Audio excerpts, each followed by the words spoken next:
The Hound of the Baskervilles by Sir Arthur Conan Doyle. Read by Mark Young. Chapter 1. Mr. Sherlock Holmes. Mr. Sherlock Holmes, who was usually very late in the mornings, save upon those not infrequent occasions when he was up all night, was seated at the breakfast table. I stood upon the hearthrug and picked up the stick which our visitor had left behind him the night before. It was a fine, thick piece of wood, bulbous-headed, of the sort which is known as a Penang lawyer. Just under the head was a broad silver band, nearly an inch across, to James Mortimer, M.R.C.S., from his friends of the C.C.H., was engraved upon it, with the date 1884. It was just such a stick as the old-fashioned family practitioner used to carry, dignified, solid, and reassuring. "Well, Watson, what do you make of it?" Holmes was sitting with his back to me, and I had given him no sign of my occupation. "How did you know what I was doing? I believe you have eyes in the back of your head." "I have at least a well-polished, silver-plated coffee-pot in front of me," said he. "But tell me, Watson, what do you make of our visitor's stick, since we have been so unfortunate as to miss him, and have no notion of his errand? This accidental souvenir becomes of importance. Let me hear you reconstruct the man by an examination of it." "I think," said I, following as far as I could the methods of my companion, "that Dr. Mortimer is a successful, elderly medical man, well esteemed, since those who know him give him this mark of their appreciation."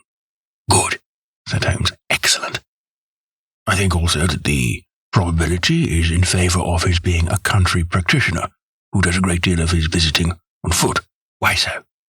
"Because this stick, though originally a very handsome one, has been so knocked about that I can hardly imagine a town practitioner carrying it. The thick iron ferrule is worn down, so it is evident that he has done a great amount of walking with it." "Perfectly sound," said Holmes. "And then again, there's the Friends of the C.C.H. I should guess that to be the something hunt, the local hunt to whose members he has possibly given some surgical assistance, and which has made him a small presentation in return." "Really, Watson, you excel yourself," said Holmes, pushing back his chair and lighting a cigarette. "I am bound to say that in all the accounts which you have been so good as to give of my own small achievements, you have, habitually, underrated your own abilities. It may be that you are not yourself luminous, but you are a conductor of light. Some people, without possessing genius, have a remarkable power of stimulating it. I confess, my dear fellow, that I am very much in your debt." He had never said as much before, and I must admit that his words gave me keen pleasure, for I had often been piqued by his indifference to my admiration and to the attempts which I had made to give publicity to his methods. I was proud, too, to think that I had so far mastered his system as to apply it in a way which earned his approval. He now took the stick from my hands and examined it for a few minutes with his naked eyes. Then, with an expression of interest, he laid down his cigarette, and carrying the cane to the window, he looked over it again with a convex lens. "Interesting, though elementary," said he, as he returned to his favourite corner of the settee. "There are certainly one or two indications upon the stick. It gives us the basis for several deductions." "Has anything escaped me?" I asked with some self-importance. "I trust that there is nothing of consequence which I have overlooked." "I am afraid, my dear Watson, that most of your conclusions were erroneous. When I said that you stimulated me, I meant, to be frank, that in noting your fallacies I was occasionally guided towards the truth. Not that you are entirely wrong in this instance. The man is certainly a country practitioner, and he walks a good deal." "Well, I was right." "To that extent. But that was all." No, my dear Watson, not all. By no means all. I would suggest, for example, that a presentation to a doctor is more likely to come from a hospital than from a hunt, and that when the initials CC are placed before that hospital, the words Charing Cross very naturally suggest themselves. "You may be right." The probability lies in that direction, and if we take this as a working hypothesis, we have a fresh basis from which to start our construction of this unknown visitor. "Well, then, supposing that CCH does stand for Charing Cross Hospital. What further inferences may we draw?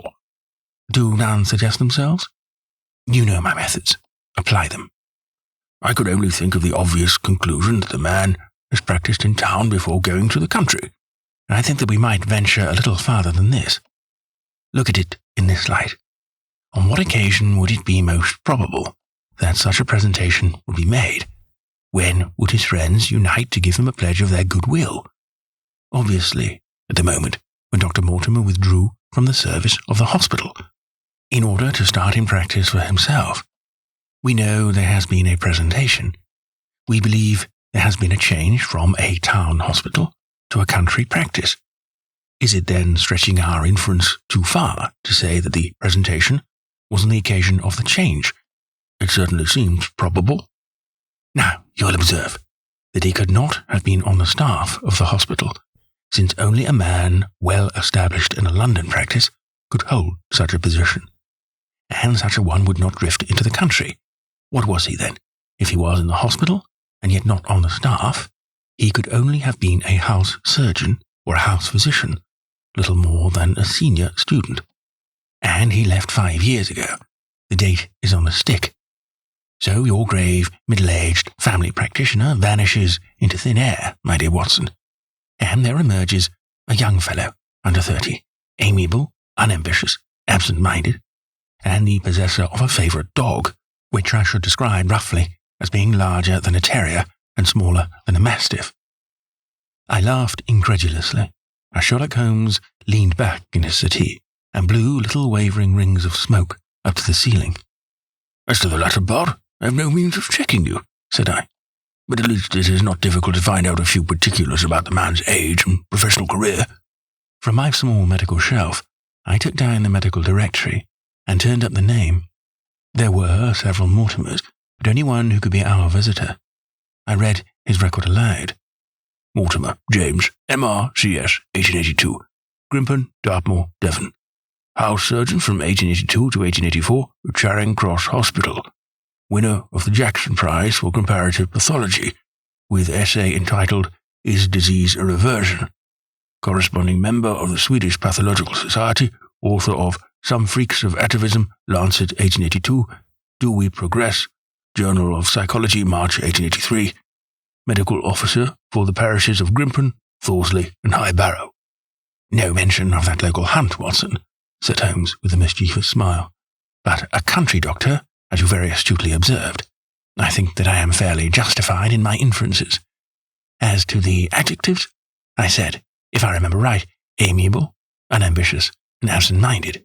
It is my experience that it is only an amiable man in this world who receives testimonials, only an unambitious one who abandons a London career for the country, and only an absent-minded one who leaves his stick and not his visiting card after waiting an hour in your room. And the dog? Has been in the habit of carrying this stick behind his master. Being a heavy stick, the dog has held it tightly by the middle, and the marks of his teeth are very plainly visible. The dog's jaw, as shown in the space between these marks, is too broad, in my opinion, for a terrier, and not broad enough for a mastiff. It may have been... Yes, by Jove, it is a curly-haired spaniel. He had risen and paced the room as he spoke. Now he halted in the recess of the window. There was such a ring of conviction in his voice that I glanced up in surprise. My dear fellow, how can you possibly be so sure of that? For the very simple reason that I see the dog himself on our very doorstep, and there is the ring of its owner. Don't move, I beg you, Watson. He is a professional brother of yours, and your presence may be of assistance to me. Now is the dramatic moment of fate, Watson, when you hear a step upon the stair, which is walking into your life, and you know not whether for good or ill. What does Dr. James Mortimer, the man of science, ask of Sherlock Holmes, the specialist in crime? Come in. The appearance of our visitor was a surprise to me, since I had expected a typical country practitioner. He was a very tall, thin man, with a long nose like a beak, which jutted out between two keen grey eyes, set closely together and sparkling brightly from behind a pair of gold-rimmed glasses. He was clad in a professional but rather slovenly fashion, for his frock coat was dingy and his trousers frayed. Though young, his long back was already bowed, and he walked with a forward thrust of his head and a general air of peering benevolence. As he entered, his eyes fell upon the stick in Holmes's hand, and he ran towards it with an exclamation of joy. "I'm so very glad," said he. "I was not sure whether I had left it here or in the shipping office. I would not lose that stick for the world." "A presentation, I see," said Holmes. "Yes, sir. From Charing Cross Hospital. From 1 or 2 friends there on the occasion of my marriage." Dear, that's bad," said Holmes, shaking his head. Dr. Mortimer blinked through his glasses in mild astonishment. "Why was it bad?" "Only that you have disarranged our little deductions. Your marriage, you say?" "Yes, sir, I married, and so left the hospital, and with it all hopes of a consulting practice. It was necessary to make a home of my own." Come, we are not so far wrong after all," said Holmes. "And now, Dr. James Mortimer." Mr. A humble MRCS. "And a man of precise mind, evidently." "A dabbler in science, Mr. Holmes, a picker-up of shells on the shores of the great unknown ocean. I presume that it is Mr. Sherlock Holmes who I am addressing, and not—" "No, this is my friend, Dr. Watson." "Glad to meet you, sir. I have heard your name mentioned in connection with that of your friend. You interest me very much, Mr. Holmes. I had hardly expected so dolichocephalic a skull, or such well-marked supraorbital development. Would you have any objection to my running my finger along your parietal fissure? A cast of your skull, sir, only the original is available, would be an ornament to any anthropological museum. It is not my intention to be fulsome, but I confess that I covet your skull." Sherlock Holmes waved our strange visitor into a chair. "You are an enthusiast in your line of thought, I perceive, sir, as I am in mine," said he. "I observe from your forefinger that you make your own cigarettes. Have no hesitation in lighting one." The man drew out paper and tobacco, and twirled the one up in the other with surprising dexterity. He had long, quivering fingers, as agile and restless as the antennae of an insect. Holmes was silent, but his little darting glances showed me the interest which he took in our curious companion. "I presume, sir," said he at last, "that it was not merely for the purpose of examining my skull that you have done me the honour to call here last night and again today." "No, sir, no. Though I am happy to have had the opportunity of doing that as well, I came to you, Mr. Holmes, because I recognize that I am myself an unpractical man, and because I am suddenly confronted with a most serious and extraordinary problem, recognizing, as I do, that you are the second highest expert in Europe." "Indeed, sir. May I inquire who has the honour to be the first?" asked Holmes with some asperity. "To the man of precisely scientific mind, the work of Monsieur Bertillon must always appeal strongly." "Then had you not better consult him?" "I said, sir, to the precisely scientific mind, but as a practical man of affairs, it is acknowledged that you stand alone. I trust, sir, that I have not inadvertently—" "Just a little," said Holmes. "I think, Dr. Mortimer, you would do wisely, if without more ado, you would kindly tell me plainly what the exact nature of the problem is in which you demand my assistance."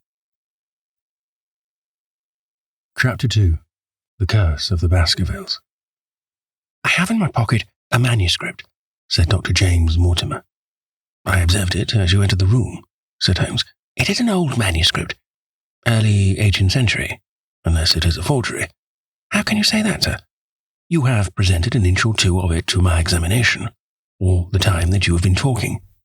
It would be a poor expert who could not give the date of a document within a decade or so. You may possibly have read my little monograph upon the subject. I put that at 1730. "The exact date is 1742. Dr. Mortimer drew it from his breast pocket.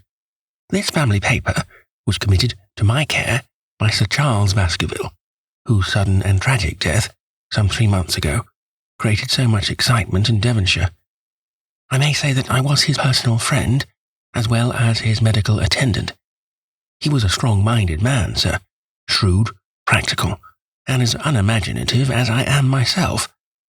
Yet he took this document very seriously, and his mind was prepared for just such an end as did eventually overtake him." Holmes stretched out his hand for the manuscript and flattened it upon his knee. You will observe, Watson, the alternative use of the long S and the short. It is one of several indications which enabled me to fix the date. I looked over his shoulder at the yellow paper and the faded script. At the head was written Baskerville Hall, and below in large scrawling figures 1742. It appears to be a statement of some sort. Yes, it is a statement of a certain legend which runs in the Baskerville family, but I understand that it is something more modern and practical, upon which you wish to consult me. Most modern, a most practical, pressing matter, which must be decided within 24 hours, but the manuscript is short and is intimately connected with the affair. With your permission, I will read it to you. Holmes leaned back in his chair, placed his fingertips together, and closed his eyes with an air of resignation. Dr. Mortimer turned the manuscript to the light and read in a high, cracking voice the following curious old-world narrative. Of the origin of the Hound of the Baskervilles, there have been many statements. Yet as I come in a direct line from Hugo Baskerville, and as I had the story from my father, who also had it from his, I have set it down, with all belief that it occurred even as is here set forth. And I would have you believe, my sons, that the same justice which punishes sin may also most graciously forgive it, and that no ban is so heavy but that by prayer and repentance it may be removed. Learn then from this story not to fear the fruits of the past, but rather to be circumspect in the future, that those foul passions whereby our family has suffered so grievously may not again be loosed to our undoing. Know then that in the time of the Great Rebellion, the history of which by the learned Lord Clarendon I most earnestly commend to your attention, this manor of Baskerville was held by Hugo of that name, nor can it be gainsaid that he was a most wild, profane, and godless man. This, in truth, his neighbours might have pardoned, seeing that saints have never flourished in those parts. But there was in him a certain wanton and cruel humour, which made his name a byword through the West. It chanced that this Hugo came to love, if indeed so dark a passion may be known under so bright a name, the daughter of a yeoman, who held lands near the Baskerville estate. But the young maiden, being discreet and of good repute, would ever avoid him, for she feared his evil name. So it came to pass that one Michaelmas this Hugo, with 5 or 6 of his idle and wicked companions, stole down upon the farm and carried off the maiden, her father and brothers being from home, as he well knew. When they had brought her to the hall, the maiden was placed in an upper chamber, while Hugo and his friends sat down to a long carouse, as was their nightly custom.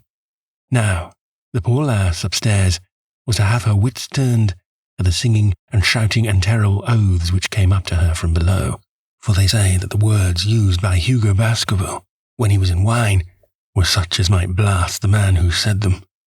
At last, in the stress of her fear, she did that which might have daunted the bravest or most active man, for by the aid of the growth of ivy which covered and still covers the south wall, she came down from under the eaves, and so homeward across the moor, there being 3 leagues betwixt the hall and her father's farm. It chanced that some little time later Hugo left his guests to carry food and drink, with other worse things perchance, to his captive, and so found the cage empty and the bird escaped. Then, as it would seem, he became as one that hath a devil, for rushing down the stairs into the dining hall, he sprang upon the great table, flagons and trenchers flying before him, and he cried aloud before all the company that he would that very night render his body and soul to the powers of evil, if he might but overtake the wench.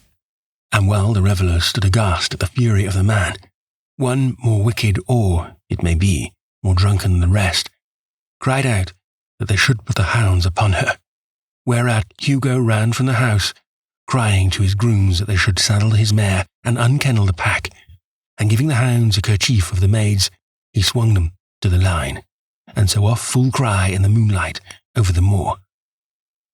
Now, for some space, The revellers stood agape, unable to understand all that had been done in such haste, but anon their bemused wits awoke to the nature of the deed which was like to be done upon the moorlands. Everything was now in an uproar, some calling for their pistols, some for their horses, and some for another flask of wine. But at length some sense came back to their crazed minds, and the whole of them, 13 in number, took horse and started in pursuit. The moon shone clear above them, and they rode swiftly abreast, taking that course which the maid must needs have taken if she were to reach her own home. They had gone a mile or two when they passed one of the night shepherds upon the moorlands, and they cried to him to know if he had seen the hunt. And the man, as the story goes, was so crazed with fear that he could scarce speak, but at last he said that he had indeed seen the unhappy maiden, with the hounds upon her track. "But I have seen more than that," said he, "for Hugo Baskerville passed me upon his black mare, and there ran mute behind him such a hound of hell as God forbid should ever be at my heels." So the drunken squires cursed the shepherd and rode onward. But soon their skins turned cold, for they came a-galloping across the moor, and the black mare, dabbled with white froth, went past with trailing bridle and empty saddle. Then the revellers rode close together, for a great fear was on them. But they still followed over the moor, though each, had he been alone, would have been right glad to have turned his horse's head. Riding slowly in this fashion, they came at last upon the hounds. These, though known for their valour and their breed, were whimpering in a cluster at the head of a deep dip or goyle, as we call it upon the moor, some slinking away and some with starting hackles and staring eyes, gazing down the narrow valley before them. The company had come to a halt, more sober men, as you may guess, than when they started. The most of them would by no means advance, but 3 of them, the boldest, or it may be the most drunken, rode forward down the goyle. Now it opened into a broad space in which stood 2 of those great stones, still to be seen there, which were set by certain forgotten peoples in the days of old. The moon was shining bright upon the clearing, and there, in the centre, lay the unhappy maid where she had fallen, dead of fear and of fatigue. But it was not the sight of her body, nor was it that of the body of Hugo Baskerville lying near her, which raised the hair upon the heads of these 3 daredevil roisterers, but it was that, standing over Hugo, and plucking at his throat. There stood a foul thing, a great black beast shaped like a hound, yet larger than any hound that ever mortal eye has rested upon.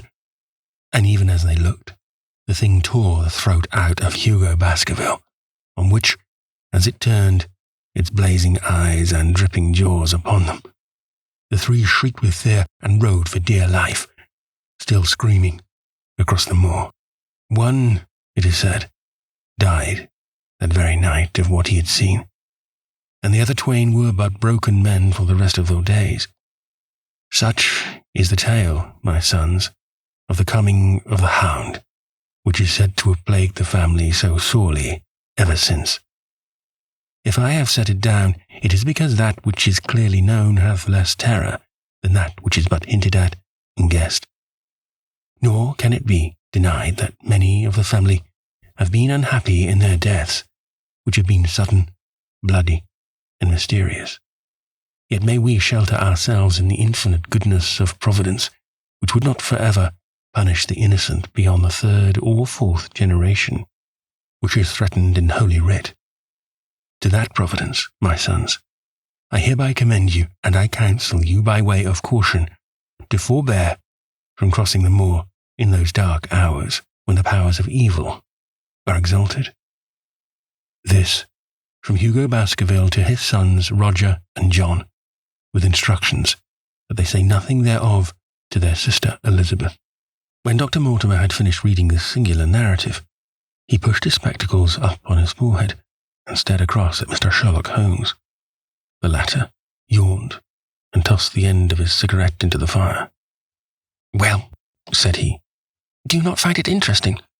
To a collector of fairy tales."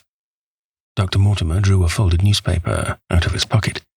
"Now, Mr. Holmes, we will give you something a little more recent. This is the Devon County Chronicle of the 14th of May of this year. It is a short account of the facts elicited at the death of Sir Charles Baskerville, which occurred a few days before that date." My friend leaned a little forward, and his expression became intent. Our visitor readjusted his glasses and began. "The recent sudden death of Sir Charles Baskerville, whose name has been mentioned as the probable Liberal candidate for Mid-Devon at the next election, has cast a gloom over the county. Though Sir Charles had resided at Baskerville Hall for a comparatively short period, his amiability of character and extreme generosity had won the affection and respect of all who had been brought into contact with him. In these days of nouveau riches, it is refreshing to find a case where the scion of an old county family, which has fallen upon evil days, is able to make his own fortune and to bring it back with him to restore the falling grandeur of his line. Sir Charles, as is well known, made large sums of money in South African speculation. More wise than those who go on until the wheel turns against them, he realized his gains and returned to England with them. It is only 2 years since he took up his residence at Baskerville Hall, and it is common talk how large were those schemes of reconstruction and improvement which had been interrupted by his death. Being himself childless, it was his openly expressed desire that the whole countryside should, within his own lifetime, profit by his good fortune, and many will have personal reasons for bewailing his untimely end. His generous donations to local and county charities have been frequently chronicled in these columns. The circumstances connected with the death of Sir Charles cannot be said to have been entirely cleared up by the inquest, but at least enough has been done to dispose of those rumours to which local superstition has given rise. There is no reason whatever to suspect foul play, or to imagine that death could be from any but natural causes. Sir Charles was a widower, and a man who may be said to have been in some ways of an eccentric habit of mind. In spite of his considerable wealth, he was simple in his personal tastes, and his indoor servants at Baskerville Hall consisted of a married couple named Barrymore, the husband acting as butler and the wife as housekeeper. Their evidence, corroborated by that of several friends, tends to show that Sir Charles's health has for some time been impaired, and points especially to some affection of the heart, manifesting itself in changes of colour, breathlessness, and acute attacks of nervous depression. Dr. James Mortimer, the friend and medical attendant of the deceased, has given evidence to the same effect. The facts of the case are simple. Sir Charles Baskerville was in the habit, every night before going to bed, of walking down the famous yew alley of Baskerville Hall. The evidence of the Barrymores shows that this had been his custom. On the 4th of May, Sir Charles had declared his intention of starting next day for London, and had ordered Barrymore to prepare his luggage. That night, he went out as usual for his nocturnal walk, in the course of which he was in the habit of smoking a cigar. He never returned. At 12 o'clock, Barrymore, finding the hall door still open, became alarmed, and, lighting a lantern, went in search of his master. The day had been wet, and Sir Charles's footmarks were easily traced down the alley. Halfway down this walk, there is a gate which leads out onto the moor. There were indications that Sir Charles had stood for some little time here. He then proceeded down the alley, and it was at the far end of it that his body was discovered. One fact which has not been explained is the statement of Barrymore that his master's footprints altered their character from the time that he passed the moor gate, and that he appeared from thence onward to have been walking upon his toes. One Murphy, a gypsy horse dealer, was on the moor at no great distance at the time, but he appears, by his own confession, to have been the worse for drink. He declares that he heard cries, but is unable to state from what direction they came.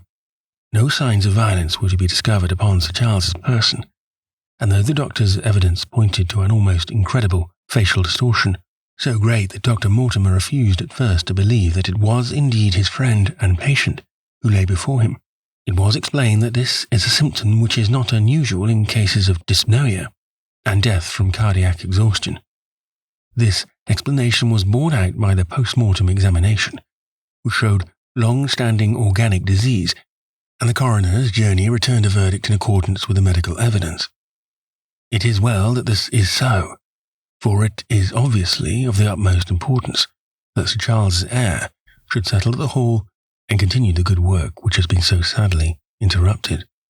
Had the prosaic finding of the coroner not finally put an end to the romantic stories which have been whispered in connection with the affair, it might have been difficult to find a tenant for Baskerville Hall. It is understood that the next of kin is Mr. Henry Baskerville, if he be still alive, the son of Sir Charles Baskerville's younger brother. The young man, when last heard of, was in America, and inquiries are being instituted with a view to informing him of his good fortune. Dr. Mortimer refolded the paper and replaced it in his pocket. Those are the public facts, Mr. Holmes, in connection with the death of Sir Charles Baskerville. I must thank you, said Sherlock Holmes, for calling my attention to a case which certainly presents some features of interest. I had observed some newspaper comment at the time, but I was exceedingly preoccupied by that little affair of the Vatican cameos, and in my anxiety to oblige the Pope, I lost touch with several interesting English cases. This article, you say, contains all the public facts? It does. Then let me have the private ones. He leaned back, put his fingertips together, and assumed his most impassive and judicial expression. In doing so, said Dr. Mortimer, who had begun to show signs of some strong emotion, I am telling that which I have not confided to anyone. My motive for withholding it from the coroner's inquiry is that a man of science shrinks from placing himself in the public position of seeming to endorse a public superstition. I had the further motive that Baskerville Hall, as the paper says, would certainly remain untenanted if anything were done to increase its already rather grim reputation. For both these reasons, I thought that I was justified in telling rather less than I knew, since no practical good could result from it. But with you there is no reason why I should not be perfectly frank. The moor is very sparsely inhabited, and those who live near each other are thrown very much together. For this reason, I saw a good deal of Sir Charles Baskerville, with the exception of Mr. Frankland of Laughter Hall, and Mr. Stapleton, the naturalist. There are no other men of education within many miles. Sir Charles was a retiring man, but the chance of his illness brought us together, and a community of interests in science kept us so. He had brought back much scientific information from South Africa, and many a charming evening we have spent together discussing the comparative anatomy of the Bushman and the Hottentot. Within the last few months, it became increasingly plain to me that Sir Charles's nervous system was strained to the breaking point. He had taken this legend, which I have read you, exceedingly to heart, so much so that, although he would walk in his own grounds, nothing would induce him to go out upon the moor at night. Incredible as it may appear to you, Mr. Holmes, he was honestly convinced that a dreadful fate overhung his family, and certainly the records which he was able to give of his ancestors were not encouraging. The idea of some ghastly presence constantly haunted him, and on more than one occasion he has asked me whether I had, on my medical journeys at night, ever seen any strange creature or heard the baying of a hound. The latter question he put to me several times, and always with a voice which vibrated with excitement. I can well remember driving up to his house in the evening some 3 weeks before the fatal event. He chanced to be at his hall door. I had descended from my gig and was standing in front of him when I saw his eyes fix themselves over my shoulder and stare past me with an expression of the most dreadful horror. I whisked round and had just time to catch a glimpse of something which I took to be a large black calf passing at the head of the drive. So excited and alarmed was he that I was compelled to go down to the spot where the animal had been and look around for it. It was gone, however, and the incident appeared to make the worst impression upon his mind. I stayed with him all the evening, and it was on that occasion, to explain the emotion which he had shown, that he confided to my keeping that narrative which I read to you when first I came. I mention this small episode because it assumes some importance in view of the tragedy which followed. But I was convinced at the time that the matter was entirely trivial, and that his excitement had no justification. It was at my advice that Sir Charles was about to go to London. His heart was, I knew, affected, and the constant anxiety in which he lived, however chimerical the cause of it might be, was evidently having a serious effect upon his health. I thought that a few months among the distractions of town would send him back a new man. Mr. Stapleton, a mutual friend, who was much concerned at his state of health, was of the same opinion. At the last instant came this terrible catastrophe. On the night of Sir Charles's death, Barrymore, the butler, who made the discovery, sent Perkins the groom on horseback to me, and as I was sitting up late, I was able to reach Baskerville Hall within an hour of the event. I checked and corroborated all the facts which were mentioned at the inquest. I followed the footsteps down the yew alley. I saw the spot at the moor gate where he seemed to have waited. I remarked change in shape of the prints after that point. I noted that there were no other footsteps save those of Barrymore on the soft gravel. And finally, I carefully examined the body, which had not been touched until my arrival. Sir Charles lay on his face, his arms out, his fingers dug into the ground, and his features convulsed with some strong emotion to such an extent that I could hardly have sworn to his identity. There was certainly no physical injury of any kind, but one false statement was made by Barrymore at the inquest. He said that there were no traces upon the ground round the body. He did not observe any, but I did. Some little distance off, but fresh and clear. Footprints? Footprints. A man or a woman's. Dr. Mortimer looked strangely at us for an instant, and his voice sank almost to a whisper as he answered. Mr. Holmes, they were the footprints of a gigantic hound. Chapter 3. The Problem. I confess at these words a shudder passed through me. There was a thrill in the doctor's voice, which showed that he was himself deeply moved by that which he had told us. Holmes leaned forward in his excitement, and his eyes had the hard, dry glitter which shot from them when he was keenly interested. You saw this, as clearly as I see you, and you said nothing. What was the use? How was it that no one else saw it? The marks were some 20 yards from the body, and no one gave them a thought. I don't suppose I should have done so had I not known this legend. There are many sheepdogs on the moor. No doubt. But this was no sheepdog. You said it was large. Enormous. But it had not approached the body. No. What sort of night was it? Damp and raw, but not actually raining. No. What is the alley like? There are 2 lines of old yew hedge, 12 feet high and impenetrable. The walk in the centre is about 8 feet across. Is there anything between the hedges and the walk? Yes, there is a strip of grass about 6 feet broad on either side. I understand that the yew hedge is penetrated, at one point, by a gate. Yes, the wicket gate which leads on to the moor. Is there another opening? None, so that to reach the yew alley, one either has to come down it from the house, or else to enter it by the moor gate. There is an exit through a summer house at the far end. Had Sir Charles reached this?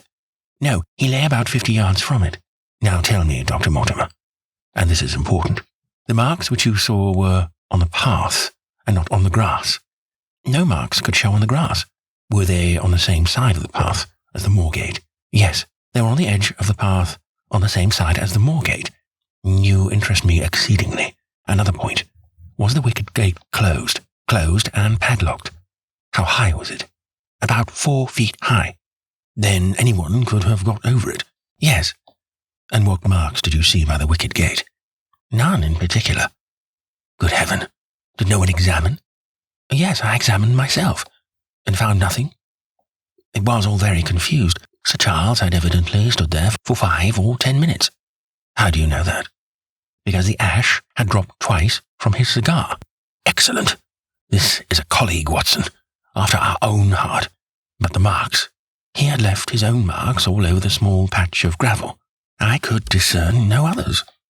Sherlock Holmes struck his hand against his knee with an impatient gesture. If I had only been there, he cried. It is evidently a case of extraordinary interest, and one which presented immense opportunities to the scientific expert. That gravel page, upon which I might have read so much, has been long ere this smudged by the rain and defaced by the clogs of curious peasants. Oh, Dr. Mortimer, to think that you should not have called me in. You have indeed much to answer for. I could not call you in, Mr. Holmes, without disclosing these facts to the world, and I have already given my reasons for not wishing to do so. Besides, why do you hesitate? There is a realm in which the most acute and most experienced of detectives is helpless. You mean that the thing is supernatural? I did not positively say so. No, but you evidently think it. Since the tragedy, Mr. Holmes, there have come to my ears several incidents which are hard to reconcile with the settled order of nature. For example, I find that before the terrible event occurred, several people had seen a creature on the moor which corresponds with this Baskerville demon, and which could not possibly be any animal known to science. They all agreed that it was a huge creature, luminous, ghastly, and spectral. I have cross-examined these men, one of them a hard-headed countryman, one a farrier, and one a moorland farmer, who all tell the same story of this dreadful apparition, exactly corresponding to the hell-hound of the legend. I assure you that there is a reign of terror in the district, and that it is a hardy man who will cross the moor at night. And you, a trained man of science, believe it to be supernatural. I do not know what to believe. Holmes shrugged his shoulders.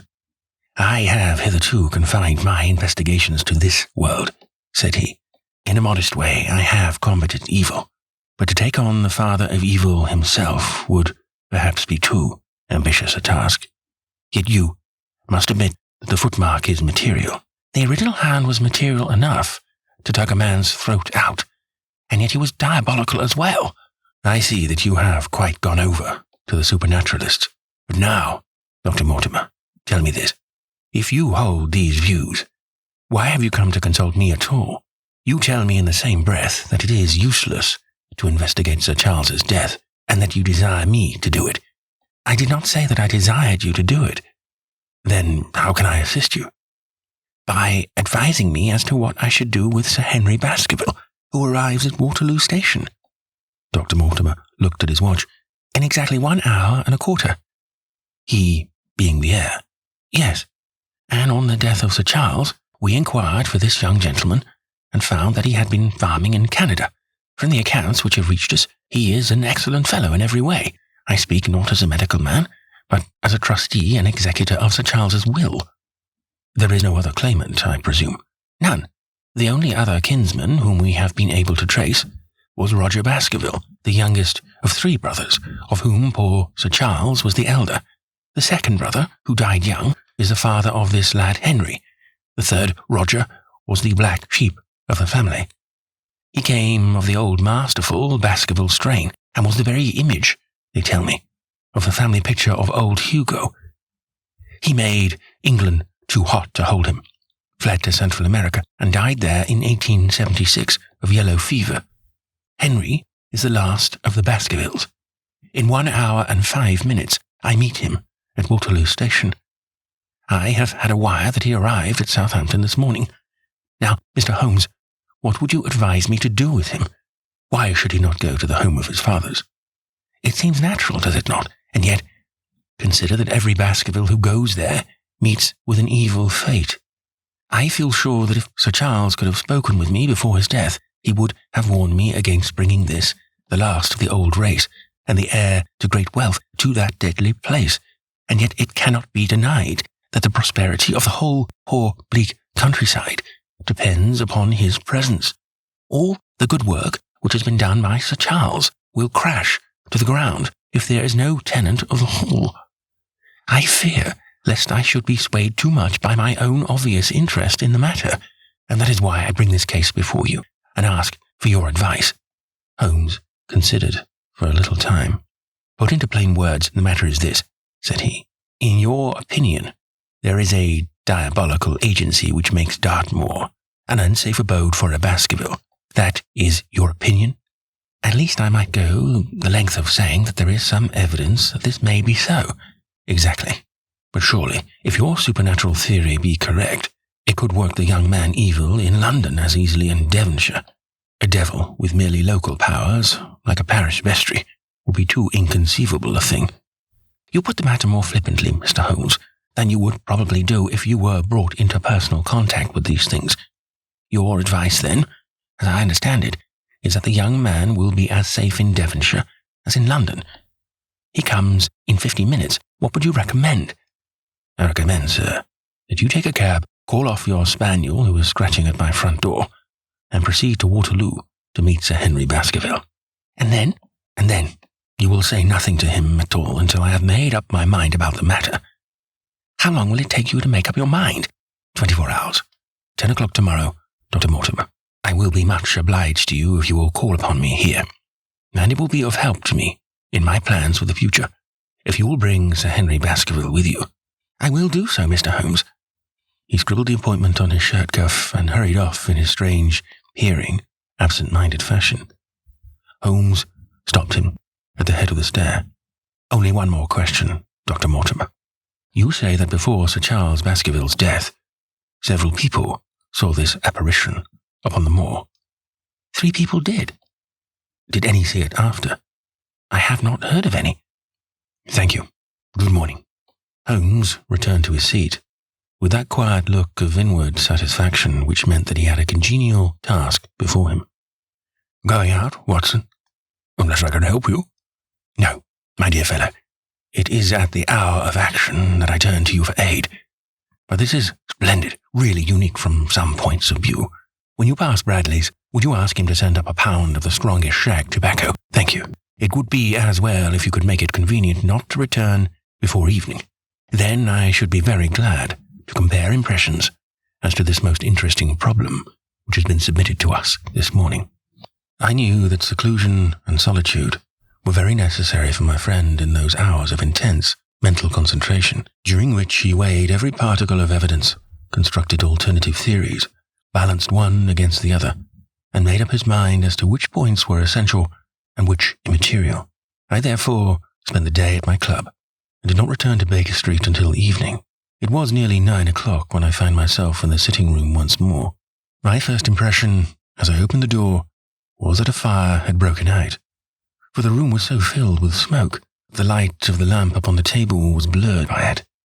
As I entered, however, my fears were set at rest, for it was the acrid fumes of strong, coarse tobacco which took me by the throat and set me coughing.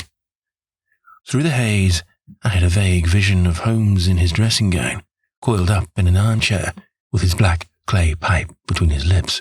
Several rolls of paper lay around him. "Caught cold, Watson?" said he. "No, it's this poisonous atmosphere." "I suppose it is pretty thick, now that you mention it." "Thick? It is intolerable." "Open the window, then. You have been at your club all day, I perceive." "My dear Holmes." "Am I right?" "Certainly. How?" He laughed at my bewildered expression. "There is a delightful freshness about you, Watson, which makes it a pleasure to exercise any small powers which I possess at your expense. A gentleman goes forth on a showery and miry day. He returns immaculate in the evening, with the gloss still on his hat and his boots. He has been a fixture, therefore, all day. He is not a man with intimate friends. Where, then, could he have been? Is it not obvious?" "Well, it is rather obvious." "The world is full of obvious things which nobody, by any chance, ever observes. Where do you think that I have been?" "Fixture also?" "On the contrary, I have been to Devonshire." "In spirit?" "Exactly. My body has remained in this armchair, and has, I regret to observe, consumed in my absence 2 large pots of coffee, and an incredible amount of tobacco. After you left, I sent down to Stamford's for the ordnance map of this portion of the moor, and my spirit has hovered over it all day. I flatter myself that I could find my way about. Large-scale map, I presume. Very large. He unrolled one section and held it over his knee. Here you have the particular district which concerns us. That in Baskerville Hall in the middle. With the wood around it. Exactly. I fancy the yew alley, though not marked under that name, must stretch along this line, with the moor, as you perceive, upon the right of it. This small clump of buildings here is the hamlet of Grimpen, where our friend Dr. Mortimer has his headquarters. Within a radius of 5 miles there are, as you see, only a very few scattered dwellings. Here is Laughter Hall, which was mentioned in the narrative. There is a house indicated here, which may be the residence of the naturalist Stapleton, if I remember right, was his name. Here are 2 moorland farmhouses, High Tor and Foulmire. Then, 14 miles away, the great convict prison of Princetown. Between and around these scattered points extends the desolate, lifeless moor. This, then, is the stage upon which tragedy hath been played, and upon which we may help to play it again. It must be a wild place. Yes, the setting is a worthy one. If the devil did desire to have a hand in the affairs of men, then you are yourself inclining to the supernatural explanation. The devil's agents may be of flesh and blood, may they not? There are 2 questions waiting for us at the outset. The one is whether any crime has been committed at all. The second is, what is the crime, and how was it committed? Of course, if Dr. Mortimer's surmise should be correct, and we are dealing with forces outside the ordinary laws of nature, there is an end of our investigation. But we are bound to exhaust all other hypotheses before falling back upon this one. I think we'll shut that window again, if you don't mind. It is a singular thing, but I find that a concentrated atmosphere helps the concentration of thought. I have not pushed it to the length of getting into a box to think. But that is the logical outcome of my convictions. Have you turned the case over in your mind? Yes, I've thought a good deal of it in the course of the day. What do you make of it? It is very bewildering. It has certainly a character of its own. There are points of distinction about it. That change in the footprints, for example. What do you make of that? Mortimer said that the man had walked on tiptoe down that portion of the alley. He only repeated what some fool had said at the inquest. Why should a man walk on tiptoe down the alley? What then? He was running, Watson. Running. Desperately running for his life. Running until he burst his heart and fell dead upon his face. Running from what? There lies our problem. There are indications that the man was crazed with fear before ever he began to run. How can you say that? I am presuming that the cause of his fears came to him across the moor. If that were so, and it seems most probable, only a man who had lost his wits would have run from the house instead of towards it. If the gypsy's evidence may be taken as true, he ran with cries for help in the direction where help was least likely to be. Then again, whom was he waiting for that night, and why was he waiting for him in the yew alley rather than in his own house? You think that he was waiting for someone? The man was elderly and infirm. We can understand his taking an evening stroll, but the ground was damp and the night inclement. It is natural that he should stand for 5 or 10 minutes, as Dr. Mortimer, with more practical sense than I, should have given him credit for, deduced from the cigar ash. But he went out every evening. I think it unlikely that he waited at the moorgate every evening. On the contrary, the evidence is that he avoided the moor. That night he waited there. It was the night before he made his departure for London. The thing takes shape, Watson. It becomes coherent. Might I ask you to hand me my violin? And we will postpone all further thought upon this business until we have had the advantage of meeting Dr. Mortimer and Sir Henry Baskerville in the morning. Chapter 4. Sir Henry Baskerville. Our breakfast table was cleared early, and Holmes waited in his dressing gown for the promised interview. Our clients were punctual to their appointment, for the clock had just struck 10 when Dr. Mortimer was shown up, followed by the young baronet. The latter was a small, alert, dark-eyed man of about 30 years of age, very sturdily built with thick black eyebrows and a strong, pugnacious face. He wore a ruddy-tinted tweed suit and had the weather-beaten appearance of one who has spent most of his time in the open air. And yet there was something in his steady eye and the quiet assurance of his bearing which indicated the gentleman. "This is Sir Henry Baskerville," said Dr. Mortimer. "Why, yes," said he. "And the strange thing is, Mr. Sherlock Holmes, that if my friend here had not proposed coming round to you this morning, I should have come on my own account. I understand that you think out little puzzles, and I've had one this morning which wants more thinking out than I am able to give it. Pray take a seat, Sir Henry. Do I understand you to say that you have yourself had some remarkable experience since you arrived in London?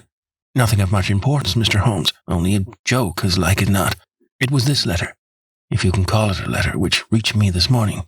He laid an envelope upon the table, and we all bent over it. It was of common quality, greyish in colour.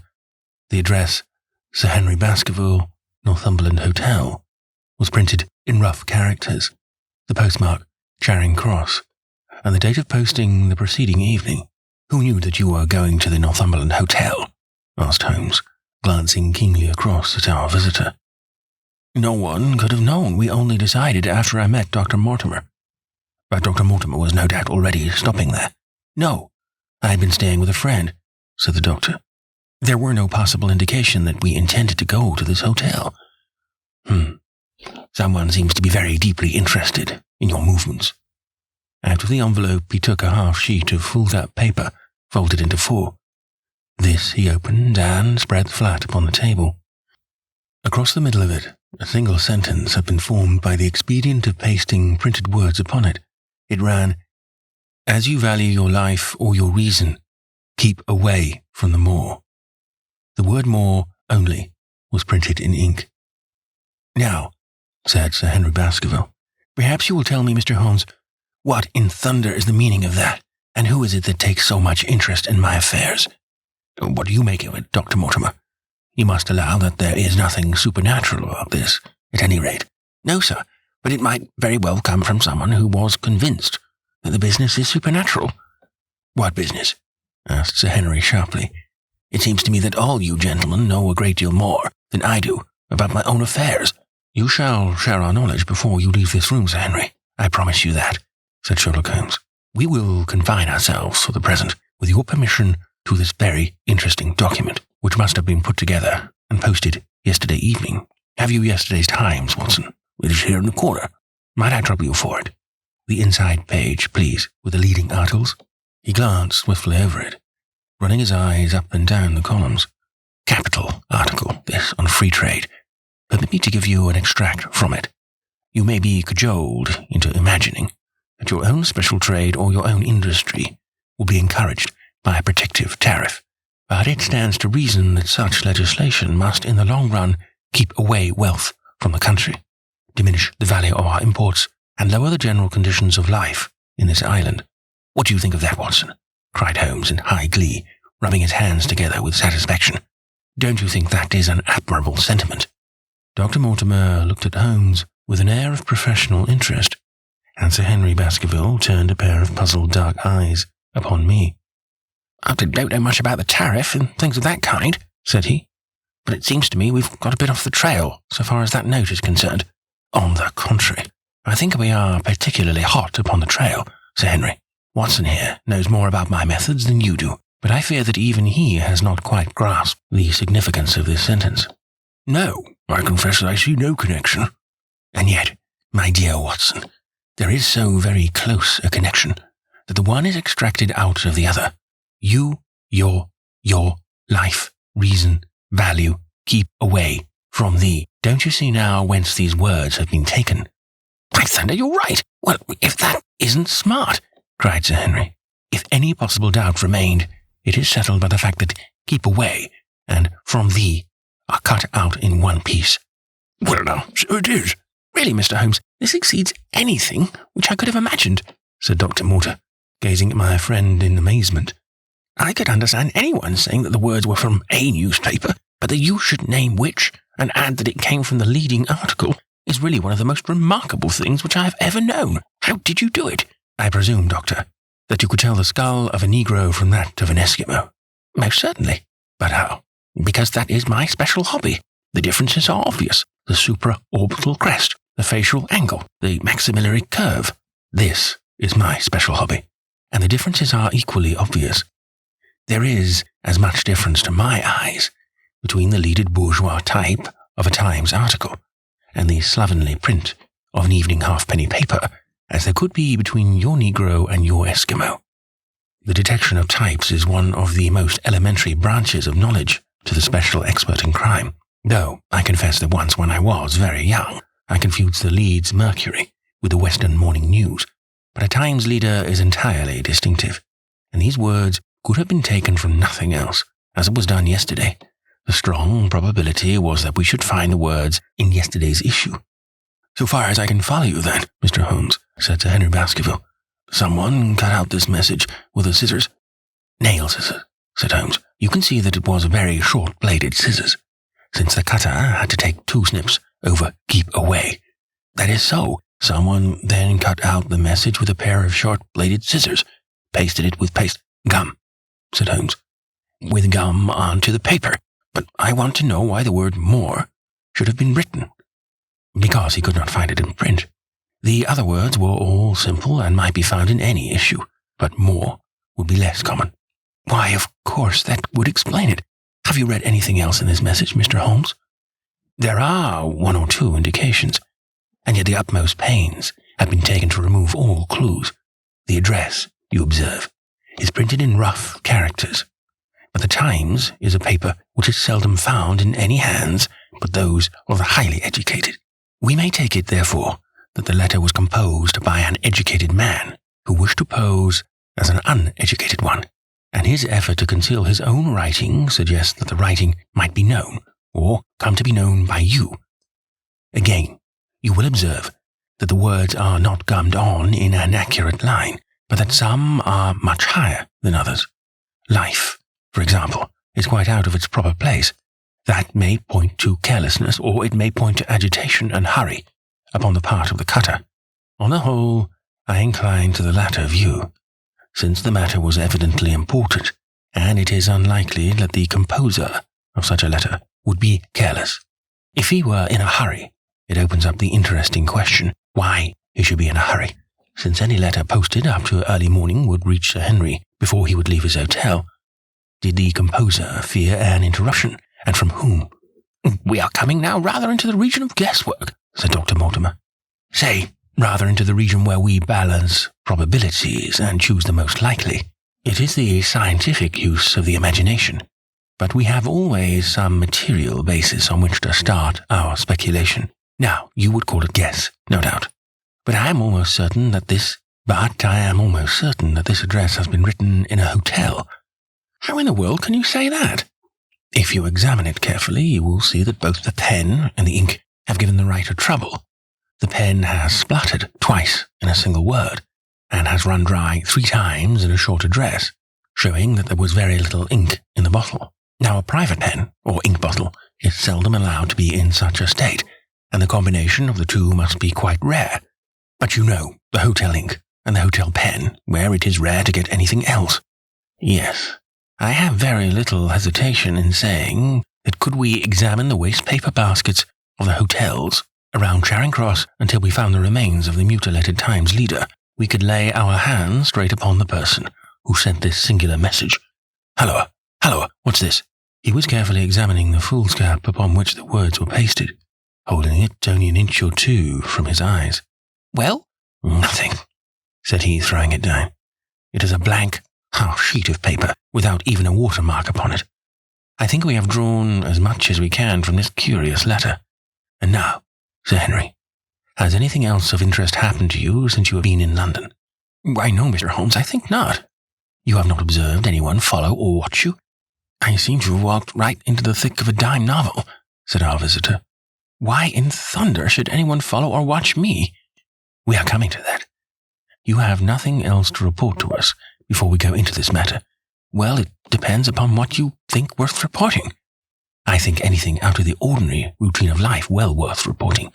Sir Henry smiled. "I don't know much of British life yet, for I have spent nearly all of my time in the States and in Canada, but I hope that to lose one of your boots is not part of the ordinary routine of life over here." "You have lost one of your boots?" "My dear sir," cried Dr. Mortimer, "it is only mislaid. You will find it when you return to the hotel. What is the use of troubling Mr. Holmes with trifles of this kind?" Well, he asked me for anything outside the ordinary routine. Exactly, said Holmes. However foolish the incident may seem. You have lost one of your boots, you say. Well, mislaid it, anyhow. I put them both outside my door last night, and there was only one in the morning. I could get no sense out of the chap who cleans them. The worst of it is that I only bought the pair last night in the Strand, and I've never had them on. If you had never worn them, why did you put them out to be cleaned? They were tan boots, and had never been varnished. That was why I put them out. Then I understand that on your arrival in London yesterday, you went out at once and bought a pair of boots. I did a good deal of shopping. Dr. Mortimer here went round with me. You see, if I am to be squire down there, I must dress the part, and it may be that I have got a little careless in my ways out west. Among other things, I bought these brown boots, gave $6 for them, and had one stolen before ever I had them on my feet. It seems a singularly useless thing to steal, said Sherlock Holmes. I confess that I share Dr. Mortimer's belief that it will not be long before the missing boot is found. And now, gentlemen, said the baronet with decision, it seems to me that I have spoken quite enough about the little that I know. It is time that you kept your promise and gave me a full account of what we are all driving at.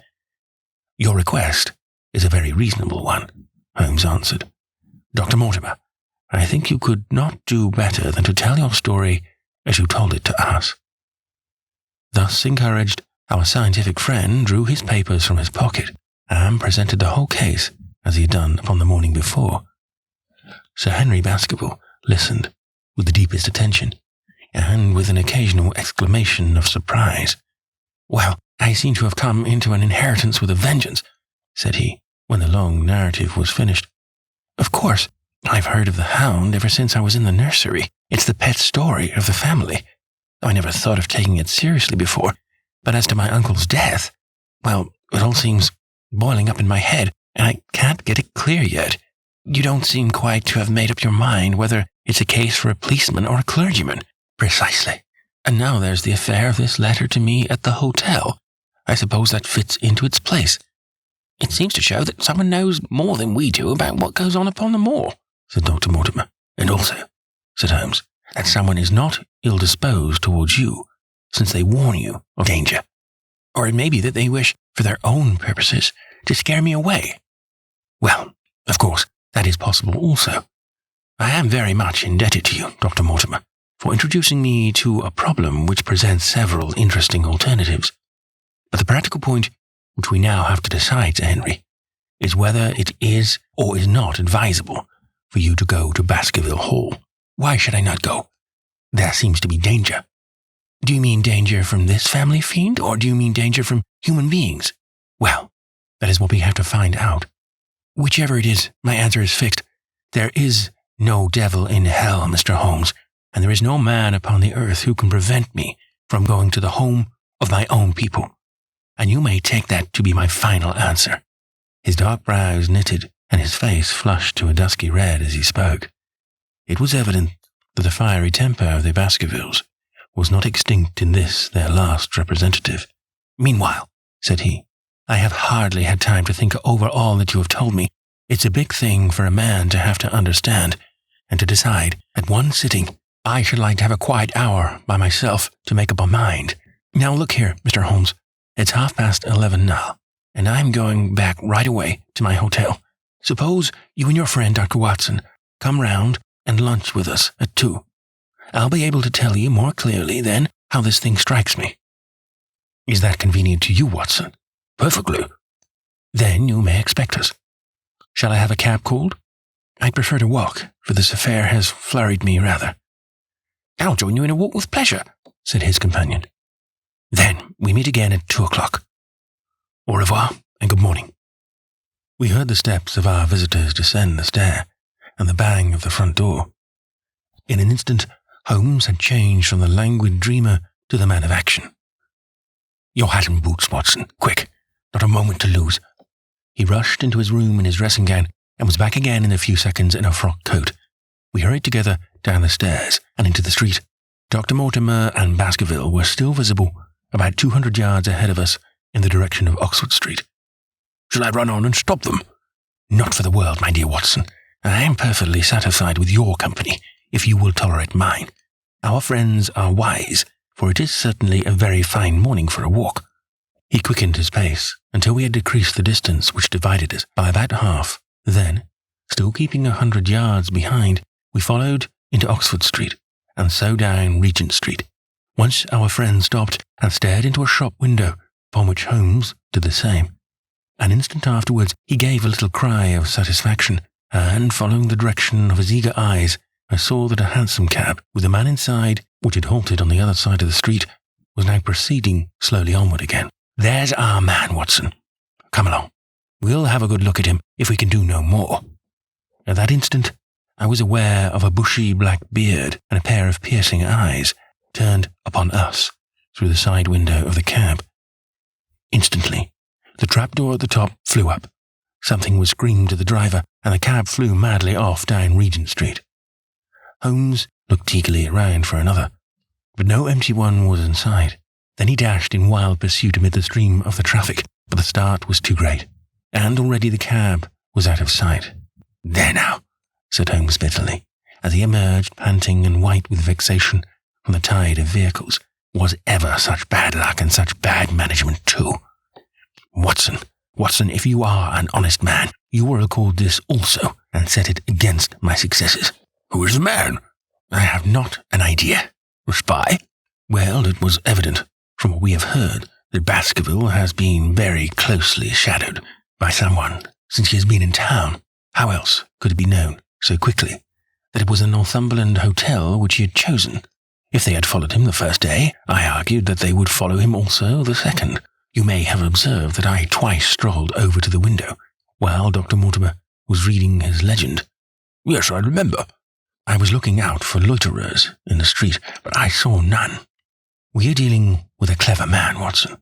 This matter cuts very deep, and though I have not finally made up my mind whether it is a benevolent or a malevolent agency which is in touch with us, I am conscious always of power and design. When our friends left, I at once followed them in the hopes of marking down their invisible attendant. So wily was he that he had not trusted himself upon foot, but he had availed himself of a cab so that he could loiter behind or dash past them and so escape their notice.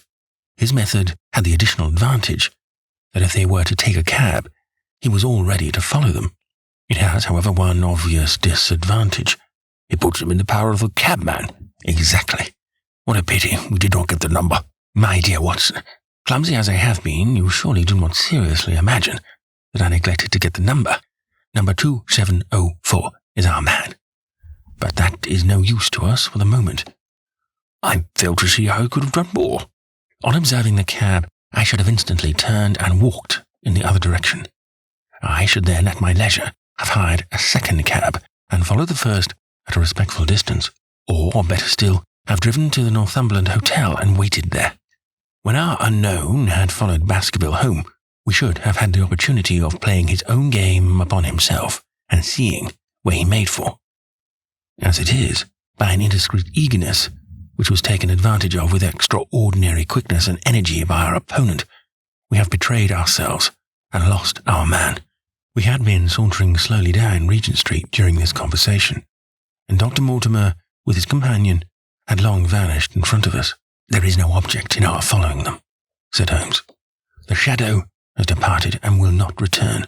We must see what further cards we have in our hands and play them with decision. Could you swear to that man's face within the cab?" "I could swear only to the beard." "And so could I, from which I gather that in all probability it was a false one. A clever man upon so delicate an errand has no use for a beard save to conceal his features. Come in here, Watson." He turned into one of the district messenger offices, where he was warmly greeted by the manager. "Ah, Wilson, I see you have not forgotten the little case in which I had the good fortune to help you." "No, sir, indeed I have not. You saved my good name and perhaps my life." "My dear fellow, you exaggerate. I have some recollection, Wilson, that you had among your boys a lad named Cartwright, who showed some ability during the investigation." "Yes, sir, he is still with us." "Could you ring him up?" "Thank you. And I shall be glad to have change of this £5 note." A lad of 14, with a bright, keen face, had obeyed the summons of the manager. He stood now, gazing with great reverence at the famous detective. "Let me have the hotel directory," said Holmes. "Thank you. Now, Cartwright. There are the names of 23 hotels here, all in the immediate neighborhood of Charing Cross. Do you see? Yes, sir. You will visit each of these in turn. Yes, sir. You will begin, in each case, by giving the outside porter 1 shilling.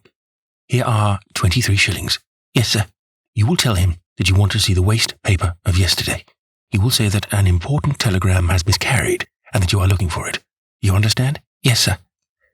But what you are really looking for is the center page of the Times with some holes cut in it with scissors. Here is a copy of the Times. It is this page. You could easily recognize it, could you not? Yes, sir. In each case, the outside porter will send for the hall porter, to whom also you will give 1 shilling. Here are 23 shillings. You will then learn in possibly 20 cases out of the 23 the waste of the day before has been burned or removed. In the 3 other cases, you will be shown a heap of paper, and you will look for this page of the Times among it. The odds are enormously against your finding it, but there are 10 shillings over in case of emergencies. Let me have a report by wire at Baker Street before evening. And now, Watson, it only remains for us to find out by wire the identity of the cabman, number 2704. And then we will drop into one of the Bond Street picture galleries and fill in the time until we are due at the hotel. Chapter 5. 3 Broken Threads. Sherlock Holmes had, in a very remarkable degree, the power of detaching his mind at will. For 2 hours, strange business in which we had been involved appeared to be forgotten, and he was entirely absorbed in the pictures of the modern Belgian masters. He would talk of nothing but art, of which he had the crudest ideas, from our leaving the gallery until we found ourselves at the Northumberland Hotel.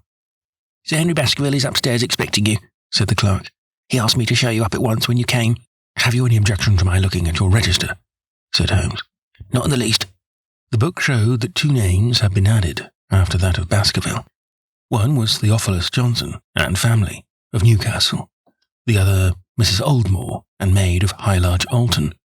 Surely that must be the same Johnson whom I used to know, said Holmes to the porter. A lawyer, is he not? Grey-headed and walks with a limp? No, sir, this is Mr. Johnson, the coal owner, a very active gentleman, not older than yourself. Surely you are mistaken about his trade. No, sir, he has used this hotel for many years, and he is very well known to us. Ah, that settles it. Mrs. Oldmore, too. I seem to remember the name. Excuse my curiosity, but often in calling upon one friend, one finds another. She is an invalid lady, sir. Her husband was once mayor of Gloucester. She always comes to us when she is in town. Thank you. I am afraid I cannot claim her acquaintance. We have established a most important fact by these questions, Watson, he continued in a low voice as we went upstairs together. We know now that the people who are so interested in our friend have not settled down in his own hotel. That means that while they are, as we have seen, very anxious to watch him, they are equally anxious that he should not see them. Now, this is a most suggestive fact. What does it suggest? It suggests, "Halloa, my dear fellow, what on earth is the matter?" As we came round the top of the stairs, we had run up against Sir Henry Baskerville himself. His face was flushed with anger, and he held an old and dusty boot in one of his hands. So furious was he that he was hardly articulate, and when he did speak, it was in a much broader and more western dialect than any which we had heard from him in the morning. "Seems to me they are playing me for a sucker in this hotel," he cried. "They'll find they've started in to monkey with the wrong man unless they are careful. By thunder, if that chap can't find my missing boot, there will be trouble. I can take a joke with the best, Mr. Holmes, but they've got a bit over the mark this time. Still looking for your boot?" "Yes, sir, and mean to find it. Surely you said that it was a new brown boot." "So it was, sir. And now it's an old black one." "What, you don't mean to say—" "That's just what I do mean to say. I only had 3 pairs in the world. The new brown, the old black, and the patent leathers, which I am wearing. Last night they took one of my brown ones, and today they have sneaked one of the black. Well, have you got it? Speak out, man, and don't stand staring." An agitated German waiter had appeared upon the scene. "No, sir, I have made inquiry all over the hotel, but I can hear no word of it. Well, either that boot comes back before sundown, or I'll see the manager and tell him that I go right straight out of this hotel. It shall be found, sir. I promise you that if you will have a little patience, it will be found. Mind it is, for it's the last thing of mine that I'll lose in this den of thieves. Well, Mr. Holmes, you'll excuse my troubling you about such a trifle. I think it's well worth troubling about. Why, you look very serious over it. How do you explain it?" I just don't attempt to explain it. It seems the very maddest, queerest thing that ever happened to me. The queerest, perhaps, said Holmes thoughtfully. What do you make of it yourself? Well, I don't profess to understand it yet. This case of yours is very complex, Sir Henry. When taken in conjunction with your uncle's death, I am not sure that of all the 500 cases of capital importance which I have handled, there is one which cuts so deep, but we hold several threads in our hands, and the odds are that one or other of them guides us to the truth. We may waste time in following the wrong one, but sooner or later we must come upon the right. We had a pleasant luncheon, in which little was said of the business which had brought us together. It was in the private sitting room to which we afterwards repaired that Holmes asked Baskerville what were his intentions. To go to Baskerville Hall. And when? At the end of the week. On the whole, said Holmes, I think that your decision is a wise one. I have ample evidence that you are being dogged in London, and amid the millions of this great city, it is difficult to discover who these people are or what their object can be. If their intentions are evil, they might do you a mischief, and we should be powerless to prevent it. You did not know, Dr. Mortimer, that you were followed this morning from my house. Dr. Mortimer started violently. Followed? By whom?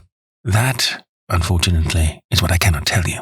Have you, among your neighbours or acquaintances on Dartmoor, any man with a black, full beard? No. Or, let me see. Why, yes, Barrymore, Sir Charles's butler, is a man with a full black beard. Huh. Where is Barrymore? He is in charge of the hall. We had best ascertain if he is really there, or if by any possibility he might be in London. How can you do that? Give me a telegraph form. Is all ready for Sir Henry. That will do. Addressed to Mr. Barrymore, Baskerville Hall. What is the nearest telegraph office? Grimpen. Very good. We will send a second wire to the postmaster, Grimpen. Telegram to Mr. Barrymore to be delivered into his own hand. If absent, please return wire to Sir Henry Baskerville, Northumberland Hotel. That should let us know before evening whether Barrymore is at his post in Devonshire or not. That's so, said Baskerville. By the way, Dr. Mortimer, who is this Barrymore anyhow? He's the son of the old caretaker, who is dead. They have looked after the hall for 4 generations now. So far as I know, he and his wife are as respectable a couple as any in the county. At the same time, said Baskerville, it's clear enough that so long as there are none of the family at the hall, these people have a mighty fine home and nothing to do. That is true. Did Barrymore profit at all by Sir Charles's will? He and his wife had £500 each. Huh. Did they know that they would receive this? Yes, Sir Charles was very fond of talking about the provisions of his will. That is very interesting. I hope, said Dr. Mortimer, that you do not look with suspicious eyes upon everyone who received a legacy from Sir Charles, for I also had £1,000 left to me. Indeed, and anyone else? There were many insignificant sums to individuals, and a large number of public charities. The residue all went to Sir Henry. And how much was the residue? £740,000. Holmes raised his eyebrows in surprise. I had no idea that so gigantic a sum was involved, said he. Sir Charles had the reputation of being rich, but we did not know how very rich he was until we came to examine his securities. The total value of the estate was close on to £1 million. Dear me, it is a stake for which a man might well play a desperate game.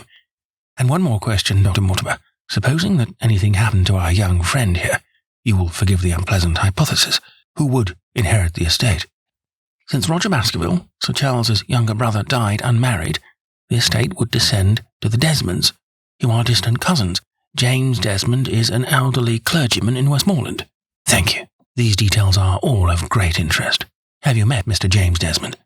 Yes, he once came down to visit Sir Charles. He is a man of venerable appearance and of saintly life. I remember that he refused to accept any settlement from Sir Charles, though he pressed it upon him, and this man of simple tastes would be the heir to Sir Charles's thousands.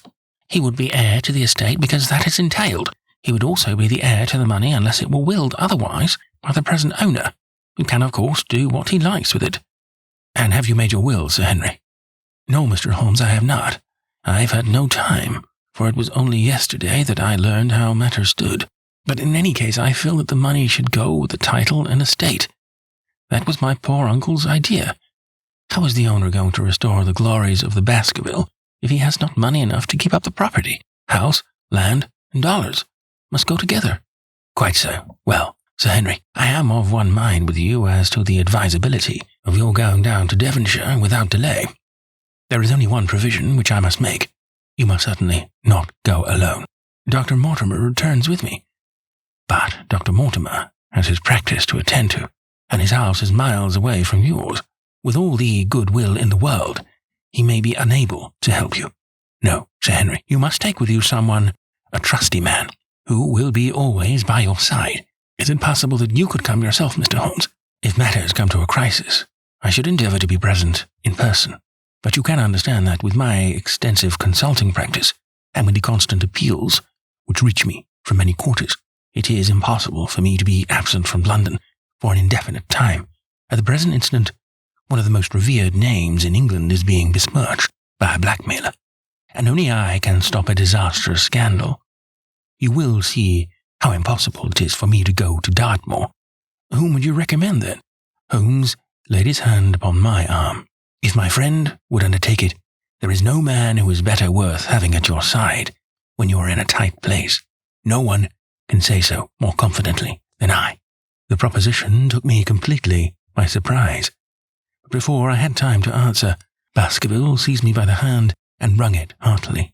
"Well, now, that is real kind of you, Dr. Watson," said he. "You see how it is with me, and you know just as much about the matter as I do. If you'll come down to Baskerville Hall and see me through, I'll never forget it." The promise of adventure had always a fascination for me, and I was complimented by the words of Holmes and by the eagerness with which the baronet hailed me as a companion. "I will come with pleasure," said I. "I do not know how I could employ my time better." "And you will report very carefully to me," said Holmes. "When a crisis comes, as it will do, I will direct how you shall act. I suppose that by Saturday all might be ready. Would that suit, Dr. Watson?" "Perfectly." "Then on Saturday, unless you hear to the contrary, we shall meet at the 10:30 train from Paddington." We had risen to depart, when Baskerville gave a cry of triumph, and diving into one of the corners of the room, he drew a brown boot from under a cabinet. "My missing boot!" he cried. "May all our difficulties vanish as easily," said Sherlock Holmes. "But it is a very singular thing," Dr. Mortimer remarked. "I searched this room carefully before lunch." "And so did I," said Baskerville. "Every inch of it. There was certainly no boot in it then. In that case, the waiter must have placed it there while we were lunching." The German was sent for, but professed to know nothing of the matter, nor could any inquiry clear it up. Another item had been added to that constant and apparently purposeless series of small mysteries which had succeeded each other so rapidly. Setting aside the whole grim story of Sir Charles's death, we had a line of inexplicable incidents, all within the limits of 2 days, which included the receipt of the printed letter, the black-bearded spy in the hansom, the loss of the new brown boot, the loss of the old black boot, and now the return of the new brown boot. Holmes sat in silence in the cab as we drove back to Baker Street, and I knew from his drawn brows and keen face that his mind, like my own, was busy in endeavouring to frame some scheme into which all these strange and apparently disconnected episodes could be fitted. All afternoon and late into the evening, he sat, lost in tobacco and thought. Just before dinner, 2 telegrams were handed in. The first ran, "Have just heard that Barrymore is at the Hall, Baskerville." The second, "Visited 23 hotels as directed, but sorry to report, unable to trace cut sheet of Times. Cartwright." There go 2 of my threads, Watson. There is nothing more stimulating than a case where everything goes against you. We must cast round for another scent. You still have the cabman who drove the spy. Exactly. I have wired to get his name and address from the official registry. I should not be surprised if this were an answer to my question. The ring at the bell proved to be something even more satisfactory than an answer, however, for the door opened and a rough-looking fellow entered, who was evidently the man himself. "I got a message from the head office that a gent at this address has been inquiring for 2704, said he. "I've driven my cab this 7 years and never a word of complaint. I came here straight from the yard to ask you to your face what you had against me." "I have nothing in the world against you, my good man," said Holmes. "On the contrary, I have half a sovereign for you if you will give me a clear answer to my questions." Well, I've had a good day, no mistake, said the cabman with a grin. What was it you wanted to ask, sir? First of all, your name and address, in case I want you again. John Clayton, 3 Turpey Street, the Borough. My cab is out of Shipley's Yard, near Waterloo Station. Sherlock Holmes made a note of it. Now, Clayton, tell me all about the fare who came and watched this house at 10 o'clock this morning, and afterwards followed the 2 gentlemen down Regent Street. The man looked surprised and a little embarrassed. Why, there's no good my telling you things, for you seem to know as much as I do already, said he. The truth is that the gentleman told me he was a detective, and that I was to say nothing about him to anyone. My good fellow, this is a very serious business, and you may find yourself in a pretty bad position if you try to hide anything from me. You say that your fare told you that he was a detective. Yes, he did. When did he say this? When he left me. Did he say anything more? He mentioned his name. Holmes cast a swift glance of triumph at me. Oh, he mentioned his name, did he? That was imprudent. What was the name that he mentioned? His name, said the cabman, was Mr. Sherlock Holmes. Never have I seen my friend more completely taken aback than by the cabman's reply. For an instant, he sat in silent amazement. Then he burst into a hearty laugh. "A touch, Watson, an undeniable touch," said he.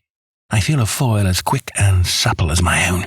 He got home upon me very prettily that time. So his name was Sherlock Holmes, was it?" "Yes, sir, that was the gentleman's name."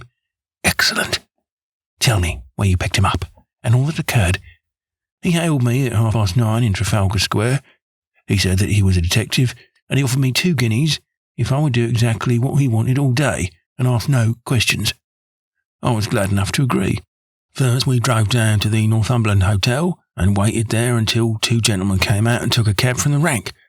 We followed their cab until it pulled up somewhere near here." "This very door," said Holmes. "Well, I couldn't be sure of that, but I dare say my fare knew all about it. We pulled up halfway down the street and waited an hour and a half.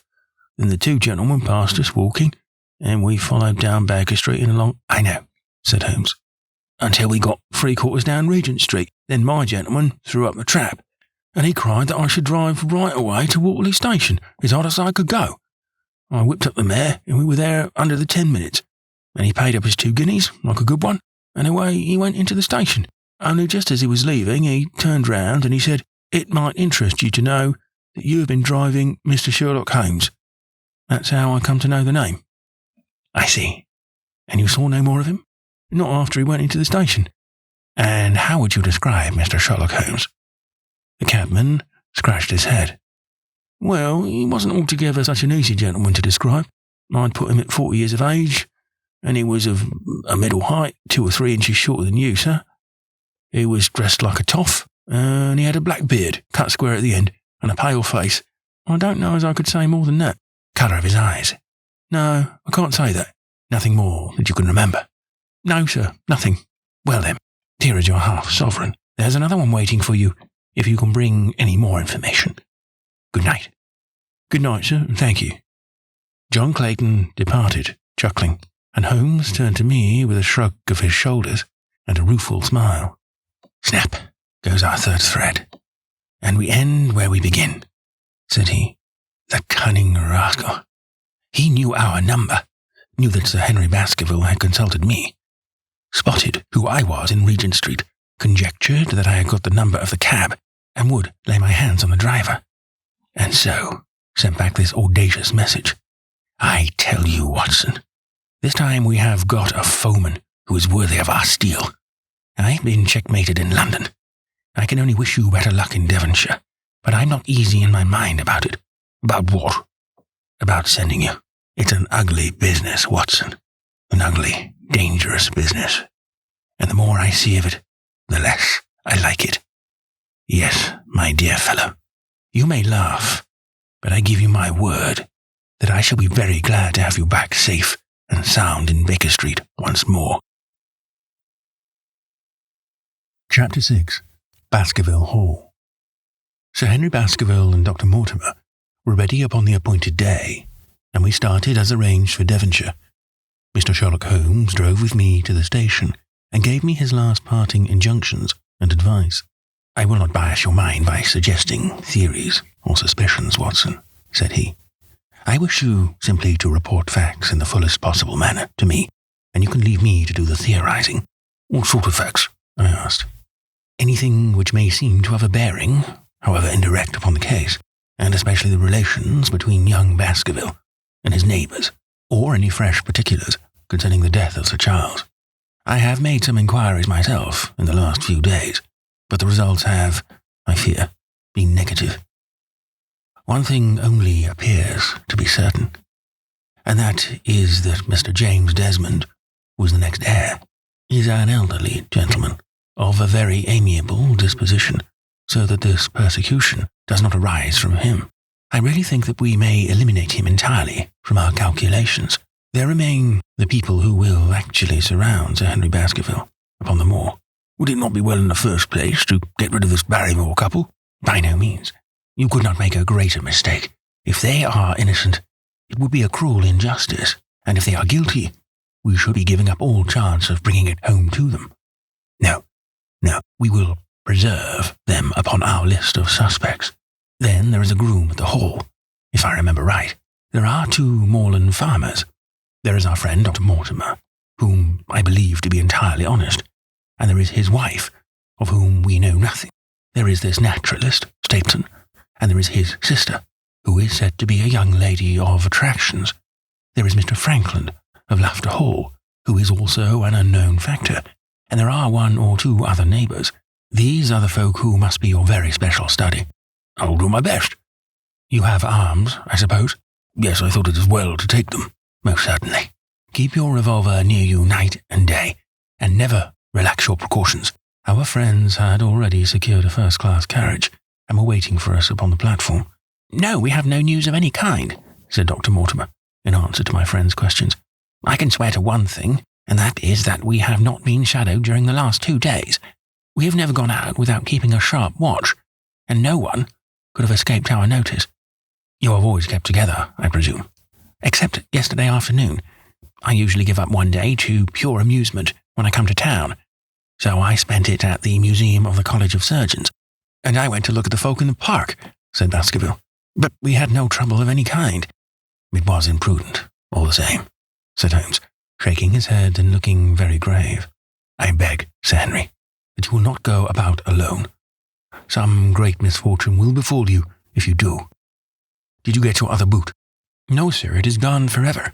Indeed, that is very interesting.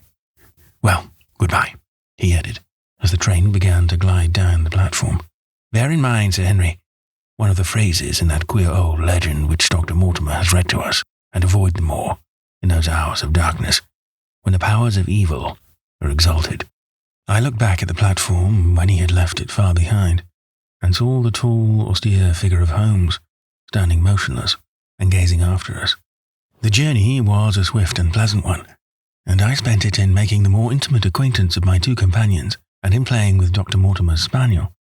In a very few hours, the brown earth had become ruddy, the brick had changed to granite, and red cows grazed in well-hedged fields, where the lush grasses and more luxuriant vegetation spoke of a richer, if a damper, climate. Young Baskerville stared eagerly out of the window, and cried aloud with delight as he recognized the familiar features of the Devon scenery. I've been over a good part of the world since I left it, Dr. Watson, said he, but I've never seen a place to compare with it. I never saw a Devonshire man who did not swear by his county, I remarked. It depends upon the breed of men quite as much as on the country, said Dr. Mortimer. A glance at our friend here reveals the rounded head of the Celt, which carries inside it the Celtic enthusiasm and power of attachment. Poor Sir Charles's head was of a very rare type, half Gaelic, half Ivernian in its characteristics. But you were very young when you last saw Baskerville Hall, were you not? I was a boy in my teens at the time of my father's death, and had never seen the Hall, for he lived in a little cottage on the south coast. Thence I went straight to a friend in America. I tell you, it is all as new to me as it is to Dr. Watson, and I am as keen as possible to see the moor. Are you? Then your wish is easily granted, for there is your first sight of the moor, said Dr. Mortimer, pointing out of the carriage window.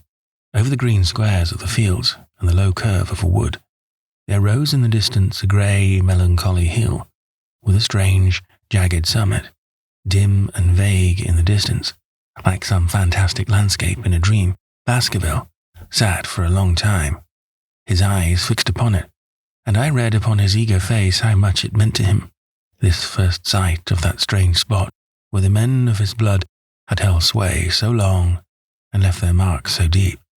There he sat, with his tweed suit and his American accent, in the corner of a prosaic railway carriage, and yet as I looked at his dark and expressive face, I felt more than ever how true a descendant he was of that long line of high-blooded, fiery, and masterful men. There were pride, valour, and strength in his thick brows, his sensitive nostrils, and his large hazel eyes. If on that forbidding moor a difficult and dangerous quest should lie before us, this was at least a comrade for whom one might venture to take a risk with the certainty that he would bravely share it. The train pulled up at a small wayside station, and we all descended. Outside, beyond the low, white fence, a wagonette with a pair of cobs was waiting.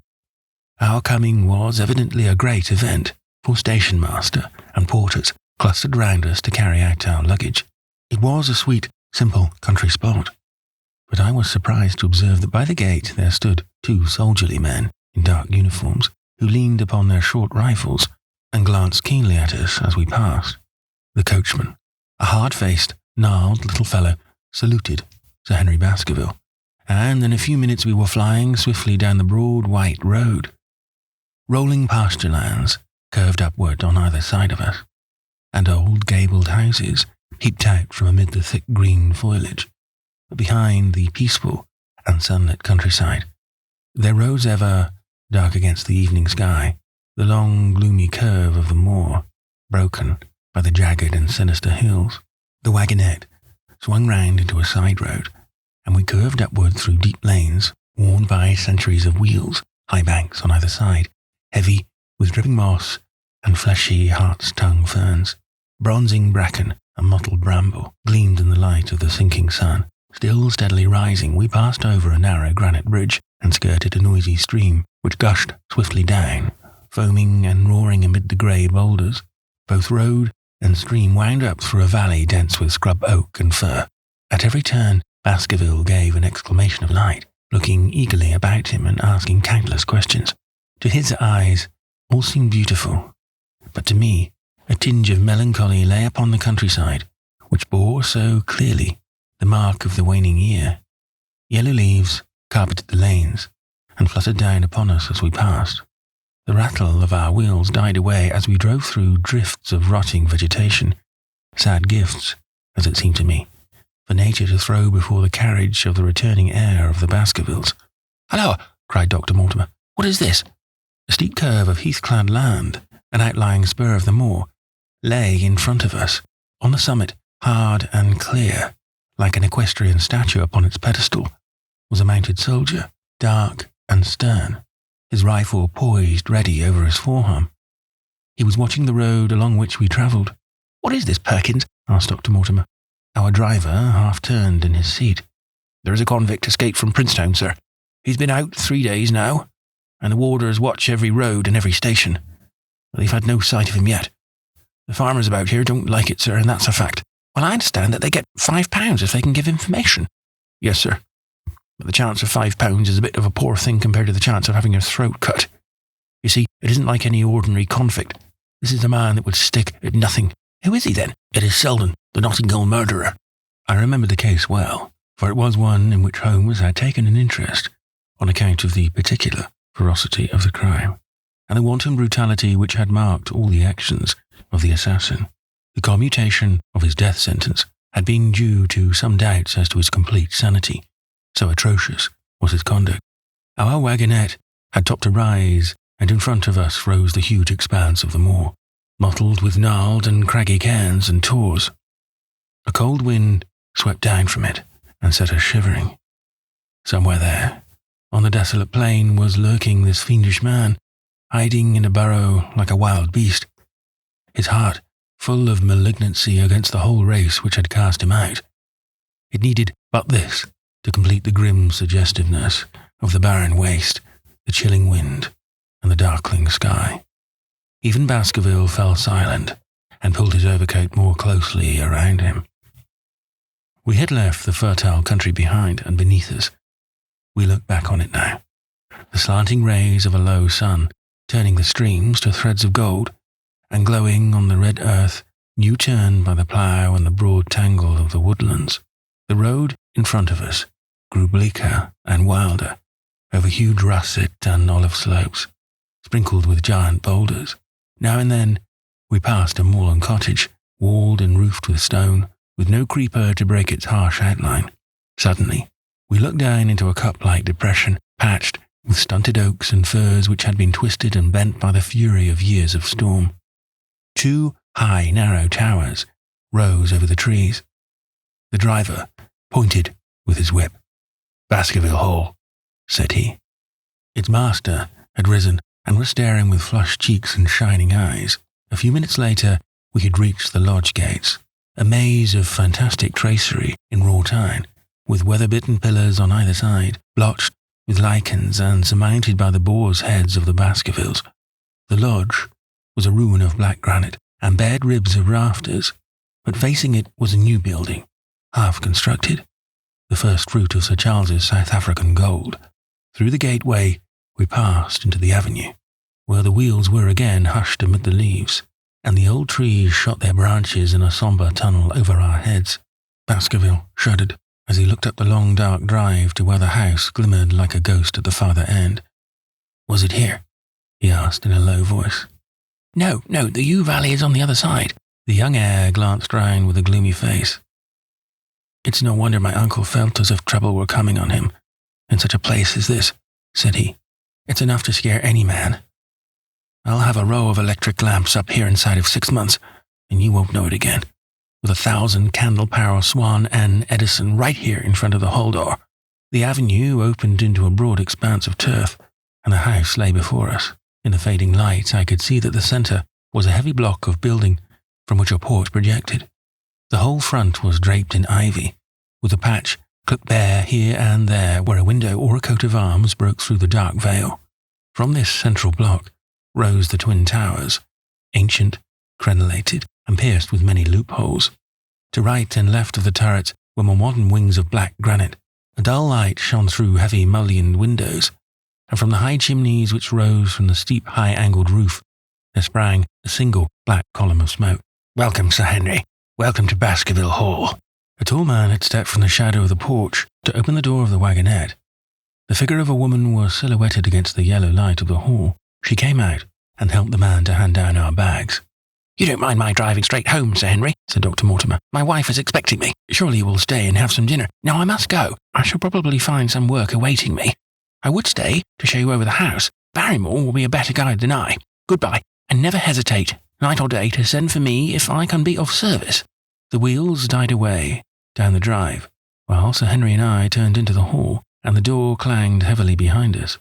It was a fine apartment in which we found ourselves, large, lofty, and heavily raftered with huge bulks of age-blackened oak. In the great old-fashioned fireplace between the high iron dogs, a log fire crackled and snapped. Sir Henry and I held out our hands to it, for we were numb from our long drive. Then we gazed round at us, at the high, thin windows of old stained glass, the oak panelling, the stag's heads, the coats of arms upon the walls, all dim and sombre in the subdued light of the central lamp. "It's just as I imagined it," said Sir Henry. "Is it not the very picture of an old family home, to think that this should be the same hall in which for 500 years my people have lived? It strikes me solemn to think of it." I saw his face lit up with a boyish enthusiasm as he gazed about him. The light beat upon him where he stood, but long shadows trailed down the walls and hung like a black canopy above him. Barrymore had returned from taking our luggage to our rooms. He stood in front of us now, with the subdued manner of a well-trained servant. He was a remarkable-looking man, tall, handsome, with a square black beard and pale, distinguished features. "Would you wish dinner to be served at once, sir?" "Is it ready?" "In a very few minutes, sir. You will find hot water in your rooms. My wife and I will be happy, Sir Henry, to stay with you until you have made your fresh arrangements, but you will understand that under the new conditions, this house will require a considerable staff." "What new conditions?" "I only meant, sir, that Sir Charles led a very retired life, and we were able to look after his wants you would naturally wish to have more company, and so you will need changes in your household. Do you mean that your wife and you wish to leave? Only when it is quite convenient to you, sir. But your family have been with us for several generations, have they not? I should be sorry to begin my life here by breaking an old family connection. I seem to discern some signs of emotion upon the butler's white face. I feel that also, sir, and so does my wife. But to tell the truth, sir, we were both very much attached to Sir Charles, and his death gave us a shock and made these surroundings very painful to us. I fear that we shall never again be easy in our minds at Baskerville Hall. But what do you intend to do? I have no doubt, sir, that we shall succeed in establishing ourselves in some business. Sir Charles's generosity has given us the means to do so. And now, sir, perhaps I had best show you to your rooms. A square, balustraded gallery ran round the top of the old hall, approached by a double stair. From this central point, 2 long corridors extended the whole length of the building, from which all the bedrooms opened. My own was in the same wing as Baskerville's, and almost next door to it. These rooms appeared to be much more modern than the central part of the house, and the bright paper and numerous candles did something to remove the sombre impression which our arrival had left upon my mind. But the dining room, which opened out of the hall, was a place of shadow and gloom. It was a long chamber with a step, separating a dais where the family sat from the lower portion reserved for their dependents. At one end, a minstrel's gallery overlooked it. Black beams shot across above our heads, with a smoke-darkened ceiling beyond them, with rows of flaring torches to light it up, and the colour and rude hilarity of an old-time banquet it might have softened. But now, when 2 black-clothed gentlemen sat in the little circle of light thrown by a shaded lamp, one's voice became hushed, and one's spirit subdued. A dim line of ancestors in every variety of dress, from the Elizabethan knight to the buck of the Regency, stared down upon us and daunted us by their silent company. We talked little, and I for one was glad when the meal was over and we were able to retire into the modern billiard room and smoke a cigarette. My word, it isn't a very cheerful place, said Henry. I suppose one can tone down to it, but I feel a bit out of the picture at present. I don't wonder that my uncle got a little jumpy if he lived all alone in such a house as this. However, if it suits you, we will retire early tonight, and perhaps things may seem more cheerful in the morning. I drew aside my curtains before I went to bed and looked out from my window. It opened upon the grassy space which lay in front of the hall door. Beyond, 2 copses of trees moaned and swung in a rising wind. A half-moon broke through the rifts of racing clouds. In its cold light, I saw beyond the trees a broken fringe of rocks and the long, low curve of the melancholy moor. I closed the curtain, feeling that my last impression was in keeping with the rest. And yet it was not quite the last. I found myself weary and yet wakeful, tossing restlessly from side to side, seeking for the sleep which would not come. Far away, a chiming clock struck out the quarters of the hours, but otherwise a deathly silence lay upon the old house. And then, suddenly, in the very dead of the night, there came a sound to my ears, clear, resonant, and unmistakable. It was the sob of a woman, the muffled, strangling gasp of one who is torn by an uncontrollable sorrow. I sat up in bed and listened intently. The noise could not have been far away, and was certainly in the house. For half an hour I waited, with every nerve on the alert, but there came no other sound save the chiming clock and the rustle of the ivy on the wall. Chapter 7. The Stapletons of Merrypit House. The fresh beauty of the following morning did something to efface from our minds the grim and grey impression which had been left upon both of us by our first experience of Baskerville Hall. As Sir Henry and I sat at breakfast, the sunlight flooded in through the high mullioned windows, throwing watery patches of colour from the coats of arms which covered them. The dark panelling glowed like bronze in the golden rays, and it was hard to realise that this was indeed the chamber which had struck such a gloom into our souls upon the evening before. "I guess it is ourselves, and not the house that we have to blame," said the baronet. "We were tired with our journey and chilled by our drive, so we took a grey view of the place. Now we are all fresh and well, so it is all cheerful once more."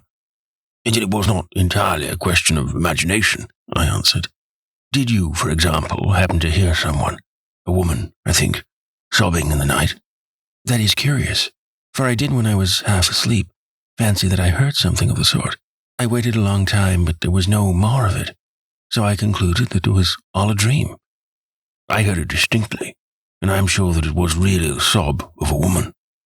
We must ask about this right away. He rang the bell and asked Barrymore whether he could account for our experience. It seemed to me that the pallid features of the butler turned a shade paler still as he listened to his master's question. There are only 2 women in the house, Sir Henry, he answered. One is the scullery maid, who sleeps in the other wing.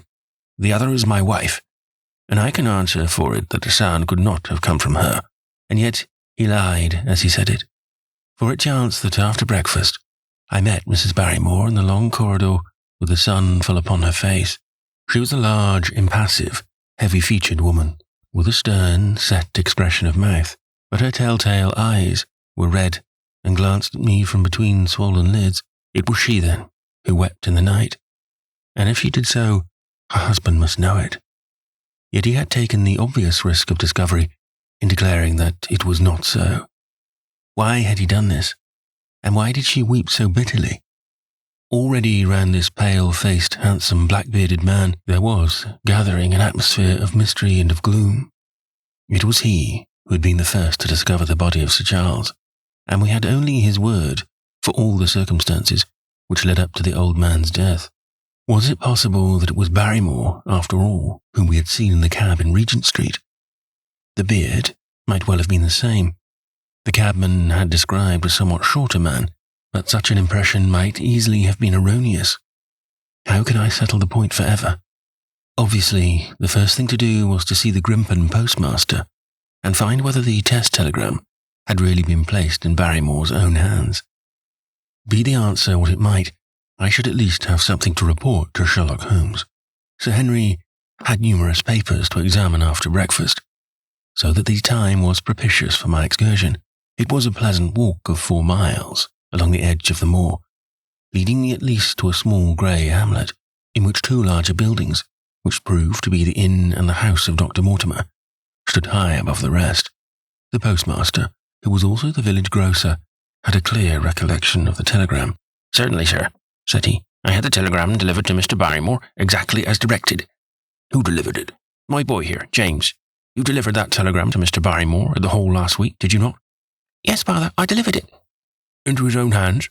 I asked. Well, he was up in the loft at the time, so that I could not put it into his own hands, but I gave it into Mrs. Barrymore's hands, and she promised to deliver it at once. Did you see Mr. Barrymore? No, sir. I tell you, he was in the loft. If you didn't see him, how do you know he was in the loft? Well, surely his own wife ought to know where he is, said the postmaster testily. Didn't he get the telegram? If there is any mistake, it is for Mr. Barrymore himself to complain. It seemed hopeless to pursue the inquiry any farther, but it was clear that in spite of Holmes's ruse, we had no proof that Barrymore had not been in London all the time. Suppose that the same man had been the last who had seen Sir Charles alive, and the first to dog the new heir when he returned to England. What then? Was he the agent of others, or had he some sinister design of his own? What interest could he have in persecuting the Baskerville family? I thought of the strange warning clipped out of the leading article of the Times. Was that his work, or was it possibly the doing of someone who was bent upon counteracting his schemes? The only conceivable motive was that which had been suggested by Sir Henry, that if the family could be scared away, a comfortable and permanent home could be secured for the Barrymores. But surely such an explanation as that would be quite inadequate to account for the deep and subtle scheming which seemed to be weaving an invisible net around the young baronet. Holmes himself had said that no more complex a case had come to him in all the long series of his sensational investigations. I prayed, as I walked back along the grey, lonely road, that my friend might soon be freed from his preoccupations and able to come down to take this heavy burden of responsibility from my shoulders. Suddenly, my thoughts were interrupted by the sound of running feet behind me, and by a voice which called me by name.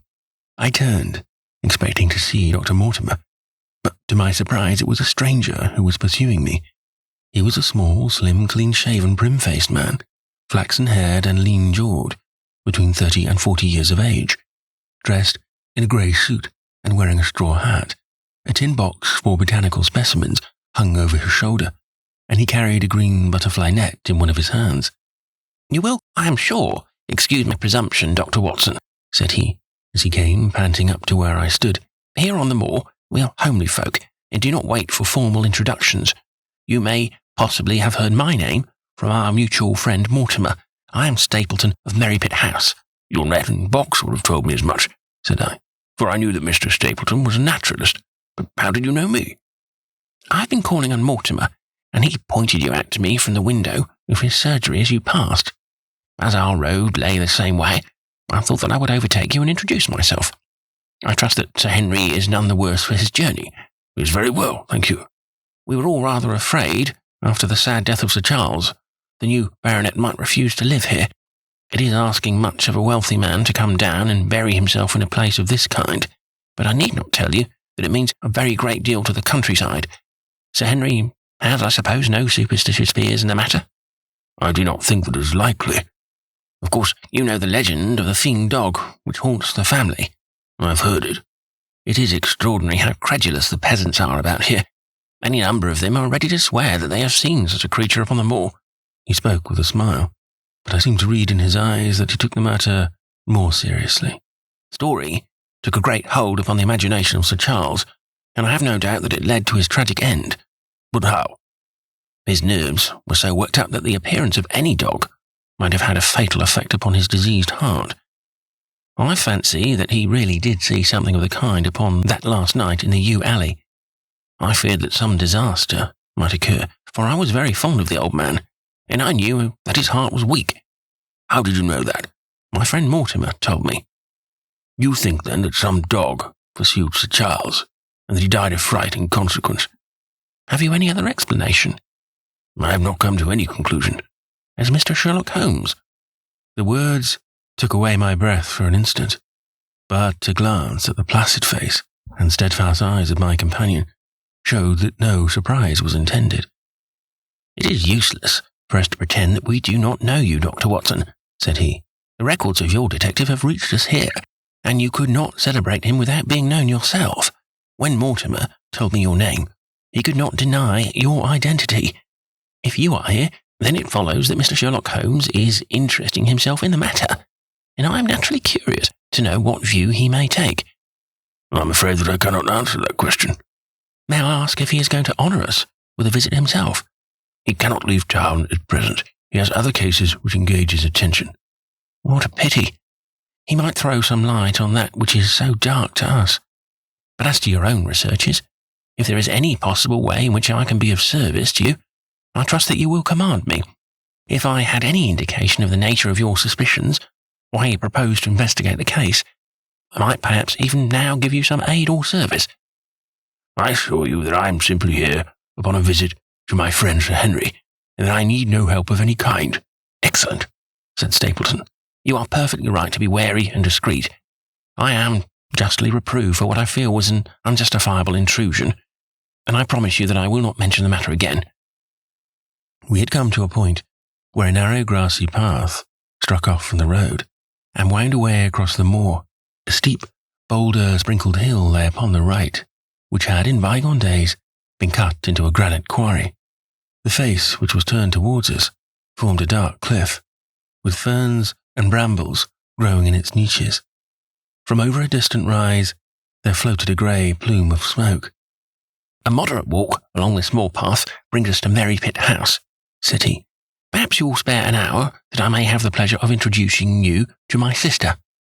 My first thought was that I should be by Sir Henry's side, but then I remembered the pile of papers and bills with which his study table was littered. It was certain that I could not help with those, and Holmes had expressly said that I should study the neighbours upon the moor.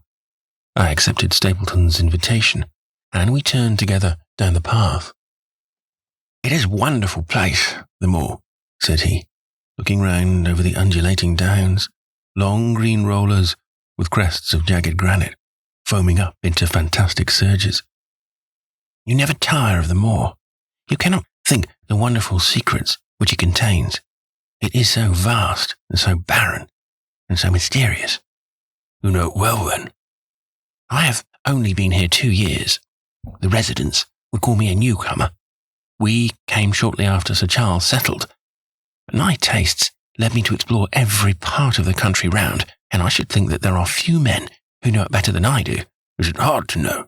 Very hard. You see, for example, this great plain to the north here, with the queer hills breaking out of it. Do you observe anything remarkable about that? It would be a rare place for a gallop. You would naturally think so, and the thought has cost several their lives before now. You notice those bright green spots scattered thickly over it? Yes, they seem more fertile than the rest. Stapleton laughed. That is the great Grimpen Mire, said he. A false step yonder means death to a man or beast. Only yesterday, I saw one of the moor ponies wander into it. He never came out. I saw his head for quite a long time, craning out of the bog hole, but it sucked him down at last. Even in dry seasons, it is a danger to cross it. After these autumn rains, it is an awful place. And yet I can find my way to the very heart of it and return alive. By George, there is another of those miserable ponies. Something brown was rolling and tossing among the green sedges. Then a long, agonized, writhing neck shot upward, and a dreadful cry echoed over the moor. It turned me cold with horror, but my companion's nerves seemed to be stronger than mine. It's gone, said he. The mire has him. 2 in 2 days, and many more perhaps, for they get in the way of going there in the dry weather, and never know the difference until the mire has them in its clutches. It is a bad place, the great Grimpen Mire. And you say you can penetrate it? Yes, there are 1 or 2 paths which a very active man can take. I have found them out. Why should you wish to go into so horrible a place? Well, you see the hills beyond. They are really islands, cut off on all sides by the impassable mire, which has crawled round them in the courses of years. That is where the rare plants and butterflies are, if you have the wit to reach them. I shall try my luck some day. He looked at me with a surprised face. For God's sake, put such an idea out of your mind, said he. Your blood would be upon my head. I assure you that there would not be the least chance of your coming back alive. It is only by remembering certain complex landmarks that I am able to do it. Hullo, I cried. What is that? A long, low moan, indescribably sad, swept over the moor. It filled the whole air, and yet it was impossible to say whence it came. From a dull murmur, it swelled into a deep roar, and then sank back into a melancholy, throbbing murmur once again. Stapleton looked at me with a curious expression in his face. Queer place, the moor, said he. But what is it? The peasants say it is the hound of the Baskervilles, calling for its prey. I've heard it once or twice before, but never quite so loud. I looked round with a chill of fear in my heart at the huge swelling plain, mottled with the green patches of rushes. Nothing stirred over the vast expanse save a pair of ravens which croaked loudly from a tor behind us. You are an educated man. You don't believe such nonsense as that, said I. What do you think is the cause of so strange a sound? Bogs make queer noises sometimes. It's the mud settling, or the water rising, or something.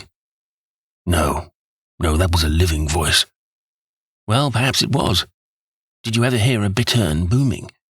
No, I never did. It's a very rare bird, practically extinct in England now, but all things are possible upon the moor. Yes, I should not be surprised to learn that what we have heard is the cry of the last of the bitterns. It's the weirdest, strangest thing that ever I heard in my life. Yes, it's rather an uncanny place altogether. Look at the hill side yonder. What do you make of those? The whole steep slope was covered with grey, circular rings of stone, a score of them at least. What are they, sheep pens? No, they are the homes of our worthy ancestors. Prehistoric man lived thickly on the moor, and as no one in particular has lived there since, we find all his little arrangements exactly as he left them. These are his wigwams, with the roofs off. You can even see his hearth and his couch if you have the curiosity to go inside. But it is quite a town. When was it inhabited? Neolithic man, no date. What did he do? He grazed his cattle on these slopes, and he learned to dig for tin when the bronze sword began to supersede the stone axe. Look at the great trench in the opposite hill. That is his mark. Yes, you will find some very singular points about the moor, Dr. Watson. Oh, excuse me an instant. It is surely Cyclopides. A small fly or moth had fluttered across our path, and in an instant Stapleton was rushing with extraordinary energy and speed in pursuit of it. To my dismay, the creature flew straight for the great mire, and my acquaintance never paused for an instant, bounding from tuft to tuft behind it, his green net waving in the air. His grey clothes and jerky zigzag irregular progress made him not unlike some huge moth himself. I was standing, watching his pursuit, with a mixture of admiration for his extraordinary activity and fear lest he should lose his footing in the treacherous mire, when I heard the sound of steps, and turning round, found a woman near me upon the path. She had come from the direction in which the plump of smoke indicated the position of Merrypit House, but the dip of the moor had hid her until she was quite close. I could not doubt that this was the Miss Stapleton, of whom I had been told, since ladies of any sort must be few upon the moor, and I remembered that I had heard someone describe her as being a beauty. The woman who approached me was certainly that, and of a most uncommon type. There could not have been a greater contrast between brother and sister. For Stapleton was neutral-tinted, with light hair and grey eyes, while she was darker than any brunette whom I have seen in England, slim, elegant, and tall. She had a proud, finely cut face, so regular that it might have seemed impassive were it not for the sensitive mouth and the beautiful, dark, eager eyes. With her perfect figure and elegant dress, she was indeed a strange apparition upon a lonely moorland path. Her eyes were on her brother as I turned, and then she quickened her pace towards me. I had raised my hat and was about to make some explanatory remark when her own words turned all my thoughts into a new channel. "Go back," she said. "Go straight back to London instantly." I could only stare at her in stupid surprise. Her eyes blazed at me, and then she tapped the ground impatiently with her foot. Why should I go back? I asked. "I cannot explain." She spoke in a low, eager voice, with a curious lisp in her utterance. "But for God's sake, do what I ask you. Go back, and never set foot upon the moor again." "But I have only just come." Man, she cried. "Can you not tell when a warning is for your own good? Go back to London. Start tonight. Get away from this place at all costs. Hush, my brother is coming. Not a word of what I have said. Would you mind getting that orchid for me, among the maris tails yonder? We are very rich in orchids on the moor. Now, of course, you are rather late to see the beauties of the place." Stapleton had abandoned the chase and came back to us, breathing hard and flushed with his exertions. "Hello, Beryl," said he, and it seemed to me that the tone of his greeting was not altogether a cordial one. "Well, Jack, you are very hot." "Yes, I was chasing a Cyclopides. He is very rare and seldom found in the late autumn. What a pity that I should have missed him." He spoke unconcernedly, but his small, light eyes glanced incessantly from the girl to me. "You have introduced yourselves, I can see." "Yes, I was telling Sir Henry that it was rather late for him to see the true beauties of the moor." "Why, who do you think this is?" "I imagine it must be Sir Henry Baskerville." No, said I, only a humble commoner, but his friend. My name is Dr. Watson." A flash of vexation passed over her expressive face. "We have been talking at cross purposes," said she. "Why, you had not very much time for talk," her brother remarked with the same questioning eyes. "I talked as if Dr. Watson were a resident, instead of being merely a visitor," said she. "Cannot much matter to him whether it is early or late for the orchids. But you will come on, will you not, and see Merrypit House?" A short walk brought us to it. A bleak moorland house, once the farm of some grazier in the old prosperous days, but now put into repair and turned into a modern dwelling. An orchard surrounded it, but the trees, as is usual on the moor, were stunted and nipped, and the effect of the whole place was mean and melancholy. We were admitted by a strange, wizened, rusty-coated old manservant, who seemed in keeping with the house. Inside, however, there were large rooms, furnished with an elegance in which I seemed to recognize the taste of the lady. As I looked from their windows at the interminable granite-flecked moor rolling unbroken to the farthest horizon, I could not but marvel at what could have brought this highly educated man and this beautiful woman to live in such a place. "Queer spot to choose, is it not?" said he, as if in answer to my thought. "And yet we managed to make ourselves fairly happy, do we not, Beryl?" "Quite happy," said she, but there was no ring of conviction in her words. "I had a school," said Stapleton. "It was in the North Country. The work, to a man of my temperament, was mechanical and uninteresting, but the privilege of living with youth, of helping to mould those young minds, and of impressing them with one's own character and ideals, was very dear to me. However, the fates were against us. A serious epidemic broke out in the school. 3 of the boys died. We never recovered from the blow, and much of my capital was irretrievably swallowed up. And yet, if it were not for the loss of the charming relationship of the boys, I could rejoice over my own misfortune, for, with my strong taste for botany and zoology, I find an unlimited field of work here, and my sister is as devoted to nature as I am. All this, Dr. Watson, has been brought upon your head by your expression, as you surveyed the moor out of our window." "It certainly did cross my mind that it might be a little dull, less for you, perhaps, than for your sister." "No, I am never dull," said she quickly. "We have books, we have our studies, and we have interesting neighbours. Dr. Mortimer is a most learned man in his own line. Poor Sir Charles was also an admirable companion. We knew him well, and miss him more than I can tell you. Do you think that I should intrude if I were to call this afternoon and make the acquaintance of Sir Henry?" "I'm sure that he would be delighted." "And perhaps you would mention that I propose to do so. We may, in our humble way, do something to make things more easy for him, until he becomes accustomed to his new surroundings. Will you come upstairs, Dr. Watson, and inspect my collection of Lepidoptera? I think it is the most complete one in the southwest of England. By the time that you have looked through them, lunch will be almost ready." But I was eager to get back to my charge. The melancholy of the moor, the death of the unfortunate pony, the weird sound which had been associated with the grim legend of the Baskervilles, all these things tinged my thoughts with sadness. Then, on the top of these more or less vague impressions, there had come the definite and distinct warning of Miss Stapleton, delivered with such intense earnestness that I could not doubt that some grave and deep reason lay behind it. I resisted all pressure to stay for lunch, and I set off at once upon my return journey, taking the grass-grown path by which we had come. It seems, however, that there must have been some shortcut for those who knew it, for before I had reached the road, I was astounded to see Miss Stapleton sitting upon a rock by the side of the track. Her face was beautifully flushed with her exertions, and she held her hand to her side. "I have run all the way in order to cut you off, Dr. Watson," said she. "I had not even time to put on my hat. I must not stop, or my brother may miss me. I wanted to say to you how sorry I am about the stupid mistake I made in thinking that you were Sir Henry.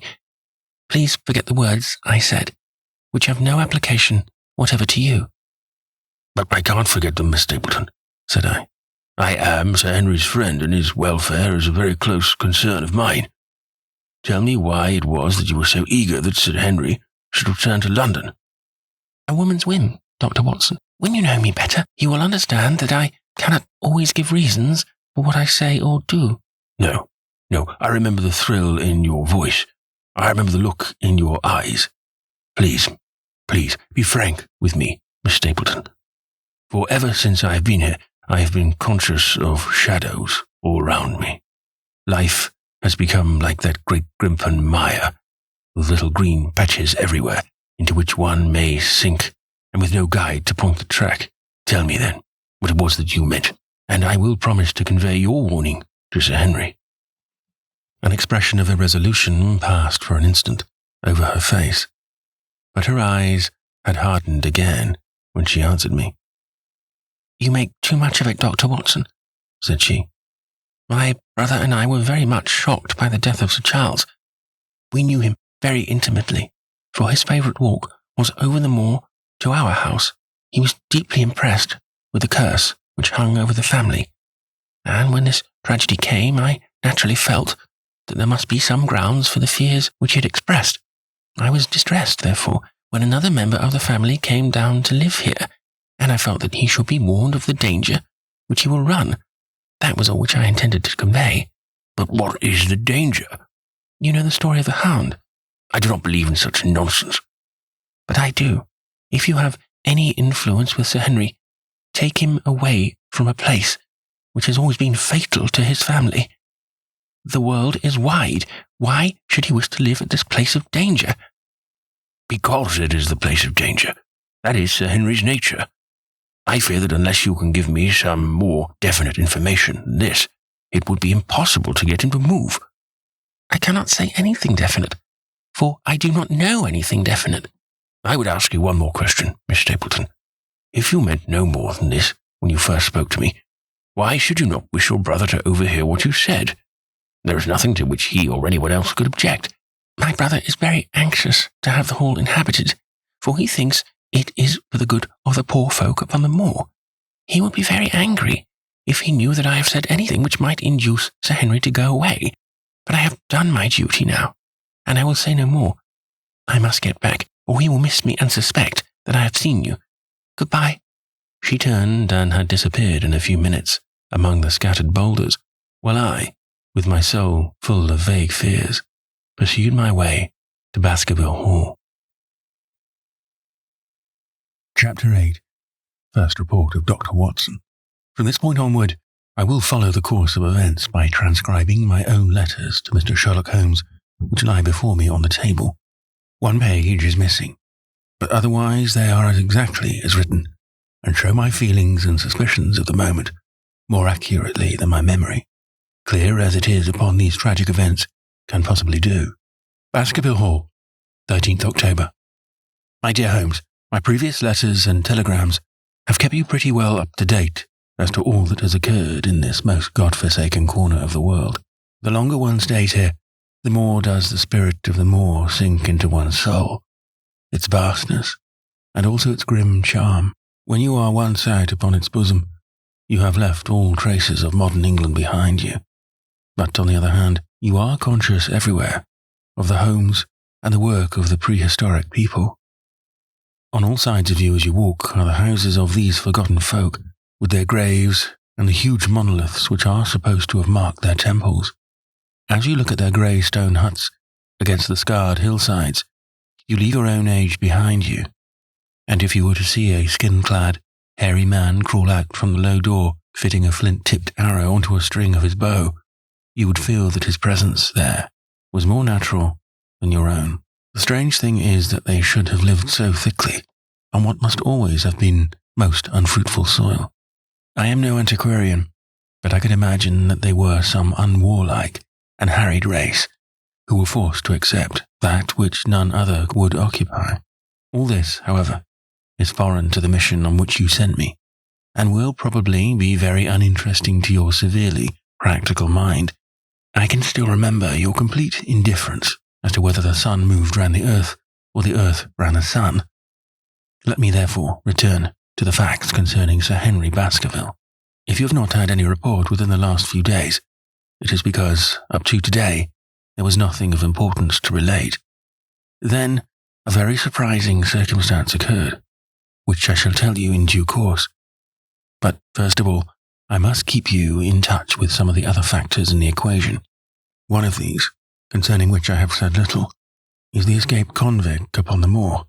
There is strong reason now to believe that he has got right away, which is a considerable relief to the lonely householders of this district. A fortnight has passed since his flight, during which he has not been seen, and nothing has been heard of him.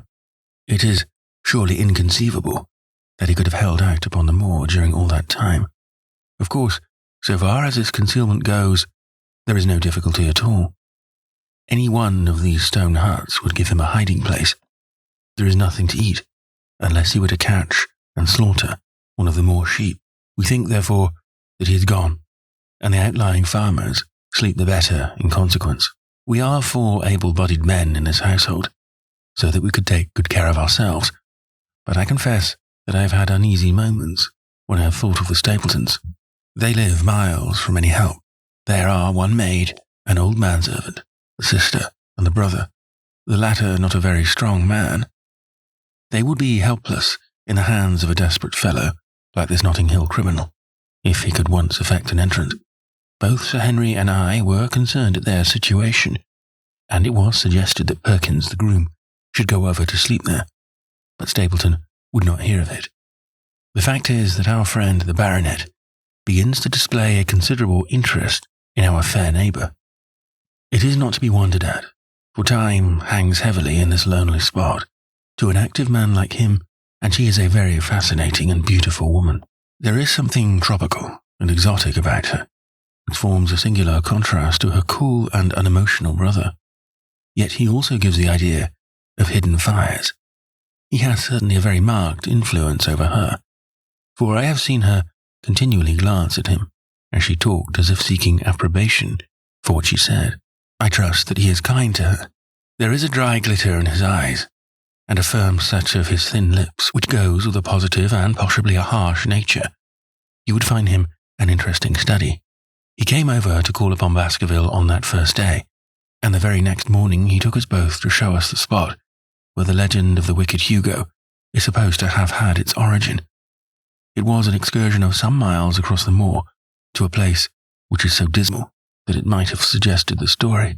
We found a short valley between rugged tors, which led to an open, grassy space, flecked over with a white cotton grass.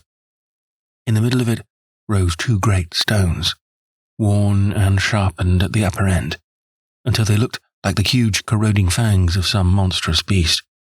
In every way, it corresponded with the scene of the old tragedy.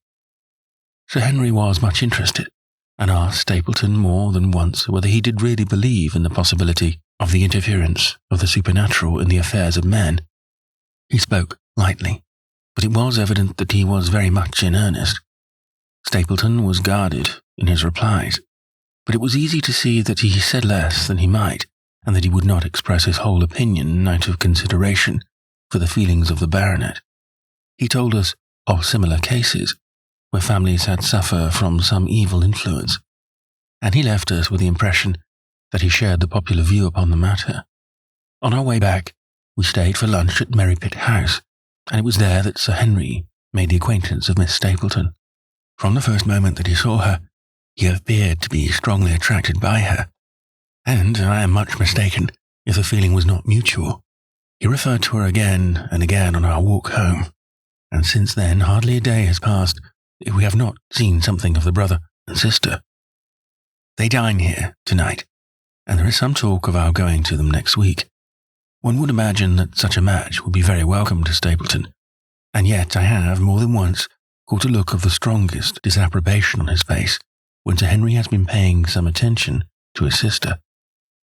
He is much attached to her, no doubt, and would lead a lonely life without her, but it would seem the height of selfishness if he were to stand in the way of her making so brilliant a marriage. Yet I am certain that he does not wish their intimacy to ripen into love, and I have several times observed that he has taken pains to prevent them from being tete-a-tete.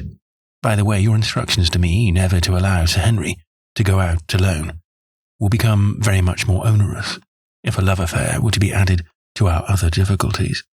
My popularity would soon suffer if I were to carry out your orders to the letter. The other day, Thursday, to be more exact, Dr. Mortimer lunched with us. He has been excavating a barrow at Long Down, and has got a prehistoric skull which fills him with great joy. Never was there such a single-minded enthusiast as he. The Stapletons came in afterwards, and the good doctor took us all to the yew alley, at Sir Henry's request, to show us exactly how everything occurred upon that fatal night. It is a long, dismal walk, the yew alley, between two high walls of clipped hedge, with a narrow band of grass upon either side. At the far end is an old tumble-down summer-house. Halfway down is the moor-gate, where the old gentleman left his cigar-ash. It is a white wooden gate with a latch. Beyond it lies the wide moor. I remembered your theory of the affair, and tried to picture all that had occurred. As the old man stood there, he saw something coming across the moor, something which terrified him so that he lost his wits, and ran until he died of sheer horror and exhaustion. There was the long, gloomy tunnel down which he fled, And from what? A sheepdog of the moor, or a spectral hound, black, silent, and monstrous? Was there a human agency in the matter? Did the pale, watchful Barrymore know more than he cared to say? It was all dim and vague, but always there is the dark shadow of crime behind it. One other neighbour I have met since I wrote last. This is Mr. Frankland of Laughter Hall, who lives some 4 miles to the south of us. He is an elderly man, red-faced, white-haired, and choleric. His passion is for the British law, and he has spent a large fortune in litigation. He fights for the mere pleasure of fighting, and is equally ready to take up either side of a question, so that it is no wonder that he has found it a costly amusement. Sometimes he will shut up a right-of-way and defy the parish to make him open it. At others, he will with his own hands tear down some other man's gate and declare that a path has existed there from time immemorial, defying the owner to prosecute him for trespass. He is learned in old manorial and communal rights, and he applies his knowledge sometimes in favour of the villagers of Fernworthy, and sometimes against them, so that he is periodically either carried in triumph down the village street or else burned in effigy, according to his latest exploit. He is said to have about 7 lawsuits upon his hands at present, which will probably swallow up the remainder of his fortune, and so draw his sting and leave him harmless for the future. Apart from the law, he seems a kindly, good-natured person, and I only mention him because you were particular that I should send some description of the people who surround us. He is curiously employed at present, for being an amateur astronomer, he has an excellent telescope, with which he lies upon the roof of his own house and sweeps the moor all day long in the hope of catching a glimpse of the escaped convict.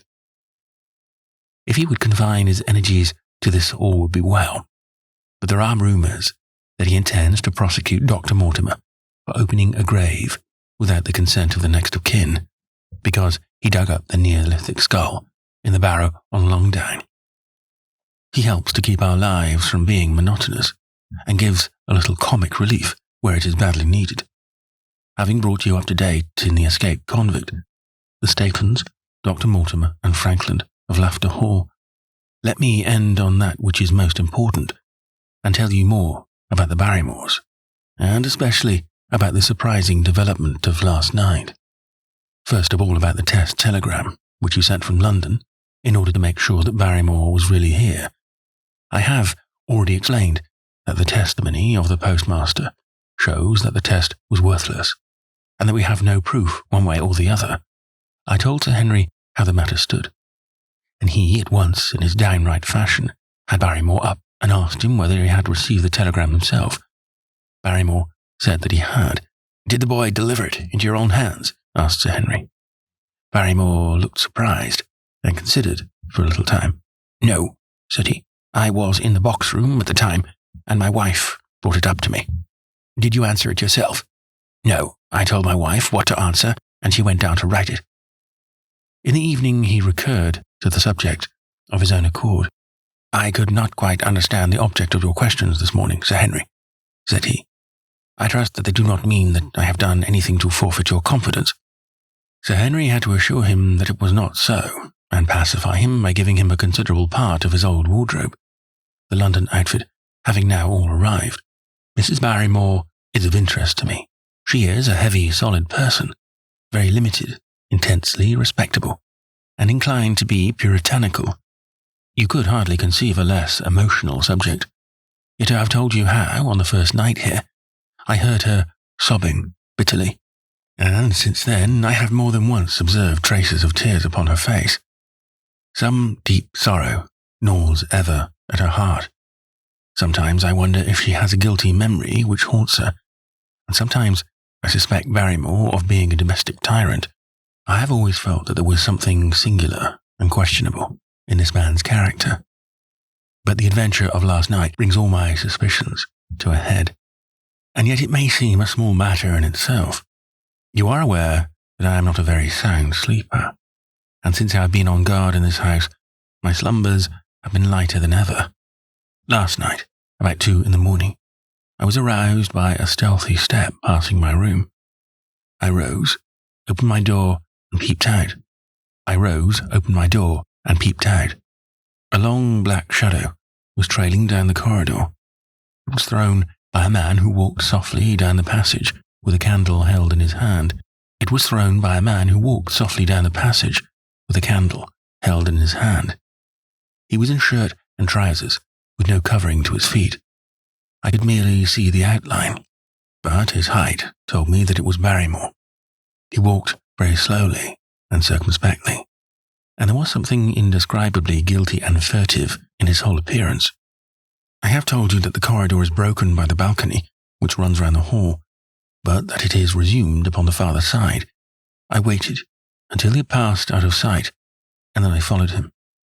When I came round the balcony, he had reached the end of the farther corridor, and I could see from the glimmer of light through an open door that he had entered one of the rooms.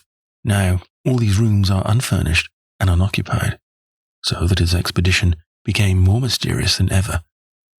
The light shone steadily as if he were standing motionless. I crept down the passage as noiselessly as I could and peeped round the corner of the door. Barrymore was crouching at the window with the candle held against the glass. His profile was half turned towards me, and his face seemed to be rigid with expectation as he stared out into the blackness of the moor. For some minutes he stood watching intently. Then he gave a deep groan, and with an impatient gesture he put out the light. Instantly I made my way back to my room, and very shortly came the stealthy steps passing once more upon their return journey. Long afterwards, when I had fallen into a light sleep, I heard a key turn somewhere in a lock, but I could not tell whence the sound came. What it all means, I cannot guess, but there is some secret business going on in this house of gloom, which, sooner or later, we shall get to the bottom of. I do not trouble you with my theories, for you asked me to furnish you only with facts. I have had a long talk with Sir Henry this morning, and we have made a plan of campaign founded upon my observations of last night. I will not speak about it just now, but it should make my next report interesting reading. Chapter 9. Second Report of Dr. Watson. The Light upon the Moor. Baskerville Hall, 15th October. My dear Holmes, if I was compelled to leave you without much news during the early days of my mission, you must acknowledge that I am making up for lost time, and that events are now crowding thick and fast upon us. In my last report, I ended upon my top note with Barrymore at the window, and now I have quite a budget already which will, unless I am much mistaken, considerably surprise you. Things have taken a turn which I could not have anticipated. In some ways, they have, within the last 48 hours, become much clearer, and in some ways they have become more complicated. But I will tell you all, and you shall judge for yourself. Before breakfast, on the morning following my adventure, I went down the corridor and examined the room in which Barrymore had been on the night before. The western window, through which he had stared so intently, has, I noticed, one peculiarity above all other windows in the house. It commands the nearest outlook on the moor. There is an opening between two trees, which enables one, from this point of view, to look right down upon it, while from all the other windows it is only a distant glimpse which can be obtained. It follows, therefore, that Barrymore, since only this window would serve the purpose, must have been looking out for something or somebody upon the moor. The night was very dark, so that I can hardly imagine how he could have hoped to see anyone. It had struck me that it was possible that some love intrigue was on foot. That would have accounted for his stealthy movements, and also for the uneasiness of his wife. The man is a striking-looking fellow, very well equipped to steal the heart of a country girl, so that this theory seemed to have something to support it. That opening of the door, which I had heard after I had returned to my room, might mean he had gone out to keep some clandestine appointment. So I reasoned with myself in the morning, and I tell you the direction of my suspicions, however much the result may have shown that they were unfounded. But, whatever the true explanation of Barrymore's movements might be, I felt that the responsibility of keeping them to myself until I could explain them was more than I could bear. I had an interview with the baronet in his study after breakfast, and I told him all that I had seen. he was less surprised than I had expected. "I knew that Barrymore walked about nights, and I had a mind to speak to him about it," said he. "2 or 3 times I have heard his steps in the passage, coming and going, just about the hour you name." "Perhaps then he pays a visit every night to that particular window," I suggested. "Perhaps he does so. If so, we should be able to shadow him and see what it is that he is after. I wonder what your friend Holmes would do if he were here." "I believe that he would do exactly what you now suggest," said I. "He would follow Barrymore and see what he did." "Then we shall do it together." "Surely he would hear us." "The man is rather deaf, and in any case we must take our chance of that. We'll sit up in my room tonight and wait until he passes." Sir Henry rubbed his hands with pleasure, and it was evident that he held the adventure as a relief to his somewhat quiet life upon the moor. The baronet had been in communication with the architect who prepared the plans for Sir Charles, and with a contractor from London, so that we may expect great changes to begin here soon. There have been decorators and furnishers up from Plymouth, and it is evident that our friend has large ideas and means to spare no pains or expense to restore the grandeur of his family.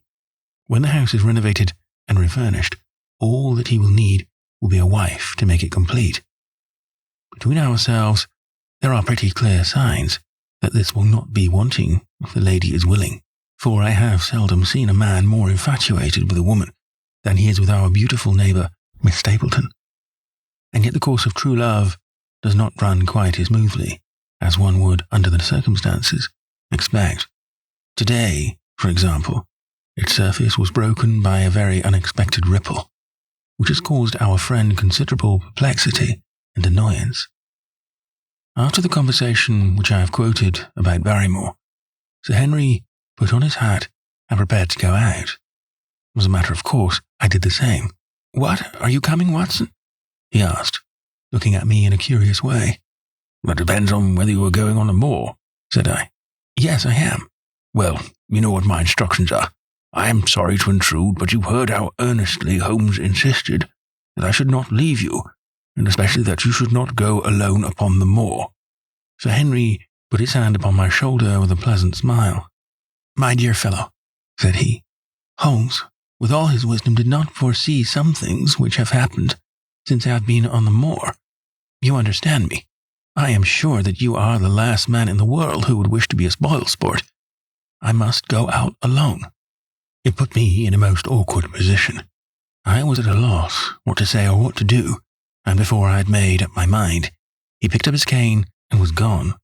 But when I came to think the matter over, my conscience reproached me bitterly for having, on any pretext, allowed him to go out of my sight. I imagined what my feelings would be if I had to return to you and to confess that some misfortune had occurred through my disregard for your instructions. I assure you, my cheeks flushed at the very thought. It might not even now be too late to overtake him, so I set off at once in the direction of Merrypit House. I hurried along the road, at the top of my speed, without seeing anything of Sir Henry, until I came to the point where the moor path branches off. There, fearing that perhaps I had come in the wrong direction after all, I mounted a hill from which I could command a view, the same hill which is cut into the dark quarry. Thence I saw him at once. He was on the moor path, about 1/4 mile off, and a lady was by his side who could only be Miss Stapleton. It was clear that there was already an understanding between them, and that they had met by appointment. They were walking slowly along in deep conversation, and I saw her making quick little movements of her hands, as if she were very earnest in what she was saying, while he listened intently, and once or twice shook his head in strong dissent. I stood among the rocks, watching them, very much puzzled as to what I should do next. To follow them and break into their intimate conversation seemed to be an outrage, and yet my clear duty was never for an instant to let him out of my sight. To act the spy upon a friend was a hateful task. Still, I could see no better course than to observe him from the hill, and to clear my conscience by confessing to him afterwards what I had done. It is true that if any sudden danger had threatened him, I was too far away to be of use, and yet I am sure that you will agree with me that the position was very difficult, and that there was nothing more which I could do. Our friend, Sir Henry, and the lady had halted on the path, and were standing deeply absorbed in their conversation, when I was suddenly aware that I was not the only witness of their interview. A wisp of green floating in the air caught my eye, and another glance showed me that it was carried on a stick by a man who was moving among the broken ground. It was Stapleton with his butterfly net. He was very much closer to the pair than I was, and he appeared to be moving in their direction. At this instant, Sir Henry suddenly drew Miss Stapleton to his side. His arm was round her, but it seemed to me that she was straining away from him, with her face averted. He stooped his head to hers, and she raised one hand as if in protest. Next moment, I saw them spring apart and turn hurriedly round. Stapleton was the cause of the interruption. He was running wildly towards them, his absurd net dangling behind him. He gesticulated and almost danced with excitement in front of the lovers. What the scene meant, I could not imagine. But it seemed to me that Stapleton was abusing Sir Henry, who offered explanations, which became more angry as the other refused to accept them. The lady stood by in haughty silence. Finally, Stapleton turned upon his heel and beckoned in a peremptory way to his sister, who, after an irresolute glance at Sir Henry, walked off by the side of her brother. The naturalist's angry gestures showed that the lady was included in his displeasure. The baronet stood for a minute looking after them, and then he walked slowly back the way that he had come, his head hanging, the very picture of dejection. What all this meant I could not imagine, but I was deeply ashamed to have witnessed so intimate a scene without my friend's knowledge. I ran down the hill, therefore, and met the baronet at the bottom.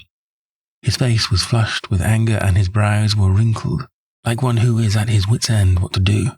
"Hello, Watson. Where have you dropped from?" said he. "You don't mean to say that you came after me in spite of all?" I explained everything to him, how I had found it impossible to remain behind, how I had followed him, and how I had witnessed all that had occurred. For an instant his eyes blazed at me, but my frankness disarmed his anger, and he broke at last into a rather rueful laugh. "You would have thought that the middle of that prairie, a fairly safe place for a man to be private," said he. "By thunder, the whole countryside seems to have been out to see me do my wooing, and a mighty poor wooing at that. Where had you engaged a seat?" "I was on that hill, quite in the back row, but her brother was well up to the front." "Did you see him come out on us?" "Yes, I did." "Did he ever strike you as being crazy, this brother of hers?" "I can't say that he ever did." "I dare say not. I always thought him sane until today, but you can take it from me that either he or I ought to be in a straitjacket. What's the matter with me, anyhow? You've lived near me for some weeks, Watson. Tell me straight now. Is there anything that will prevent me from making a good husband to a woman that I loved?" "I should say not." "He can't object to my worldly position, so it must be myself that he has this down on. What has he against me? I never hurt man or woman in my life that I know of, and yet he would not so much as let me touch the tips of her fingers." "Did he say so?" "That and a deal more. I tell you, Watson, I've only known her these few weeks, but from the first I just felt that she was made for me. And she too, she was happy when she was with me, and that I'll swear.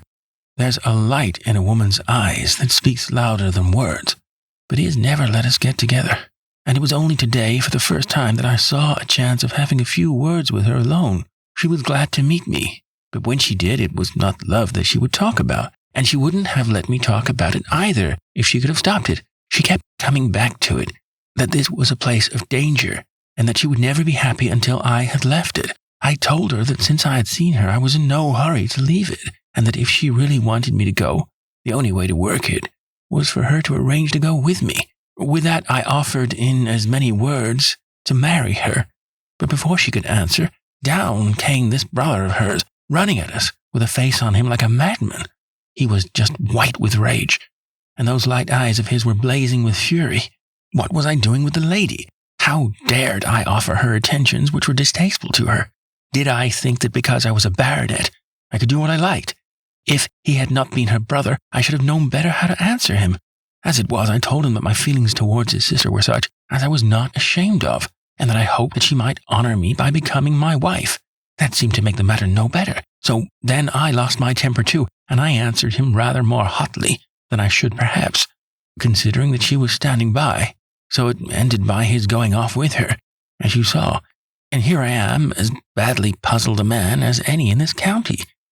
Just tell me what it all means, Watson, and I'll owe you more than ever I can hope to pay. I tried 1 or 2 explanations, but indeed, I was completely puzzled myself. Our friend's title, his fortune, his age, his character, and his appearance are all in his favour, and I know nothing against him, unless it be this dark fate which runs in his family, that his advances should be rejected so brusquely, without any reference to the lady's own wishes, and that the lady should accept the situation without protest, is very amazing. However, our conjectures were set at rest by a visit from Stapleton himself that very afternoon. He had come to offer apologies for his rudeness of the morning, and after a long private interview with Sir Henry in his study, the upshot of their conversation was that the breach is quite healed, and that we are to dine at Merrypit House next Friday as a sign of it.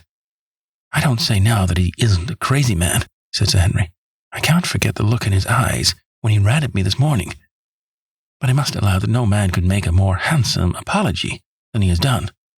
Did he give any explanation of his conduct? His sister is everything in his life, he says. That is natural enough, and I am glad that he should understand her value. They have always been together, and according to his account, he has been a very lonely man with only her as a companion, so that the thought of losing her was really terrible to him. He did not understand, he said, that I was becoming attached to her, but when he saw with his own eyes that it was really so, and that she might be taken away from him, it gave him such a shock that for a time he was not responsible for what he said or did. He was very sorry for all that had passed, and he recognized how foolish and how selfish it was that he should imagine that he could hold a beautiful woman like his sister to himself for her whole life.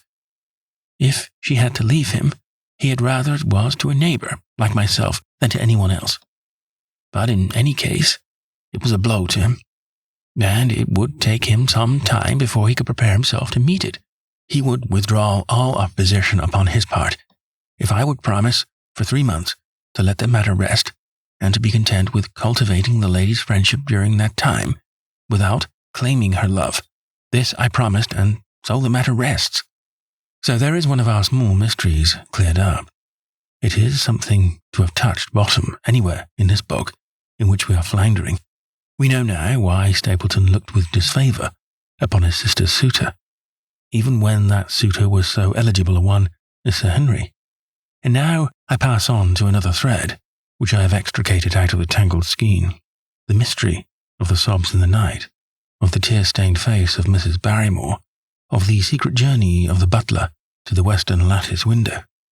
Congratulate me, my dear Holmes, and tell me that I have not disappointed you as an agent, that you do not regret the confidence which you showed in me when you sent me down. All these things have, by one night's work, been thoroughly cleared. I have said, by one night's work, but in truth, it was by 2 nights' work, for on the first we drew entirely blank. I sat up with Sir Henry in his rooms until nearly 3 o'clock in the morning, but no sound of any sort did we hear, except the chiming clock upon the stairs. It was a most melancholy vigil, and ended by each of us falling asleep in our chairs. Fortunately, we were not discouraged, and we determined to try again. The next night, we lowered the lamp, and sat smoking cigarettes without making the least sound. It was incredible how slowly the hours crawled by, and yet we were helped through it by the same sort of patient interest which the hunter must feel as he watches the trap into which he hopes the game may wander. 1 struck, and 2, and we had almost for the second time given it up in despair, when, in an instant, we both sat bolt upright in our chairs, with all our weary senses keenly on the alert once more. We had heard the creak of a step in the passage. Very stealthily, we heard it pass along, until it died away in the distance. Then the baronet gently opened his door, and we set out in pursuit. Already our man had gone round the gallery, and the corridor was all in darkness. Softly, we stole along until we had come into the other wing, We were just in time to catch a glimpse of the tall, black-bearded figure, his shoulders rounded as he tiptoed down the passage. Then he passed through the same door as before, and the light of the candle framed it in the darkness and shot one single yellow beam across the gloom of the corridor. We shuffled cautiously towards it, trying every plank before we dared to put our whole weight upon it. We had taken the precaution of leaving our boots behind us, but even so, the old boards snapped and creaked beneath our tread. Sometimes it seemed impossible that he should fail to hear our approach. However, the man is fortunately rather deaf, and he was entirely preoccupied in that which he was doing. When at last we reached the door and peeped through, we found him crouching at the window, candle in hand, his white, intent face pressed against the pane, exactly as I had seen him 2 nights before. We had arranged no plan of campaign, but the baronet is a man to whom the most direct way is always the most natural. He walked into the room, and as he did so, Barrymore sprang up from the window with a sharp hiss of his breath and stood livid and trembling before us. His dark eyes, glaring out of the white mask of his face, were full of horror and astonishment as he gazed from Sir Henry to me. "What are you doing here, Barrymore?" "Nothing, sir." His agitation was so great that he could hardly speak, and the shadows sprang up and down from the shaking of his candle. "It was the window, sir. I go round at night to see that they are fastened." "On the 2nd floor?" "Yes, sir. All the windows." "Look here, Barrymore," said Sir Henry sternly. "We have made up our minds to have the truth out of you, so it will save you trouble to tell it sooner rather than later. Come now, no lies. What were you doing at that window?" The fellow looked at us in a helpless way, and he wrung his hands together like one who was in the last extremity of doubt and misery. "I was doing no harm, sir. I was holding a candle to the window." "And why were you holding a candle to the window?" "Don't ask me, Sir Henry. Don't ask me. I give you my word, sir, that it is not my secret, and that I cannot tell it. If it concerned no one but myself, I would not try to keep it from you." A sudden idea occurred to me, and I took the candle from the trembling hand of the butler. "He must have been holding it as a signal," said I. "Let us see if there is any answer." I held it as he had done and stared out into the darkness of the night. Vaguely, I could discern the black bank of the trees and the lighter expanse of the moor, for the moon was behind the clouds, and then I gave a cry of exultation, for a tiny pinpoint of yellow light had suddenly transfixed the dark veil and glowed steadily in the center of the black square framed by the window. "There it is," I cried. No, sir, it is nothing at all," the butler broke in. "I assure you, sir." "Move your light across the window, Watson," cried the baronet. "See, the other moves too. Now, you rascal, do you deny that it is a signal? Come on, speak up. Who is your confederate out yonder, and what is this conspiracy that is going on?" The man's face became openly defiant. "It is my business and not yours. I will not tell." "Then you leave my employment right away." "Very good, sir. If I must, I must. And you go in disgrace. By thunder, you may well be ashamed of yourself. Your family has lived with mine for over 100 years under this roof, and here I find you deep in some dark plot against me." No, sir, not against you," was a woman's voice, and Mrs. Barrymore, paler and more horror-struck than her husband, was standing at the door. Her bulky figure in a shawl and skirt might have been comic, were it not for the intensity of feeling upon her face. "We have to go, Eliza. This is the end of it. You can pack your things," said the butler. "Oh, John, have I brought you to this? It is my doing, Sir Henry, all mine. He has done nothing except for my sake, and because I asked him. Speak out, then. What does it mean?" "My unhappy brother is starving on the moor. We cannot let him perish at our very gates. The light is a signal to him that food is ready for him, and his light out yonder is to show the spot to which to bring it." "Then your brother is—" "The escaped convict, sir. Selden, the criminal." "That's the truth, sir," said Barrymore. "I said that it was not my secret, and that I could not tell it to you. But now you have heard it, and you will see that if there was a plot, it was not against you." This, then, was the explanation of the stealthy expeditions at night, and the light at the window. Sir Henry and I both stared at the woman in amazement. Was it possible that this stolidly respectable person was of the same blood as one of the most notorious criminals in the country? Yes, sir. My name was Selden, and he is my younger brother. We humoured him too much when he was a lad, and gave him his own way in everything, until he came to think that the world was made for his pleasure, and that he could do what he liked in it. Then, as he grew older, he met wicked companions, and the devil entered into him until he broke my mother's heart and dragged our name in the dirt.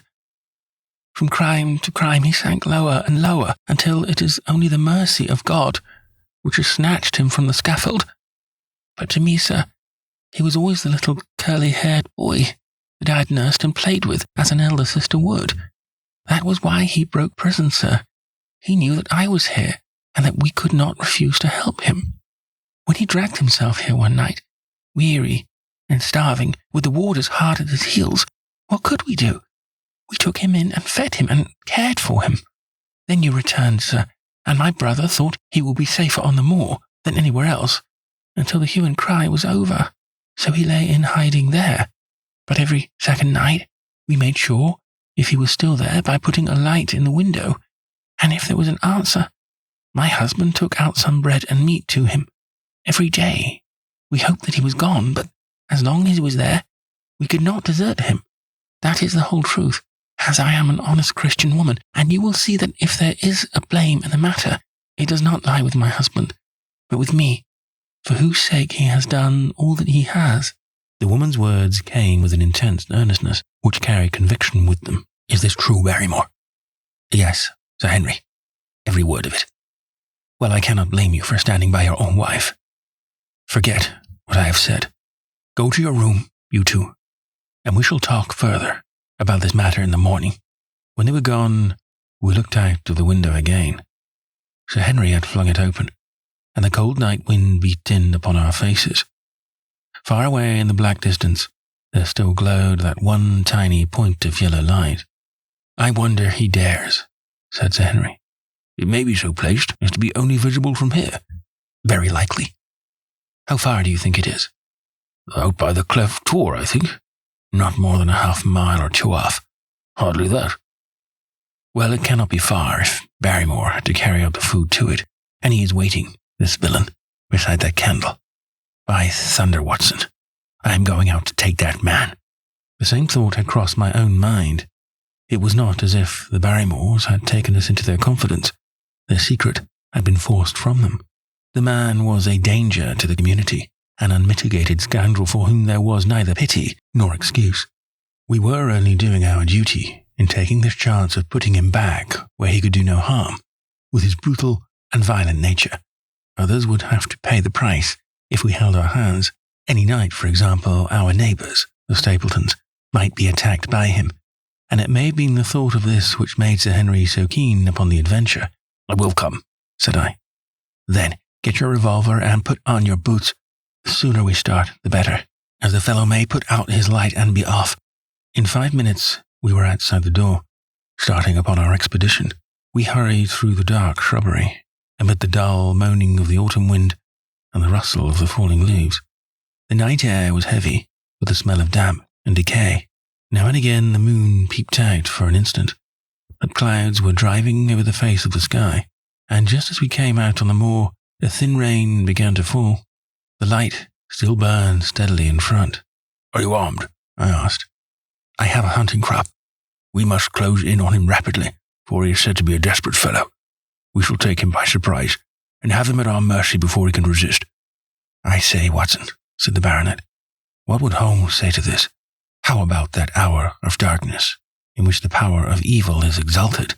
As if in answer to his words, there rose, suddenly, out of the vast gloom of the moor, that strange cry which I had already heard upon the borders of the great Grimpen Mire. It came with the wind through the silence of the night, a long, deep mutter, then a rising howl, and then the sad moan in which it died away. Again and again it sounded, the whole air throbbing with it, strident, wild, and menacing. The baronet caught my sleeve, and his face glimmered white through the darkness. My God, what's that, Watson? I don't know. It's a sound they have on the moor. I heard it once before." It died away, and an absolute silence closed in upon us. We stood, straining our ears, but nothing came. "Watson," said the baronet. It was the cry of a hound. My blood ran cold in my veins, for there was a break in his voice which told of the sudden horror which had seized him. "What do they call this sound?" he asked. "Who?" "The folk on the countryside." "Oh, they are ignorant people. Why should you mind what they call it?" "Tell me, Watson, what do they say of it?" I hesitated, but could not escape the question. "They say it is the cry of the Hound of the Baskervilles." He groaned and was silent for a few moments. "A hound it was," he said at last, "but it seemed to come from miles away, over yonder, I think." "It was hard to say whence it came." "It rose and fell with the wind. Isn't that the direction of the great Grimpen Mire?" "Yes, it is." "Well, it was up there. Come now, Watson. Didn't you think yourself that it was the cry of a hound? I am not a child. You need not fear to speak the truth." "Stapleton was with me when I heard it last. He said that it might be the calling of a strange bird." No, it was a hound. My God, can there be some truth in all these stories? Is it possible that I am really in danger from so dark a cause? You don't believe it, do you, Watson?" No. "And yet it was one thing to laugh about it in London, and it is another to stand out here in the darkness of the moor, and to hear such a cry as that. And my uncle, there was the footprint of the hound beside him as he lay. It all fits together. I don't think that I am a coward, Watson, but that sound seemed to freeze my very blood. Feel my hand. It was as cold as a block of marble." "You'll be all right tomorrow." "I don't think I'll get that cry out of my head. What do you advise that we do now?" "Shall we turn back?" "No. By thunder, we have come out to get our man, and we will do it. We after the convict and a hellhound, as likely as not after us. Come on. We'll see it through if all the fiends of the pit were loose upon the moor." We stumbled slowly along in the darkness, with the black loom of the craggy hills around us, and the yellow speck of light burning steadily in front. There is nothing so deceptive as the distance of a light upon a pitch-dark night, and sometimes the glimmer seemed to be far away upon the horizon, and sometimes it might have been within a few yards of us. But at last we could see whence it came, and then we knew that we were indeed very close. A guttering candle was stuck in a crevice of the rocks, which flanked it on each side, so as to keep the wind from it, and also to prevent it from being visible, save in the direction of Baskerville Hall. A boulder of granite concealed our approach, and crouching behind it, we gazed over it at the signal light. It was strange to see the single candle burning there in the middle of the moor, with no sign of life near it, just the one straight yellow flame, and the gleam of the rock on each side of it. "What shall we do now?" whispered Sir Henry. "Wait here. He must be near his light. Let us see if we can get a glimpse of him." The words were hardly out of my mouth when we both saw him. Over the rocks, in the crevice of which the candle burned, there was thrust out an evil yellow face, terrible animal face, all seamed and scored with vile passions, foul with mire, with a bristling beard, and hung with matted hair. It might well have belonged to one of those old savages who dwelt in the burrows on the hillsides. The light beneath him was reflected in his small, cunning eyes, which pierced fiercely to right and left through the darkness, like a crafty and savage animal who has heard the steps of the hunters. Something had evidently aroused her suspicions. It may have been that Barrymore had some private signal, which we had neglected to give, or the fellow may have had some other reason for thinking that all was not well. But I could read his fears upon his wicked face. Any instant he might dash out the light and vanish in the darkness. I sprang forward, therefore, and Sir Henry did the same. At the same moment the convict screamed out a curse at us, and hurled a rock which splintered up against the boulder which had sheltered us. I caught one glimpse of a short, squat, strongly built figure as he sprang to his feet and started to run. At the same moment, by a lucky chance, the moon broke through the clouds. We rushed over the brow of the hill, and there was our man, running with great speed down the other side, springing over the stones in his way with the activity of a mountain goat. A lucky long shot of my revolver might have crippled him, but I brought it only to defend myself if attacked, and not to shoot an unarmed man who was running away. We were both swift runners and in fairly good training, but we soon found that we had no chance of overtaking him. We saw him for a long time in the moonlight until he was only a small speck, moving swiftly among the boulders upon the side of a distant hill. We ran and ran until we were completely blown, but the space between us grew ever wider. Finally, we stopped and sat, panting on 2 rocks, while we watched him disappearing in the distance. And it was at this strange moment that there occurred a most strange and unexpected thing. We had risen from our rocks, and were turning to go home, having abandoned the hopeless chase. The moon was low upon the right, and the jagged pinnacle of a granite tor stood up against the lower curve of its silver disk. There outlined, as black as an ebony statue on that shining background, I saw the figure of a man upon the tor. Do not think that it was a delusion, Holmes. I assure you that I have never in my life seen anything more clearly.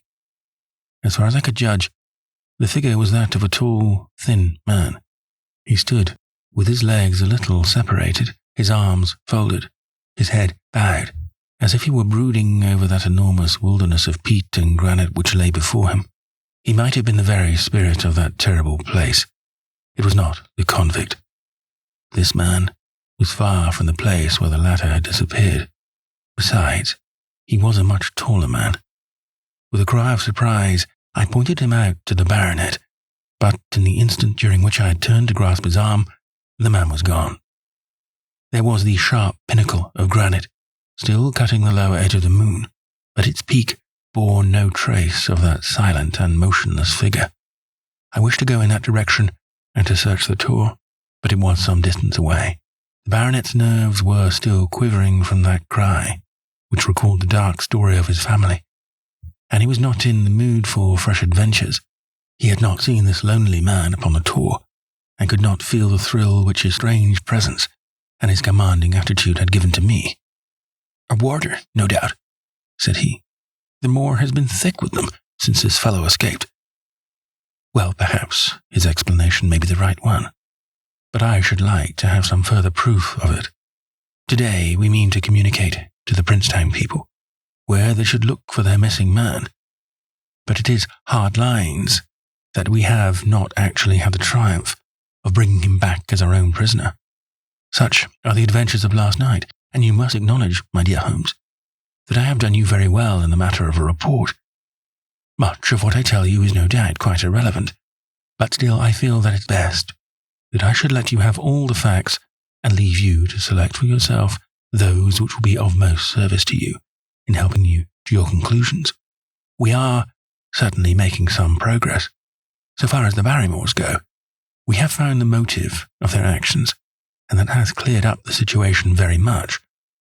But the moor, with its mysteries and its strange inhabitants, remains as inscrutable as ever. Perhaps, in my next, I may be able to throw some light upon this also. Best of all would it be if you could come down to us. In any case, you will hear from me again in the course of the next few days. Chapter 10. Extract from the Diary of Dr. Watson. So far, I have been able to quote from the reports which I have forwarded during these early days to Sherlock Holmes.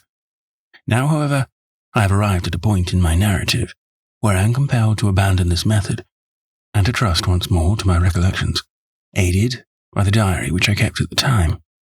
A few extracts from the latter will carry me on to those scenes which are indelibly fixed in every detail upon my memory.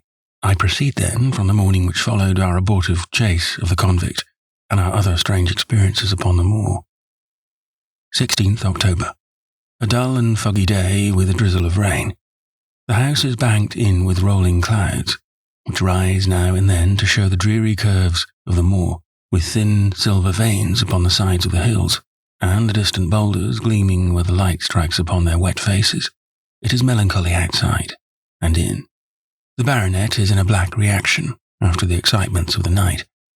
I am conscious myself of a weight at my heart, and a feeling of impending danger, ever-present danger, which is the more terrible, because I am unable to define it. And have I not cause for such a feeling? Consider. the long sequence of incidents which have all pointed to some sinister influence which is at work around us. There is the death of the last occupant of the hall, fulfilling so exactly the conditions of the family legend, and there are the repeated reports from peasants of the appearance of a strange creature upon the moor. Twice I have with my own ears heard the sound which resembled the distant baying of a hound. It is incredible, impossible, that it should really be outside the ordinary laws of nature. A spectral hound, which leaves material footmarks and fills the air with its howling, is surely not to be thought of. Stapleton may fall in with such a superstition, and Mortimer also. But if I have one quality upon earth, it is common sense, and nothing will persuade me to believe in such a thing. To do so would be to descend to the level of these poor peasants, who are not content with a mere fiend dog, but must needs describe him with hellfire shooting from his mouth and eyes. Holmes would not listen to such fancies, and I am his agent. But facts are facts, and I have twice heard this crying upon the moor. Suppose that there were really some huge hound loose upon it. That would go far to explain everything. But where could such a hound lie concealed? Where did it get its food? Where did it come from? How was it that no one saw it by day? It must be confessed that the natural explanation offers almost as many difficulties as the other. And always, apart from the hound, there is the fact of the human agency in London, the man in the cab, and the letter which warned Sir Henry against the moor. This at least was real, but it might have been the work of a protecting friend as easily of an enemy. Where is that friend or enemy now? Has he remained in London, or has he followed us down here? Could he be the stranger whom I saw upon the tour? It is true that I have had only the one glance at him, and yet there are some things to which I am ready to swear. He is no one to whom I have seen down here, and I have now met all the neighbours. The figure was far taller than that of Stapleton, far thinner than that of Frankland. Barrymore it might possibly have been, but we had left him behind us, and I am certain that he could not have followed us. A stranger, then, is still dogging us, just as a stranger dogged us in London. We have never shaken him off. If I could lay my hands upon that man, then at least we might find ourselves at the end of all our difficulties. To this one purpose, I must now devote all my energies. My first impulse was to tell Sir Henry all my plans. My second and wisest one is to play my own game and speak as little as possible to anyone. He is silent and distrait. His nerves have been strangely shaken by that sound upon the moor. I will say nothing to add to his anxieties, but I will take my own steps to attain my own end. We had a small scene this morning after breakfast.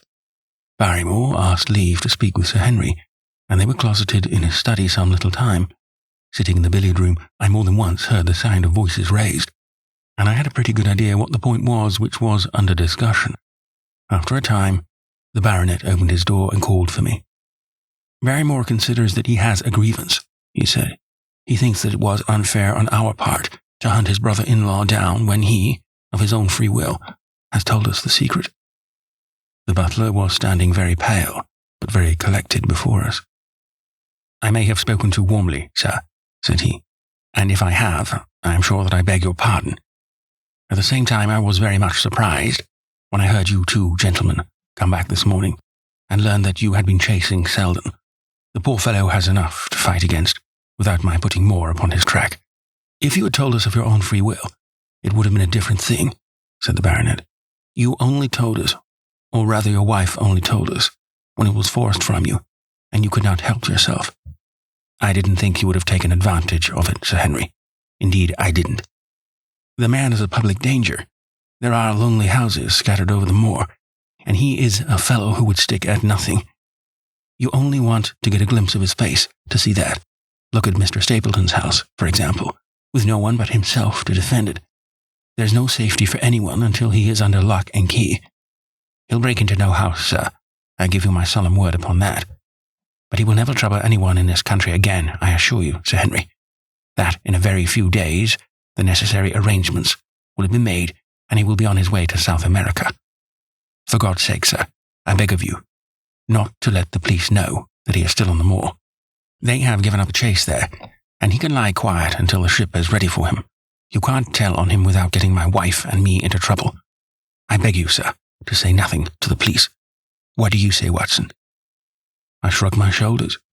"If we are safely out of the country, it will relieve the taxpayer of a burden." "But how about the chance of his holding someone up before he goes?" "He would not do anything so mad, sir. We have provided him with all that he can want. To commit a crime would be to show where he was hiding." "That is true," said Sir Henry. "Well, Barrymore, God bless you, sir, and thank you from my heart. It would have killed my poor wife had he been taken again. I guess we are aiding and abetting a felony, Watson. But after what we have heard, I don't feel as if I could give the man up. So there is an end of it. All right, Barrymore, you can go." With a few broken words of gratitude, the man turned, but he hesitated and then came back. "You've been so kind to us, sir, that I should like to do the best I can for you in return. I know something, Sir Henry, and perhaps I should have said it before, but it was long after the inquest that I found it out. I've never breathed a word about it yet to mortal man. It's about poor Sir Charles's death. The baronet and I were both upon our feet. Do you know how he died?" "No, sir, I don't know that." "What then?" "I know why he was at the gate at that hour. It was to meet a woman." "To meet a woman? He?" "Yes, sir." "And the woman's name?" "I can't give you her name, sir, but I can give you the initials. Her initials were L.L. "How do you know this, Barrymore?" "Well, Sir Henry, your uncle had a letter that morning. He had usually a great many letters, for he was a public man, and well known for his kind heart, so that everyone who was in trouble was glad to turn to him. But that morning, as it chanced, there was only this one letter, so I took the more notice of it. It was from Coombe Tracy, and it was addressed in a woman's hand. Well? Well, sir, I thought no more of the matter, and never would have done had it not been for my wife. Only a few weeks ago, she was cleaning out Sir Charles's study. It had never been touched since his death, and she found the ashes of a burned letter in the back of the grate.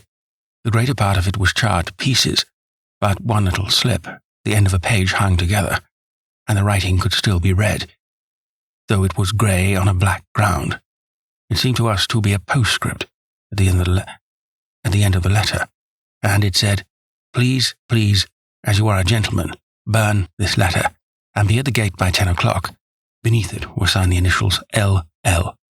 Have you got that slip?" "No, sir. It crumbled all to bits after we moved it." "Had Sir Charles received any other letters in the same writing?" "Well, sir, I took no particular notice of his letters. I should not have noticed this one. Only it happened to come alone." "And you have no idea who L.L. is?" "No, sir. No more than you have. But I expect if we could lay our hands upon that lady, we should know more about Sir Charles's death." "I cannot understand, Barrymore, how you came to conceal this important information." "Well, sir, it was immediately after that our own trouble came to us. And then again, sir, we were both of us very fond of Sir Charles, as we well might be, considering all that he has done for us. To rake this up couldn't help our poor master, and it's well to go carefully when there's a lady in the case. Even the best of us—" "You thought it might injure his reputation?" "Well, sir, I thought no good could come of it. But now you have been kind to us, and I feel as if it would be treating you unfairly not to tell you all that I know about the matter. Very good, Barrymore, you can go." When the butler had left us, Sir Henry turned to me. "Well, Watson, what do you think of this new light?" "Seems to leave the darkness rather blacker than before." "So I think. But if we can only trace L.L., it should clear up the whole business. We have gained that much. We know that there is someone who has the facts, if we can only find her. What do you think we should do?" "Let Holmes know all about it at once. It will give him the clue for which he has been seeking. I am much mistaken if it does not bring him down." I went at once to my room and drew up my report of the morning's conversation for Holmes. It was evident to me that he had been very busy of late, for the notes which I had from Baker Street were few and short, with no comments about the information which I had supplied, and hardly any reference to my mission. No doubt his blackmailing case is absorbing all his faculties, and yet this new factor must surely arrest his attention and renew his interest. I wish that he were here. 17th October. All day today the rain poured down, rustling on the ivy and dripping from the eaves. I thought of the convict out upon the bleak, cold, shelterless moor. Poor devil. Whatever his crimes, he has suffered something to atone for them. And then I thought of that other one, the face in the cab, the figure against the moon. Was he also out in that, deluged, the unseen watcher, the man of darkness? In the evening, I put on my waterproof, and I walked far upon the sodden moor, full of dark imaginings, the rain beating upon my face, and the wind whistling about my ears. God help those who wander into the great mire now, for even the firm uplands are becoming a morass. I found the black tor upon which I had seen the solitary watcher, and from its craggy summit I looked out myself across the melancholy downs. Rain squalls drifted across their russet face, and the heavy, slate-coloured clouds hung low over the landscape, trailing in grey wreaths down the sides of the fantastic hills. In the distant hollow on the left, half hidden by the mist, the two thin towers of Baskervilles Hall rose above the trees. They were the only signs of human life which I could see, save only those prehistoric huts which lay thickly upon the slopes of the hills. Nowhere was there any trace of that lonely man whom I had seen on the same spot 2 nights before. As I walked back, I was overtaken by Dr. Mortimer, driving in his dog-cart over a rough moorland track which led from the outlying farmhouse of Foulmire. He has been very attentive to us, and hardly a day has passed that he has not called at the hall to see how we were getting on. He insisted upon my climbing into his dog-cart, and he gave me a lift homeward. I found him much troubled over the disappearance of his little spaniel. It had wandered on to the moor and had never come back. I gave him such consolation as I might, but I thought of the pony on the Grimpen Mire, and I do not fancy that he will see his little dog again. By the way, Mortimer, said I, as we jolted along the rough road, I suppose there are a few people living within driving distance of this whom you do not know. Hardly any, I think. Can you then tell me the name of any woman whose initials are LL? He thought for a few minutes. No, said he. There are a few gypsies and labouring folk for whom I can't answer, but among the farmers or gentry there is no one whose initials are those. Wait a bit, though, he added after a pause. There is Laura Lyons. Her initials are LL, but she lives in Coombe Tracy. Who is she? I asked. She is Franklin's daughter. What, old Franklin the crank? Exactly. She married an artist named Lyons, who came sketching on the moor. He proved to be a blackguard and deserted her. The fault from what I hear may not have been entirely on one side. Her father refused to have anything to do with her because she had married without his consent, and for perhaps 1 or 2 other reasons as well. So between the old sinner and the young one, the girl has had a pretty bad time. How does she live? I fancy old Franklin allows her a pittance, and it cannot be more, for his own affairs are considerably involved. Whatever she may have deserved, one could not allow her to go hopelessly to the bad. Her story got about, and several of the people here did something to enable her to earn an honest living. Stapleton did for one, and Sir Charles for another. I gave a trifle myself. It was to set her up in a typewriting business. He wanted to know the object of my inquiries, but I managed to satisfy his curiosity without telling him too much. For there is no reason why we should take anyone into our confidence. Tomorrow morning, I shall find my way to Coombe Tracy, and if I can see this Mrs. Laura Lyons of equivocal reputation, a long step would have been made towards clearing one incident in this chain of mysteries. I am, certainly, developing the wisdom of the serpent, for when Mortimer pressed his questions to an inconvenient extent, I asked him casually to what type Franklin's skull belonged, and so heard nothing but craniology for the rest of our drive. I have not lived for years with Sherlock Holmes for nothing. I have only one other incident to record upon this tempestuous and melancholy day. That was my conversation with Barrymore just now, which gives me one more strong card which I can play in due time. Mortimer had stayed to dinner, and he and the baronet played écarté afterwards. The butler brought me my coffee into the library, and I took the chance to ask him a few questions. Well, said I, has this precious relation of yours departed, or is he still lurking out yonder? I don't know, sir. I hope to heaven that he has gone, for he has brought nothing but trouble here. I've not heard of him since I left out food for him last, and that was 3 days ago." "Did you see him then?" "No, sir. But the food was gone when next I went that way." "Then he was certainly there." "So you would think, sir, unless it was the other man who took it." I sat, with my coffee cup halfway to my lips, and stared at Barrymore. "You know that there is another man, then?" "Yes, sir. There is another man upon the moor." "Have you seen him?" "No, sir." "How do you know of him, then?" "Selden told me of him, sir, a week ago or more. He's in hiding too, but he's not a convict, as far as I can make out. I don't like it, Dr. Watson. I tell you straight, sir, that I don't like it." He spoke with a sudden passion of earnestness. "Now listen to me, Barrymore. I have no interest in this matter, that of your master. I have come here with no object except to help him. Tell me frankly what it is that you don't like." Barrymore hesitated for a moment, as if he regretted his outburst, or found it difficult to express his own feelings in words. "It's all these goings-on, sir," he cried at last, waving his hand towards the rain-lashed window which faced the moor. "There's foul play somewhere, and there's black villainy brewing. To that I'll swear. Very glad I should be, sir, to see Sir Henry on his way back to London again. But what is it that alarms you?" Look at Sir Charles's death. That was bad enough, for all that the coroner said. Look at the noises on the moor at night. There's not a man would cross it after sundown if he was paid for it. Look at this stranger hiding out yonder, and watching and waiting. What's he waiting for? What does it mean?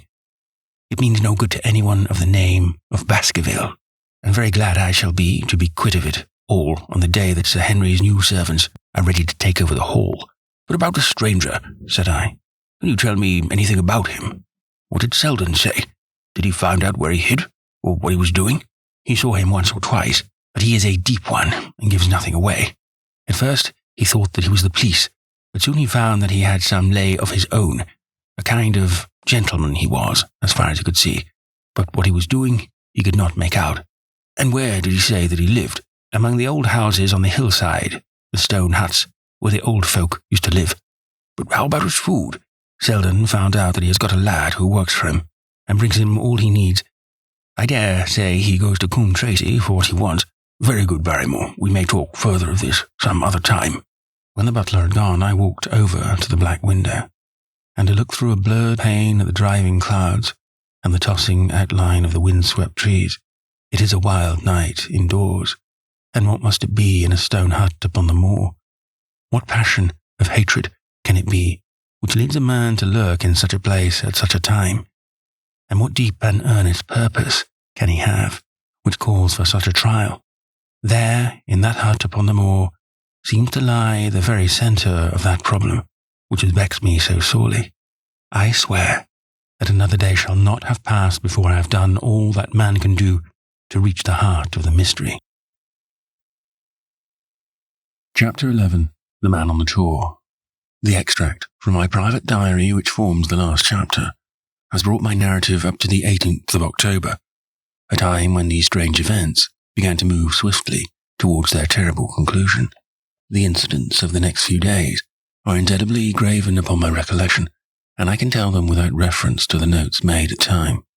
I start then from the day which succeeded that upon which I had established two facts of great importance. The one that Mrs. Laura Lyons of Coombe Tracy had written to Sir Charles Baskerville, and made an appointment with him at the very place and hour that he met his death. The other that the lurking man upon the moor was to be found among the stone huts upon the hillside. With these two facts in my possession, I felt that either my intelligence or my courage must be deficient if I could not throw some further light upon these dark places. I had no opportunity to tell the baronet what I had learned about Mrs. Lyons upon the evening before, for Dr. Mortimer remained with him at cards until it was very late.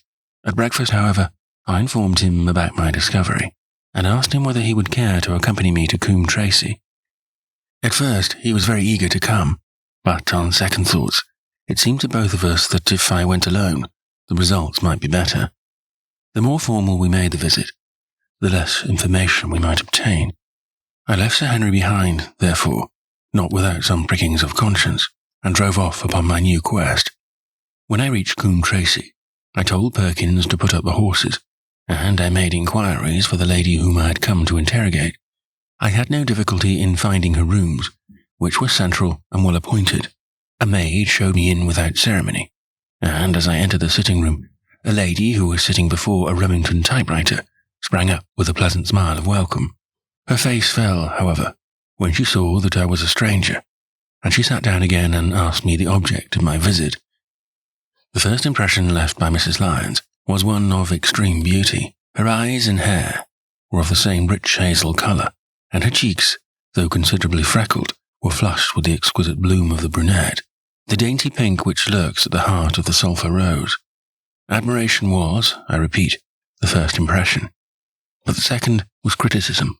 There was something subtly wrong with the face, some coarseness of expression, some hardness, perhaps, of eye, some looseness of lip, which marred its perfect beauty.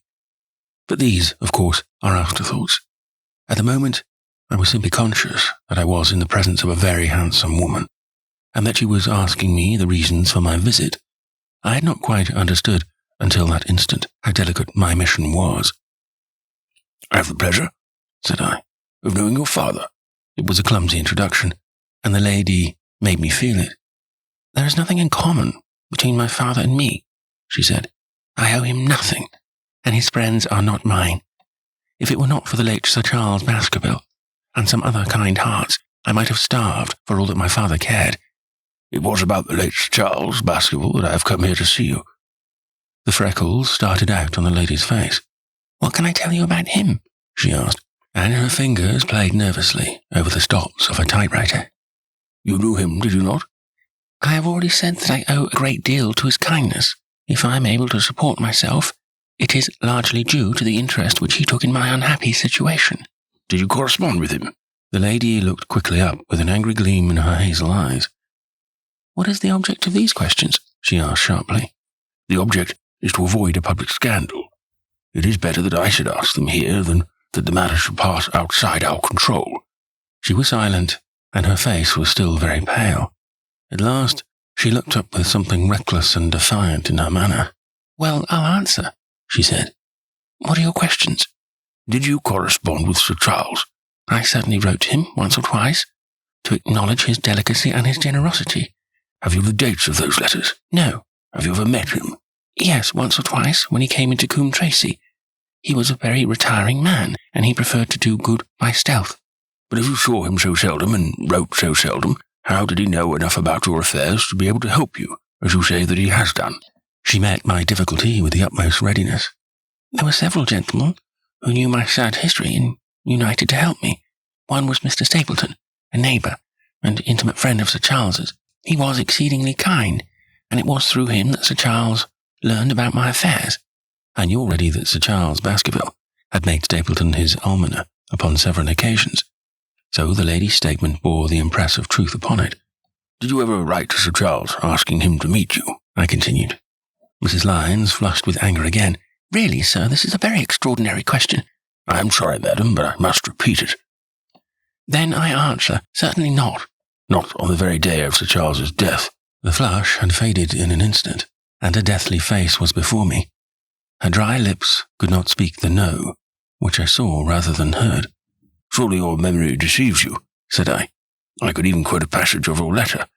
It ran, 'Please, please, as you are a gentleman, burn this letter and be at the gate by 10 o'clock. I thought that she had fainted, but she recovered herself by a supreme effort. "Is there no such thing as a gentleman?" she gasped. "You do Sir Charles an injustice. He did burn the letter, but sometimes a letter may be legible even when burned. You acknowledge now that you wrote it." "Yes, I did write it," she cried, pouring out her soul in a torrent of words. "I did write it. Why should I deny it? I have no reason to be ashamed of it. I wished him to help me. I believed that if I had an interview, I could gain his help, so I asked him to meet me." "But why at such an hour?" "Because I had only just learned that he was going away to London next day, and might be away for months. There were reasons why I could not get there earlier." "But why a rendezvous in the garden instead of a visit to the house?" "Do you think a woman could go alone at that hour to a bachelor's house?" "Well, what happened when you did get there?" "I never went." "Mrs. Lyons." "No, I swear it to you on all I hold sacred. I never went." something intervened to prevent my going. What was that? This is a private matter. I cannot tell it. You acknowledge, then, that you made an appointment with Sir Charles at the very hour and place at which he met his death, but you deny that you kept the appointment. That is the truth. Again and again I cross-questioned her, but I could never get past that point. Mrs. Lyons, said I, as I rose from this long and inconclusive interview, you are taking a very great responsibility and putting yourself in a very false position by not making an absolutely clean breast of all that you know. If I have to call in the aid of the police, you will find how seriously you are compromised. If your position is innocent, why did you, in the first instance, deny having written to Sir Charles upon that date? Because I feared that some false conclusion might be drawn from it, and that I might find myself involved in a scandal. And why were you so pressing that Sir Charles should destroy your letter? If you had read the letter, you will know. I did not say that I read all the letter. You quoted some of it. I quoted the postscript. The letter had, as I said, been burned, and it was not all legible. I ask you once again why it was that you were so pressing that Sir Charles should destroy this letter, which he received on the day of his death. The matter is a very private one. The more reason why you should avoid a public investigation. I will tell you then. If you have heard anything of my unhappy history, you will know that I made a rash marriage and had reason to regret it. I have heard so much. My life has been one incessant persecution from a husband whom I abhor.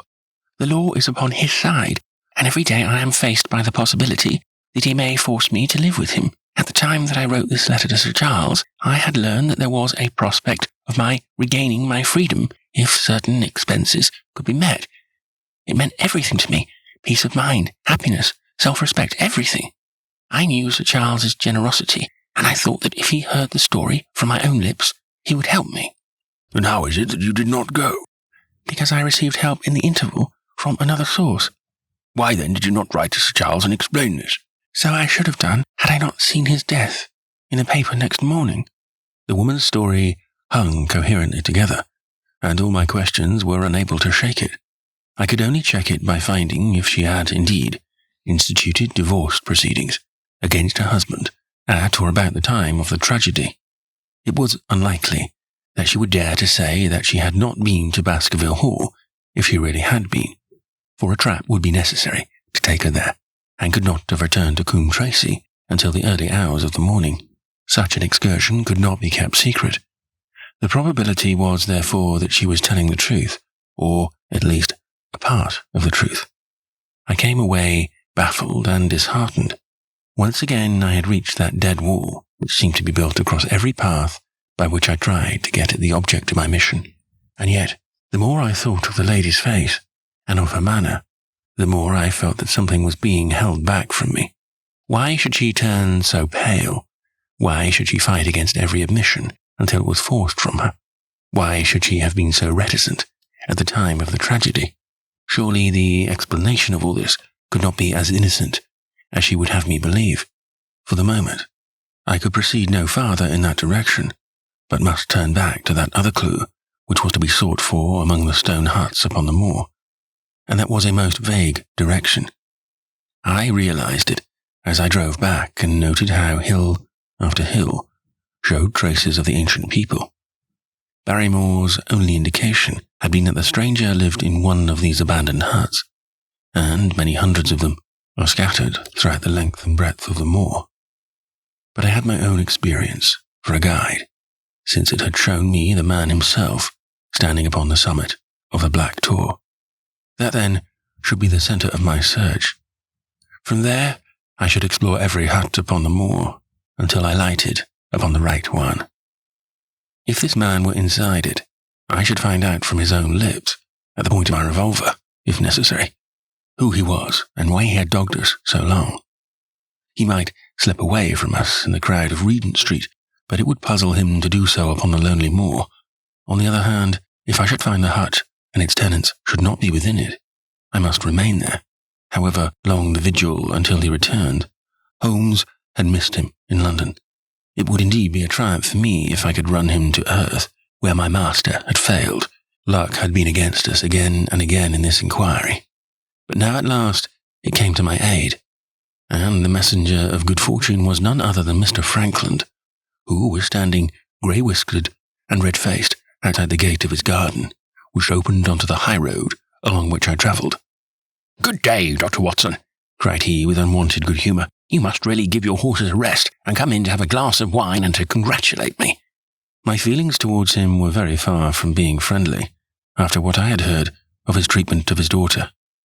But I was anxious to send Perkins and the wagonette home, and the opportunity was a good one. I alighted and sent a message to Sir Henry that I should walk over in time for dinner. Then I followed Frankland into his dining room. "It is a great day for me, sir, one of the red-letter days of my life," he cried with many chuckles. "I have brought off a double event. I mean to teach them in these parts that law is law, and that there is a man here who does not fear to invoke it. I have established a right-of-way through the centre of Old Middleton's Park, slap across it, sir, within 100 yards of his own front door. What do you think of that? We'll teach these magnates that they cannot ride roughshod over the rights of the commoners, confound them. And I've closed the wood, where the Fernworthy folk used to picnic. These infernal people seem to think that there are no rights of property, and that they can swarm where they like, with their papers and their bottles.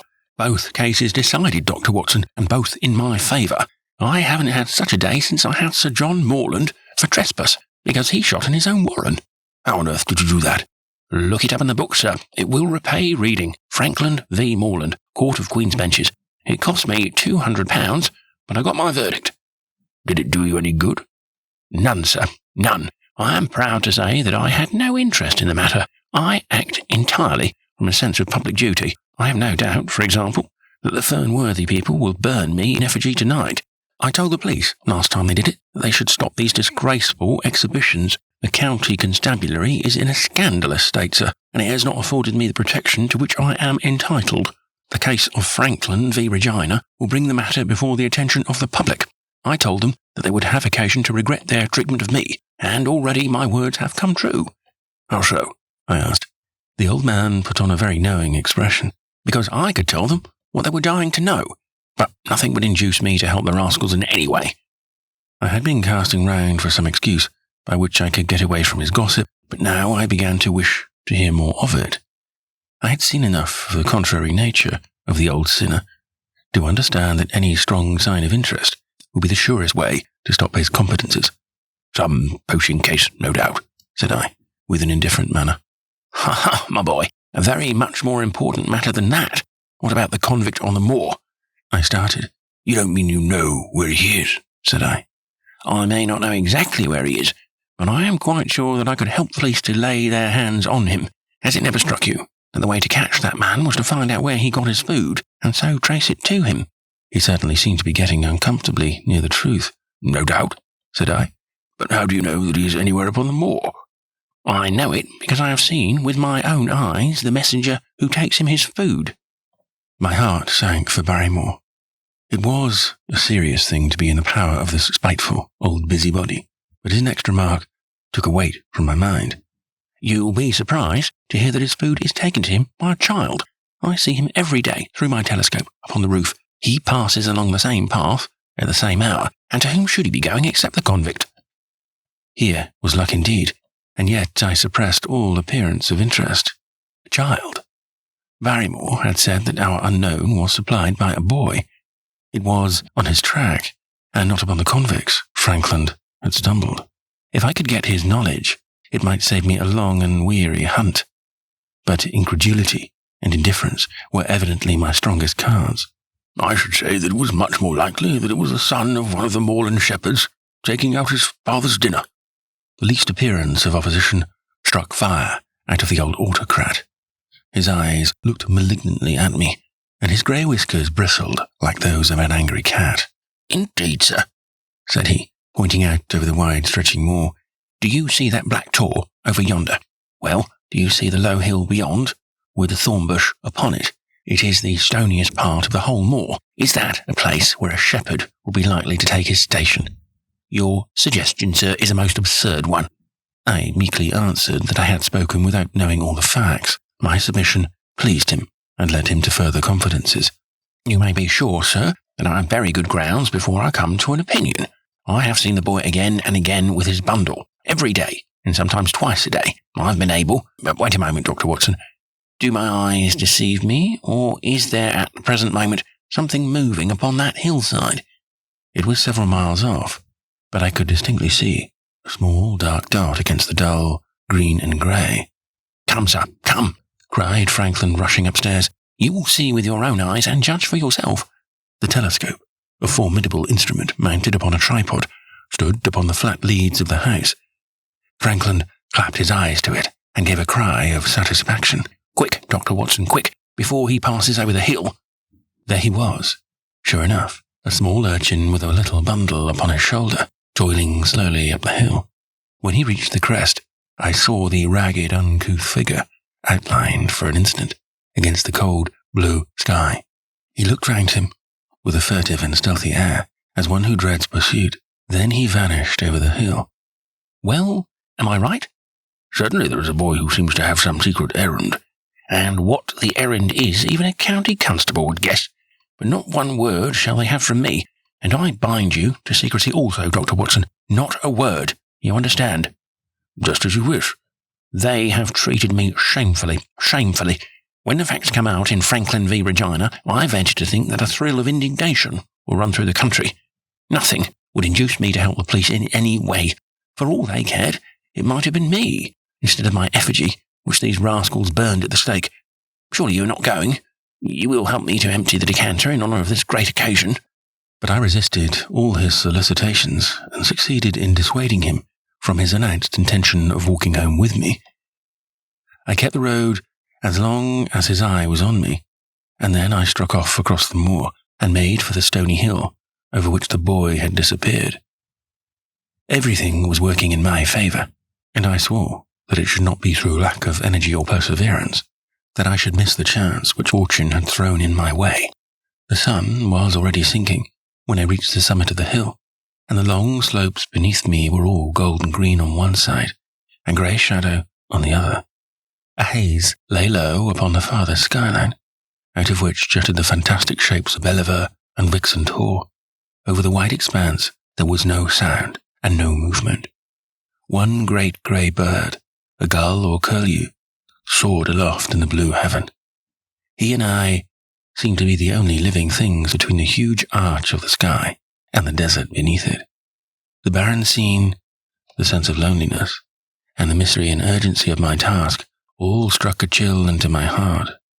The boy was nowhere to be seen, but down beneath me in a cleft of the hills there was a circle of the old stone huts, and in the middle of them there was one which retained sufficient roof to act as a screen against the weather. My heart leaped within me as I saw it. This must be the burrow where the stranger lurked. At last, my foot was on the threshold of his hiding place. His secret was within my grasp. As I approached the hut, walking as warily as Stapleton would do when, with poised net, he drew near the settled butterfly, I satisfied myself that the place had indeed been used as a habitation. A vague pathway among the boulders led to the dilapidated opening which served as a door. All was silent within. The unknown might be lurking there, or he might be prowling on the moor. My nerves tingled with the sense of adventure.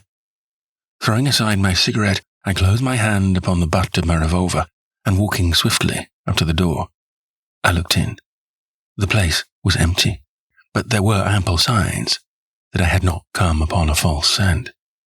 This was certainly where the man lived. Some blankets, rolled in a waterproof, lay upon that very stone slab, upon which Neolithic man had once slumbered.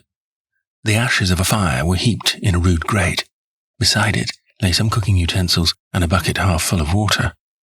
A litter of empty tins showed that the place had been occupied for some time, and I saw, as my eyes became accustomed to the checkered light, a pannikin and a half-full bottle of spirits standing in the corner. In the middle of the hut, a flat stone served the purpose of a table, and upon this stood a small cloth bundle, the same, no doubt, which I had seen through the telescope, upon the shoulder of the boy. It contained a loaf of bread, a tinned tongue, and 2 tins of preserved peaches. As I set it down again, after having examined it, my heart leaped to see that beneath it there lay a sheet of paper with writing upon it. I raised it, and this was what I read, roughly scrawled in pencil. Dr. Watson has gone to Coombe Tracy. For a minute, I stood there with the paper in my hands, thinking out the meaning of this curt message. It was I, then, and not Sir Henry, who was being dogged by this secret man. He had not followed me himself, but he had sent an agent, the boy, perhaps, upon my track. And this was his report. Possibly I had taken no step since I had been upon the moor which had not been observed and reported. Always there was this feeling of an unseen force, a fine net drawn round us with infinite skill and delicacy, holding us so lightly that it was only at some supreme moment that one realized that one was indeed entangled in its meshes. If there was one report, there might be others, so I looked round the hut in search of them. There was no trace, however, of anything of the kind, nor could I discover any sign which might indicate the character or intentions of the man who lived in this singular place, save that he must be of Spartan habits and cared little for the comforts of life. When I thought of the heavy rains and looked at the gaping roof, I understood how strong and immutable must be the purpose which had kept him in that inhospitable abode. Was he our malignant enemy, or was he, by chance, our guardian angel? I swore that I would not leave the hut until I knew. Outside, the sun was sinking low, and the west was blazing with scarlet and gold. Its reflection was shot back in ruddy patches by the distant pools which lay amid the great Grimpen mire. There were the 2 towers of Baskerville Hall, and there a distant blur of smoke which marked the village of Grimpen. Between the two, behind the hill, was the house of the Stapletons. All was sweet and mellow and peaceful in the golden evening light, and yet, as I looked at them, my soul shared none of the peace of nature, but quivered at the vagueness and the terror of that interview, which every instant was bringing nearer. With tingling nerves, but a fixed purpose, I sat in the dark recess of the hut and waited with sombre patience for the coming of its tenant. And then at last I heard him. Far away came the sharp clink of a boot striking upon a stone, then another and yet another, coming nearer and nearer. I shrank back into the darkest corner and cocked the pistol in my pocket, determined not to discover myself until I had an opportunity of seeing something of the stranger. There was a long pause, which showed that he had stopped.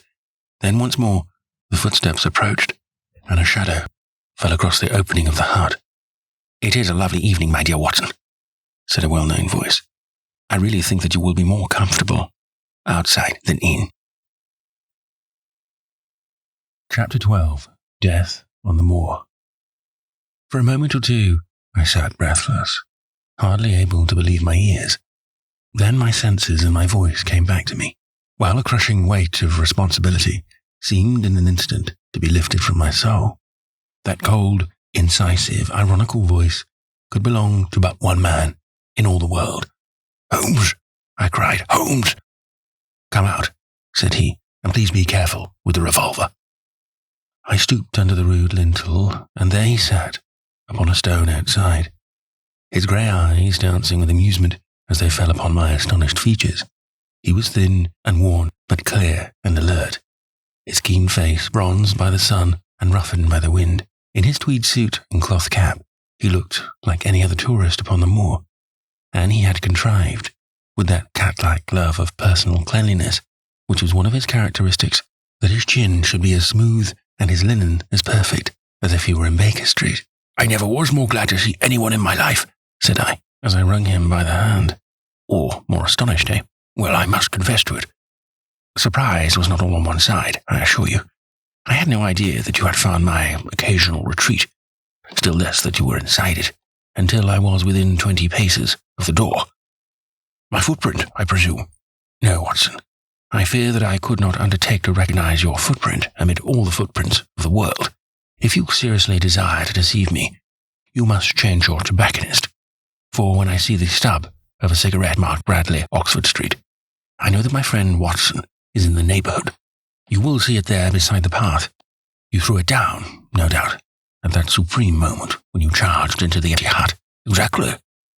I thought as much, and knowing your admirable tenacity, I was convinced that you were sitting in ambush, a weapon within reach, waiting for the tenant to return.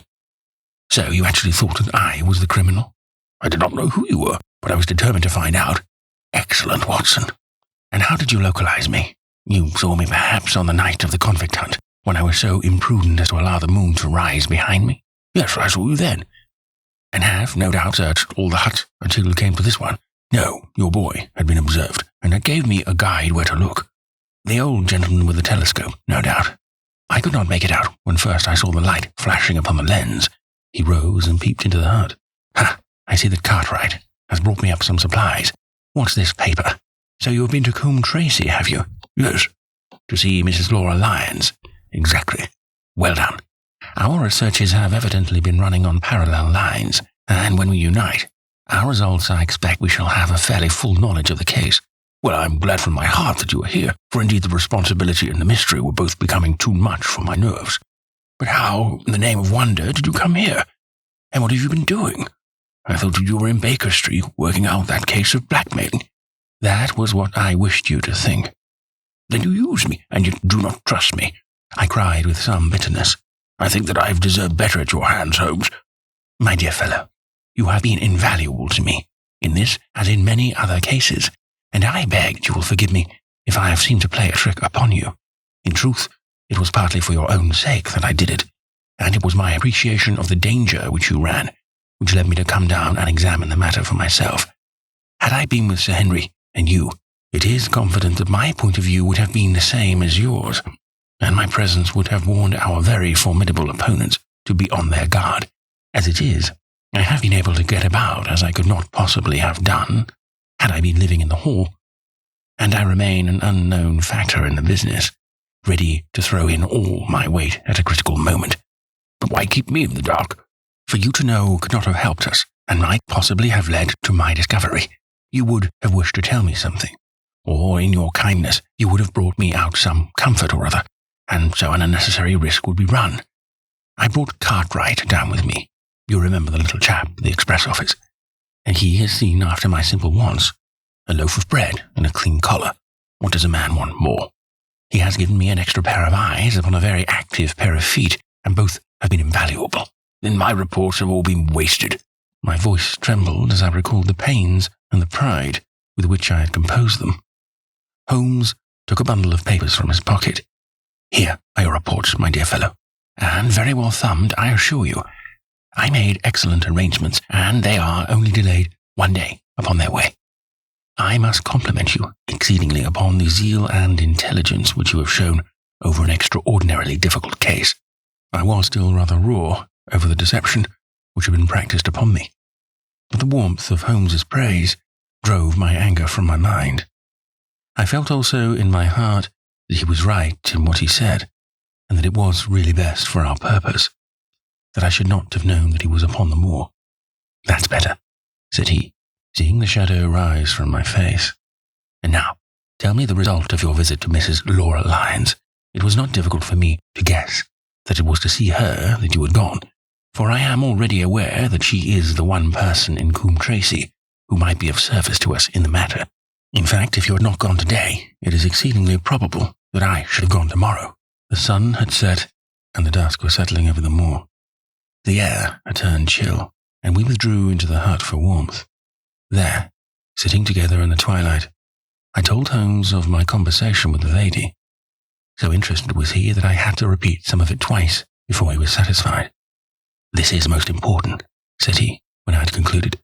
It fills up a gap which I had been unable to bridge in this most complex affair. You are aware, perhaps, that a close intimacy exists between this lady and the man Stapleton. I did not go over close intimacy. There can be no doubt about the matter. They meet, they write, there is a complete understanding between them. Now this puts a very powerful weapon into our hands. If I could only use it to detach his wife. His wife? If I could only use it to detach his wife. His wife? I am giving you some information now, in return for all that you have given me. The lady who has passed here as Miss Stapleton is, in reality, his wife. Good heavens, Holmes, are you sure of what you say? How could he have permitted Sir Henry to fall in love with her? Sir Henry's falling in love could do no harm to anyone except Sir Henry. He took particular care that Sir Henry did not make love to her, as you have yourself observed. I repeat, the lady is his wife, and not his sister. But why this elaborate deception? because he foresaw that she would be very much more useful to him in the character of a free woman. All my unspoken instincts, my vague suspicions, suddenly took shape and centered upon the naturalist, in that impassive, colourless man, with his straw hat and his butterfly net.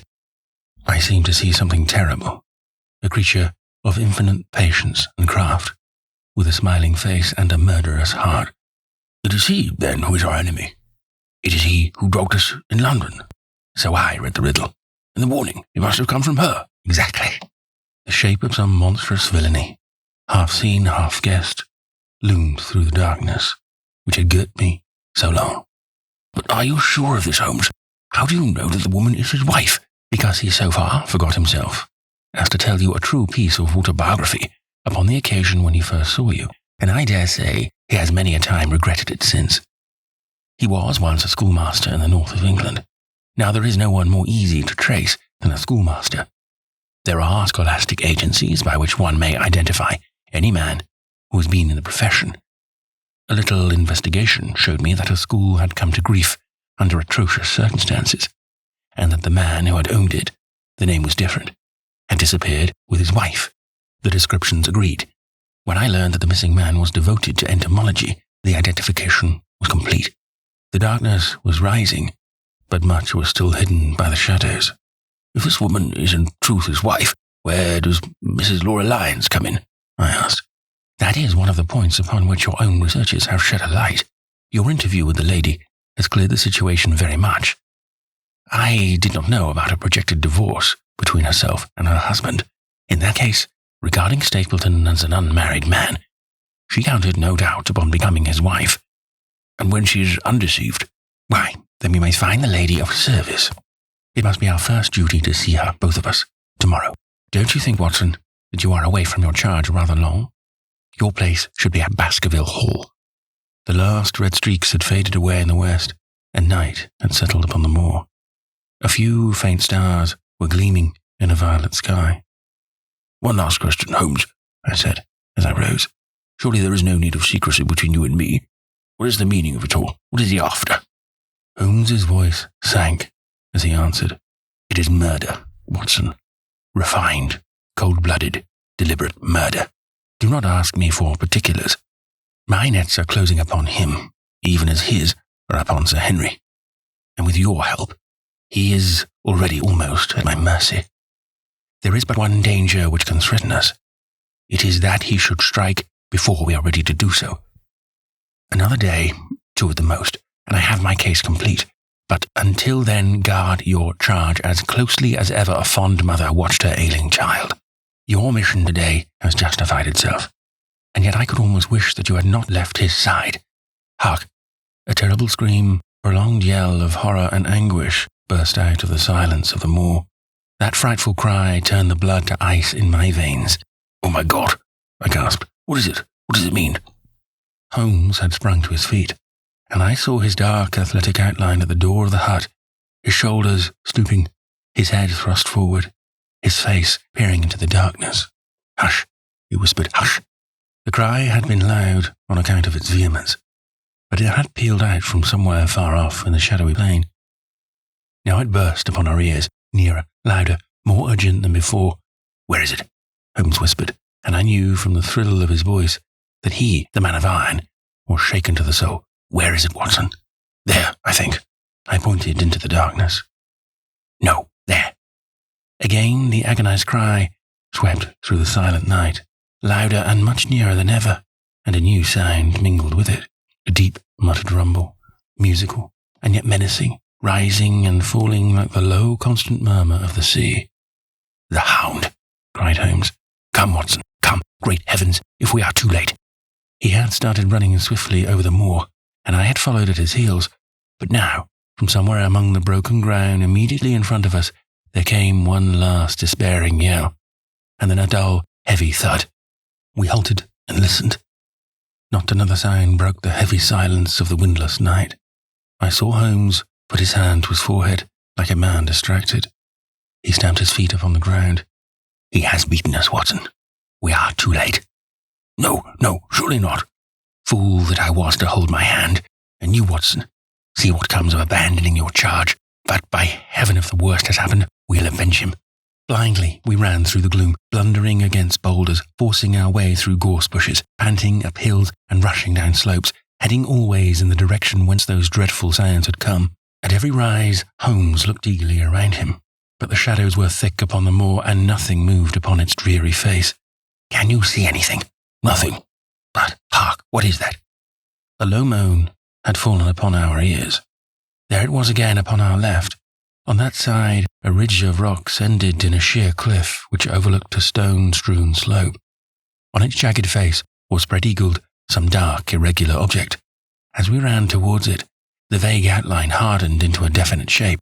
It was a prostrate man, face downward upon the ground, the head doubled under him at a horrible angle, the shoulders rounded and the body hunched together as if in the act of throwing a somersault. So grotesque was the attitude that I could not for the instant realize that that moan had been the passing of his soul. Not a whisper, not a rustle, rose now from the dark figure over which we stopped. Holmes laid his hand upon him and held it up again with an exclamation of horror. The gleam of the match which he struck shone upon his clotted fingers and upon the ghastly pool which widened slowly from the crushed skull of the victim.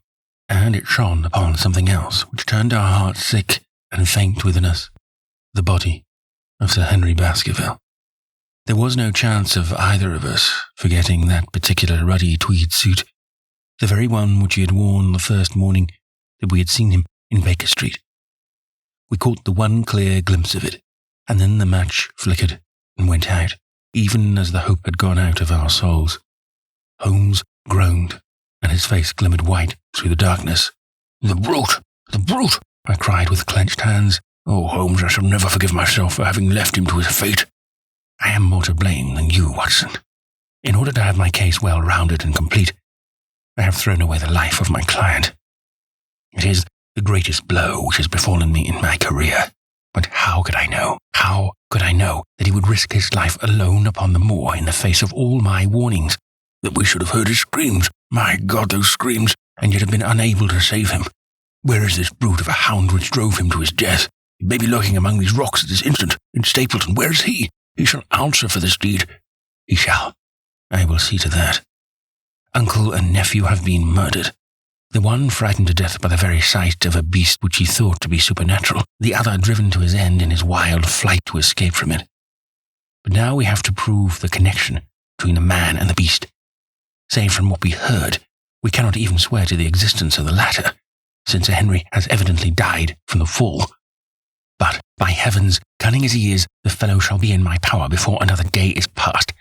We stood with bitter hearts on either side of the mangled body, overwhelmed by this sudden and irrevocable disaster, which had brought all our long and weary labours to so piteous an end. Then, as the moon rose, we climbed to the top of the rocks over which our poor friend had fallen, and from the summit we gazed out over the shadowy moor, half silver and half gloom. Far away, miles off in the direction of Grimpen, a single, steady yellow light was shining. It could only come from the lonely abode of the Stapletons. With a bitter curse, I shook my fist at it as I gazed. "Why should we not seize him at once?" "Our case is not complete. The fellow is wary and cunning to the last degree. It is not what we know, but what we can prove. If we make one false move, the villain may escape us yet." "What could we do?" "There will be plenty for us to do tomorrow. Tonight, we can only perform the last offices to our poor friend." Together, we made our way down the precipitous slope and approached the body, black and clear against the silvered stones. The agony of those contorted limbs struck me with a spasm of pain and blurred my eyes with tears.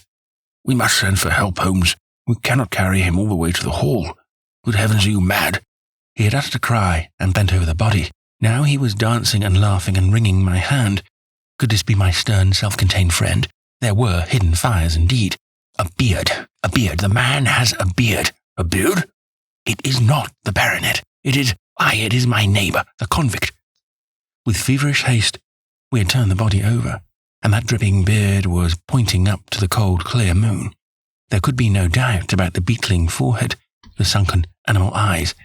It was indeed the same face which had glared upon me in the light of the candle from over the rock, the face of Selden, the criminal. Then, in an instant, it was all clear to me. I remembered how the baronet had told me that he had handed his old wardrobe to Barrymore. Barrymore had passed it on in order to help Selden in his escape. Boots, shirt, cap. It was all Sir Henry's. The tragedy was still black enough, but this man had at least deserved death by the laws of his country. I told Holmes how the matter stood, my heart bubbling over with thankfulness and joy. Then the clothes have been a poor devil's death, said he. It is clear enough that the Hound has been laid on from some article of Sir Henry's, the boot which was abstracted in the hotel, in all probability, and so ran this man down. There is one very singular thing, however. How came Selden, in the darkness, to know that the Hound was on his trail? He heard him. To hear a hound upon the moor would not work a hard man like this convict into such a paroxysm of terror that he would risk recapture by screaming wildly for help. By his cries he must have run a long way after he knew the animal was on his track. How did he know? A greater mystery to me is why this Hound, presuming that all your conjectures are correct— I presume nothing. Well then, why this Hound should be loose tonight? I suppose that it does not always run loose upon the moor. Stapleton would not let it go unless he had reason to think that Sir Henry would be there. My difficulty is the more formidable of the two, for I think that we shall very shortly get an explanation of yours, while mine may remain forever a mystery. The question now is, what shall we do with this poor wretch's body? We cannot leave it here to the foxes and the ravens. I suggest that we put it in one of the huts until we can communicate with the police. Exactly. I have no doubt that you and I could carry it so far. Hallo, Watson, what's this? It's the man himself, by all that's wonderful and audacious. Not a word to share your suspicions, not a word, or my plans crumble to the ground. A figure was approaching us over the moor, and I saw the dull red glow of a cigar. The moon shone upon him, and I could distinguish the dapper shape and jaunty walk of the naturalist. He stopped when he saw us, and then came on again. Why, Dr. Watson, that's not you, is it? You are the last man that I should have expected to see out on the moor at this time of night. But, dear me, what's this? Somebody hurt? Don't tell me that it is our friend Sir Henry. He hurried past me and stooped over the dead man. I heard a sharp intake of his breath, and the cigar fell from his fingers. Who's this? He stammered. It is Selden, the man who escaped from Princetown. Stapleton turned a ghastly face upon us, but by a supreme effort he had overcome his amazement and his disappointment. He looked sharply from Holmes to me. Dear me, what a very shocking affair. How did he die? He appears to have broken his neck by falling over these rocks. My friend and I were strolling on the moor when we heard a cry. I heard a cry also. That was what brought me out. I was uneasy about Sir Henry. Why about Sir Henry in particular? I could not help asking. Because I had suggested that he should come over. When he did not come, I was surprised, and I naturally became alarmed for his safety when I heard cries upon the moor. By the way, his eyes darted from my face to Holmes. Did you hear anything else besides a cry? No, said Holmes. Did you? No. What do you mean, then? Oh, you know the stories that the peasants tell about a phantom hound and so on. It is said to be heard at night upon the moor. I was wondering if there were any evidence of such a sound tonight. We heard nothing of the kind, said I. And what is your theory of this poor fellow's death? I have no doubt that the anxiety and exposure have driven him off his head. He has rushed about the moor in a crazy state, and eventually fallen over here and broken his neck. That seems the most reasonable theory, said Stapleton, and he gave a sigh, which I took to indicate his relief. What do you think about it, Mr. Sherlock Holmes? My friend bowed his compliments. You are quick at identification, said he. We have been expecting you in these parts since Dr. Watson came down. You are in time to see a tragedy. Yes, indeed. I have no doubt that my friend's explanation will cover the facts. I will take an unpleasant remembrance back to London with me tomorrow. Oh, you return tomorrow? That is my intention. I hope your visit has cast some light upon these occurrences which have puzzled us. Holmes shrugged his shoulders. One cannot always have the success for which one hopes. An investigator needs facts, and not legends or rumours. It has not been a satisfactory case. My friend spoke in his frankest and most unconcerned manner. Stapleton still looked hard at him. Then he turned to me. I would suggest carrying this poor fellow to my house, but it would give my sister such a fright that I do not feel justified in doing it. I think that if we put something over his face, he will be safe until morning.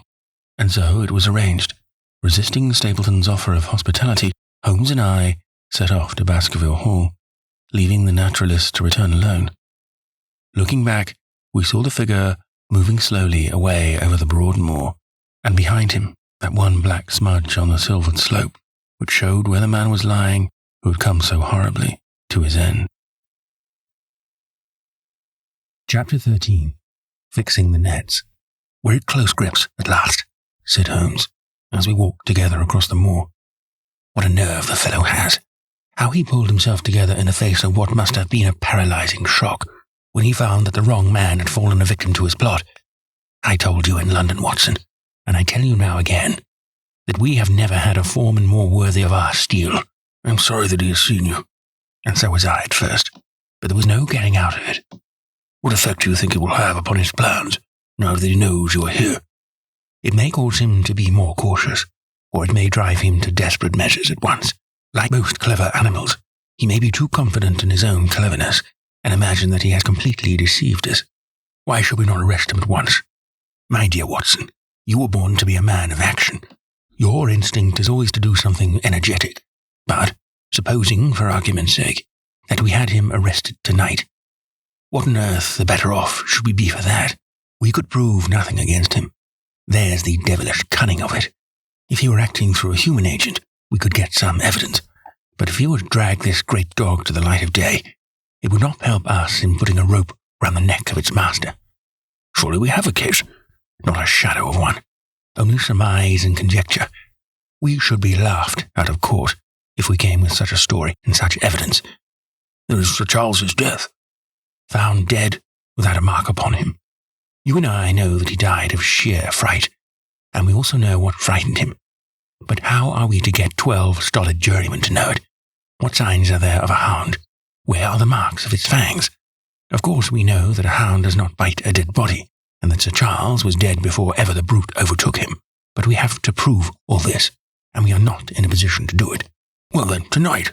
We are not much better off tonight. Again, there was no direct connection between the hound and the man's death.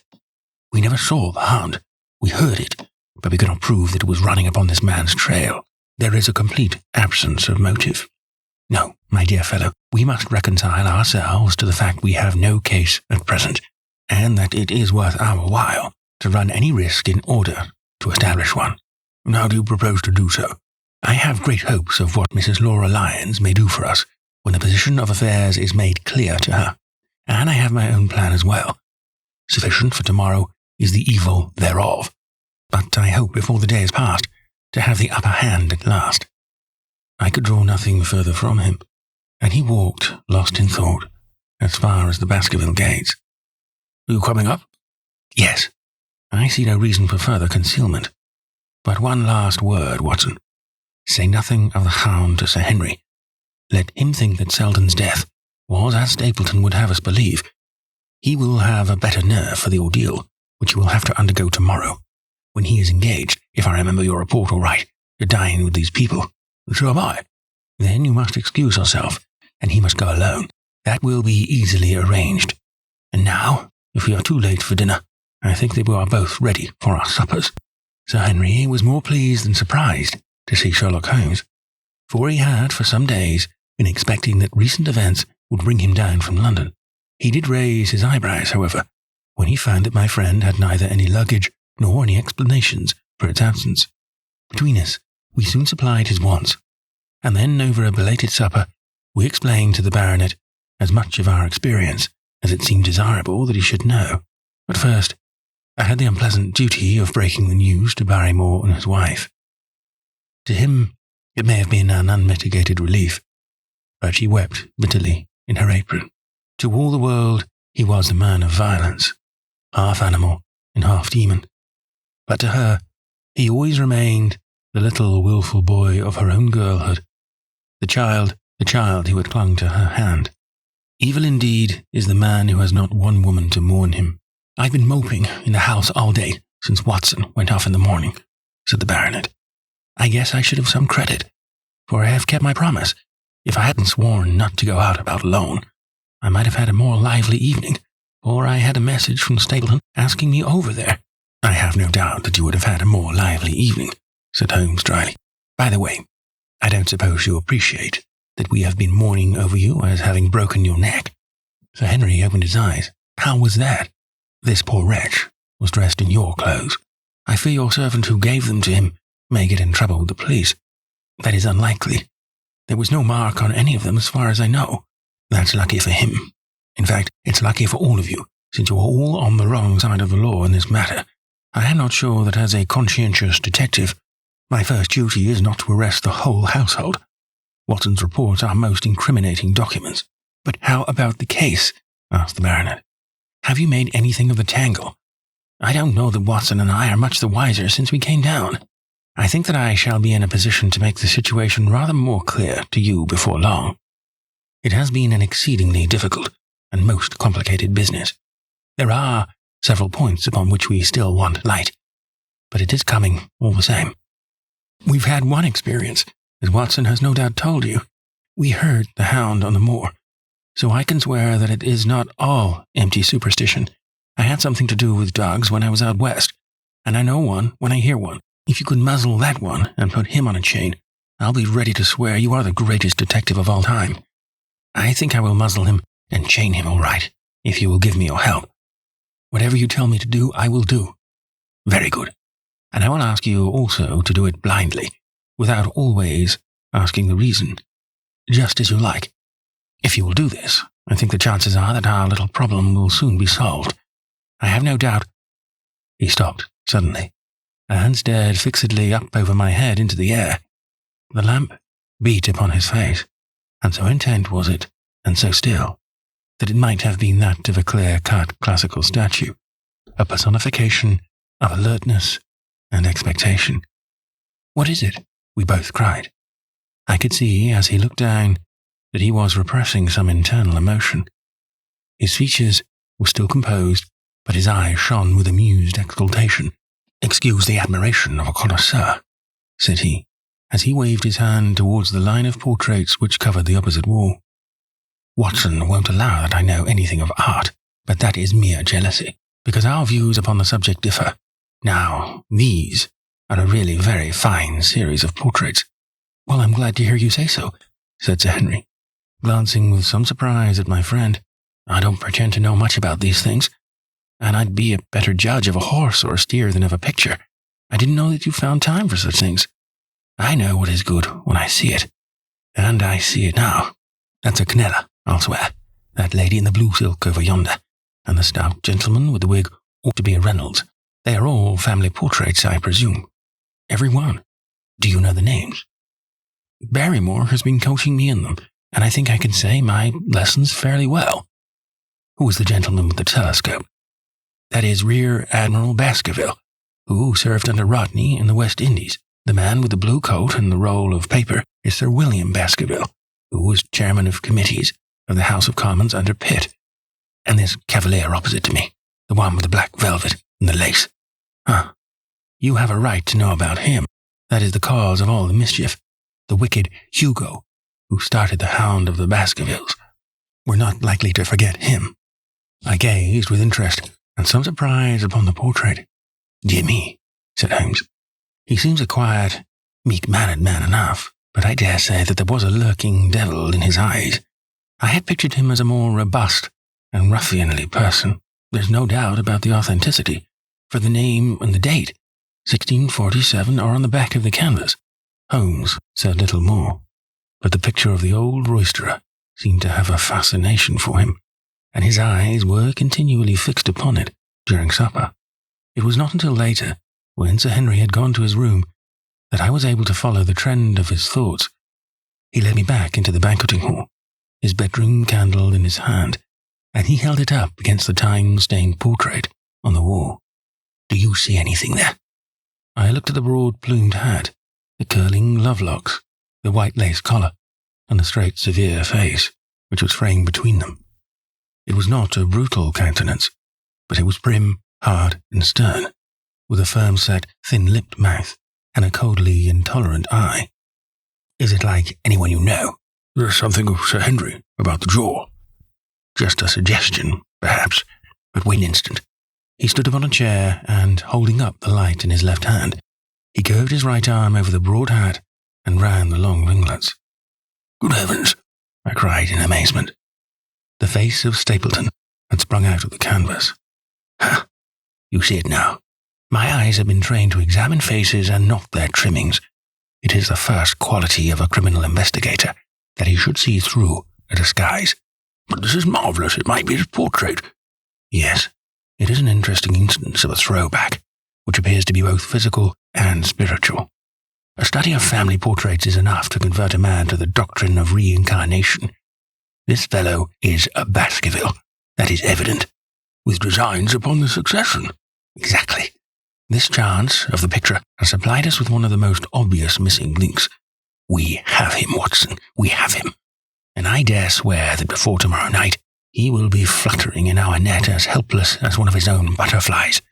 A pin, a cork, and a card, and we add him to the Baker Street collection. He burst into one of his rare fits of laughter as he turned away from the picture. I have not heard him laugh often, and it has always boded ill to somebody. I was up betimes in the morning, but Holmes was afoot earlier still, for I saw him as I dressed, coming up the drive. Yes, we should have a full day today, he remarked, and rubbed his hands with the joy of action.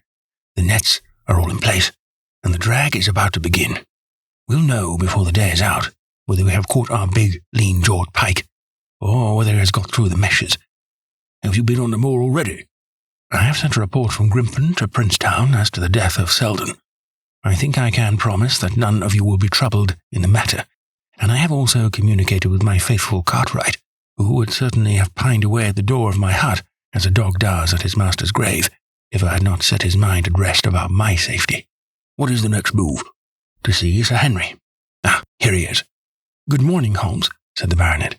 You look like a general who is planning a battle with his chief of the staff. That is the exact situation. Watson was asking for orders, and so do I. Very good. You are engaged, as I understand, to dine with our friends, the Stapletons, tonight. I hope that you will come also. They are very hospitable people, and I am sure that they will be very glad to see you. I fear that Watson and I must go to London. To London? Yes. I think that we should be more useful there at the present juncture. The baronet's face perceptibly lengthened. I hope that you are going to see me through this business. The hall and the moor are not very pleasant places when one is alone. My dear fellow, you must trust me implicitly, and do exactly what I tell you. You can tell your friends that we should have been happy to have come with you, but that urgent business required us to be in town. We hope very soon to return to Devonshire. Will you remember to give them that message, if you insist upon it? There is no alternative, I assure you. I saw by the baronet's clouded brow that he was deeply hurt by what he regarded as our desertion. When do you desire to go? He asked coldly. Immediately after breakfast, we will drive in to Coombe Tracy, but Watson will leave his things as a pledge that he will come back to you. Watson, you will send a note to Stapleton to tell him that you regret that you cannot come. I have a good mind to go to London with you, said the baronet. Why should I stay here alone? Because it is your post of duty, because you gave me your word that you would do as you were told, and I tell you to stay. All right then, I'll stay. One more direction. I wish you to drive to Merrypit House. Send back your trap, however, and let them know that you intend to walk home. To walk across the moor? Yes, but that is the very thing which you have so often cautioned me not to do. This time, you may do it with safety. If I had not every confidence in your nerve and courage, I would not suggest it, but it is essential that you should do it, and I will do it. And, as you value your life, do not go across the moor in any direction, save along the straight path which leads from Merrypit House to the Grimpen Road, and is your natural way home. I will do just what you say. Very good. I should be glad to get away as soon after breakfast as possible, so as to reach London in the afternoon. I was much astounded by this programme, though I remembered that Holmes had said to Stapleton on the night before that his visit would terminate next day. It had not crossed my mind, however, that he would wish me to go with him, nor could I understand how we could both be absent at a moment which he himself declared to be critical. There was nothing for it, however, but implicit obedience.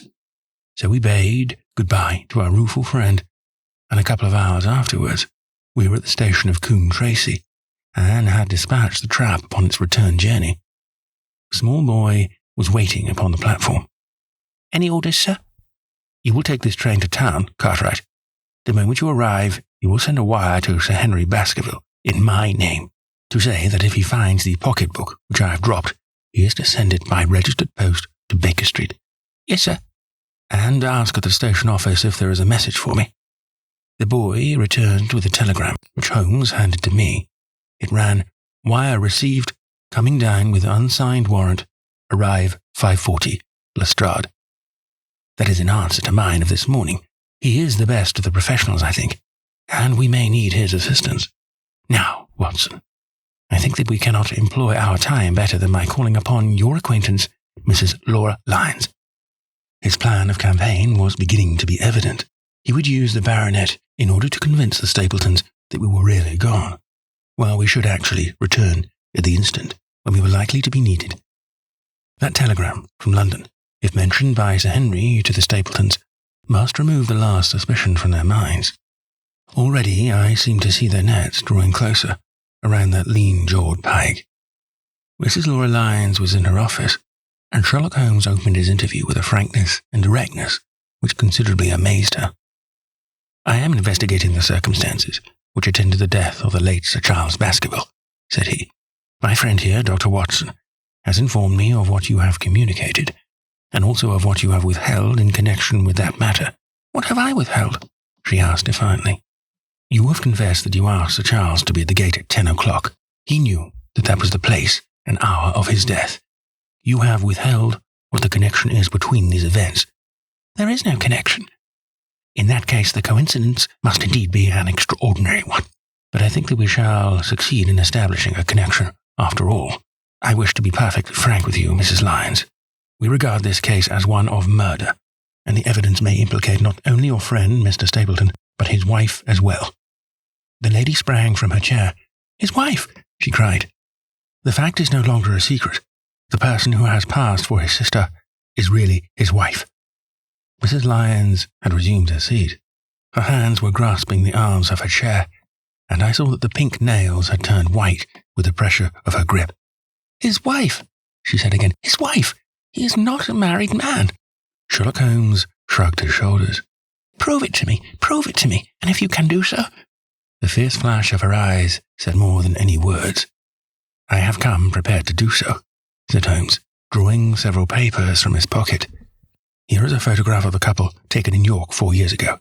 It is endorsed Mr. and Mrs. Vandeleur, but you will have no difficulty in recognizing him, and her also, if you know her by sight.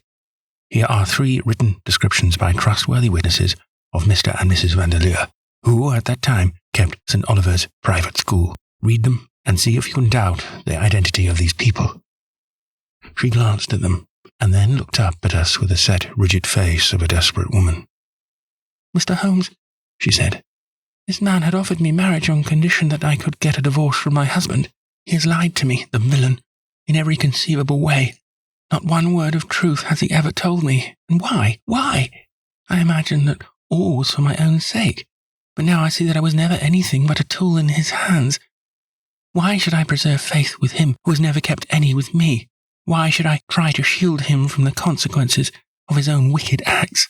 Ask me what you like, and there is nothing which I shall hold back. One thing I swear to you, and that is that when I wrote the letter, I never dreamed of any harm to the old gentleman who had been my kindest friend." "I entirely believe you, madam," said Sherlock Holmes. "The recital of these events must be very painful to you, and perhaps it will make it easier if I tell you what occurred, and you can check me if I make any material mistake. The sending of this letter was suggested to you by Stapleton. He dictated it. I presume that the reason he gave was that you would receive help from Sir Charles for the legal expenses connected with your divorce." "Exactly." "And then after you had sent the letter, he dissuaded you from keeping the appointment." "He told me that it would hurt his self-respect, that any other man should find the money for such an object, and that though he was a poor man himself, he would devote his last penny to removing the obstacles which divided us." "He appears to be a very consistent character. And then you heard nothing until you read the reports of the death in the paper?" "No." "And he made you swear to say nothing about your appointment with Sir Charles?" "He did. He said that the death was a very mysterious one, and that I should certainly be suspected if the facts came out. He frightened me into remaining silent." Quite so. But you had your suspicions. She hesitated and looked down. I knew him, she said. But if he had kept faith with me, I should always have done so with him. I think that, on the whole, you have had a fortunate escape, said Sherlock Holmes. You have had him in your power, and he knew it, and yet you are alive. You have been walking for some months very near to the edge of a precipice. We must wish you good morning now, Mrs. Lyons, and it is probable that you will very shortly hear from us again. Our case becomes rounded off, and difficulty after difficulty thins away in front of us, said Holmes, as we stood waiting for the arrival of the express from town. I shall soon be in the position of being able to put into a single connected narrative one of the most singular and sensational crimes of modern times. Students of criminology will remember the analogous incidents in Godno, in Little Russia, in the year of 66. And of course there are the Anderson murders in North Carolina, but this case possesses some features which are entirely its own. Even now, we have no clear case against this very wily man, but I shall be very much surprised if it is not clear enough before we go to bed this night. The London Express came roaring into the station, and a small, wiry bulldog of a man had sprung from a first-class carriage. We all three shook hands, and I saw at once from the reverential way in which Lestrade gazed at my companion that he had learned a good deal since the days when they had first worked together. I could well remember the scorn which the theories of the reasoner used then to excite in the practical man. Anything good? He asked. The biggest thing for years, said Holmes. We have 2 hours before we need think of starting. I think we might employ it in getting some dinner. And then, Lestrade, we will take the London fog out of your throat by giving you a breath of the pure night air of Dartmoor. Never been there? Well, I don't suppose you will forget your first visit. Chapter 14. The Hound of the Baskervilles. One of Sherlock Holmes's defects, if indeed one may call it a defect, was that he was exceedingly loath to communicate his full plans to any person until the instant of their fulfilment. Partly it came, no doubt, from his own masterful nature, which loved to dominate and surprise those who were around him. Partly also from his professional caution, which urged him never to take any chances. The result, however, was very trying for those who were acting as his agents and assistants.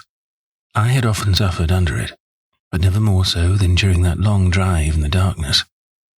The great ordeal was in front of us. At last we were about to make our final effort, and yet Holmes had said nothing, and I could only surmise what his course of action would be. My nerves thrilled with anticipation when at last the cold wind upon our faces and the dark void spaces on either side of the narrow road told me that we were back upon the moor once again. Every stride of the horses and every turn of the wheels was taking us nearer to our supreme adventure. Our conversation was hampered by the presence of the driver of the hired wagonette, so that we were forced to talk of trivial matters when our nerves were tense with emotion and anticipation. It was a relief to me, after that unnatural restraint, when we at last pressed Franklin's house, and knew that we were drawing near to the hall and to the scene of action. We did not drive up to the door, but got down near the gate of the avenue. The wagonette was paid off and ordered to return to Coombe Tracy forthwith, while we started to walk to Merrypit House. Are you armed, Lestrade? The little detective smiled. As long as I have my trousers, I have a hip pocket, and as long as I have my hip pocket, I have something in it. Good. My friend and I are also ready for emergencies. You're mighty close about this affair, Mr. Holmes. What's the game now? A waiting game. My word, it does not seem a very cheerful place, said the detective with a shiver, glancing round him at the gloomy slopes of the hill and at the huge lake of fog which lay over the Grimpen Mire. I see the lights of a house ahead of us. That is Merrypit House, and the end of our journey. I must request you to walk on tiptoe, and not to talk above a whisper. We moved cautiously along the track, as if we were bound for the house, but Holmes halted us when we were about 200 yards from it. This will do, said he. These rocks on the right make an admirable screen. We are to wait here? Yes. We shall make our little ambush here. Get into this hollow, Lestrade. You have been inside this house, have you not, Watson? Can you tell the position of the rooms? What are those latticed windows at this end? I think they are kitchen windows. And the one beyond, which shines so brightly? That is certainly the sitting room. The blinds are up. You know the lie of the land best. Creep forward quietly and see what they are doing. But for heaven's sake, don't let them know that they are watched. I tiptoed down the path and stooped behind a low wall which surrounded the stunted orchard. Creeping in its shadow, I reached a point whence I could look straight through the uncurtained window. There were only 2 men in the room, Sir Henry and Stapleton. They sat with their profiles towards me on either side of the round table. Both of them were smoking cigars, and coffee and wine were in front of them. Stapleton was talking with animation, but the baronet looked pale and distrait. Perhaps the thought of that lonely walk across the ill-omened moor was weighing heavily upon his mind.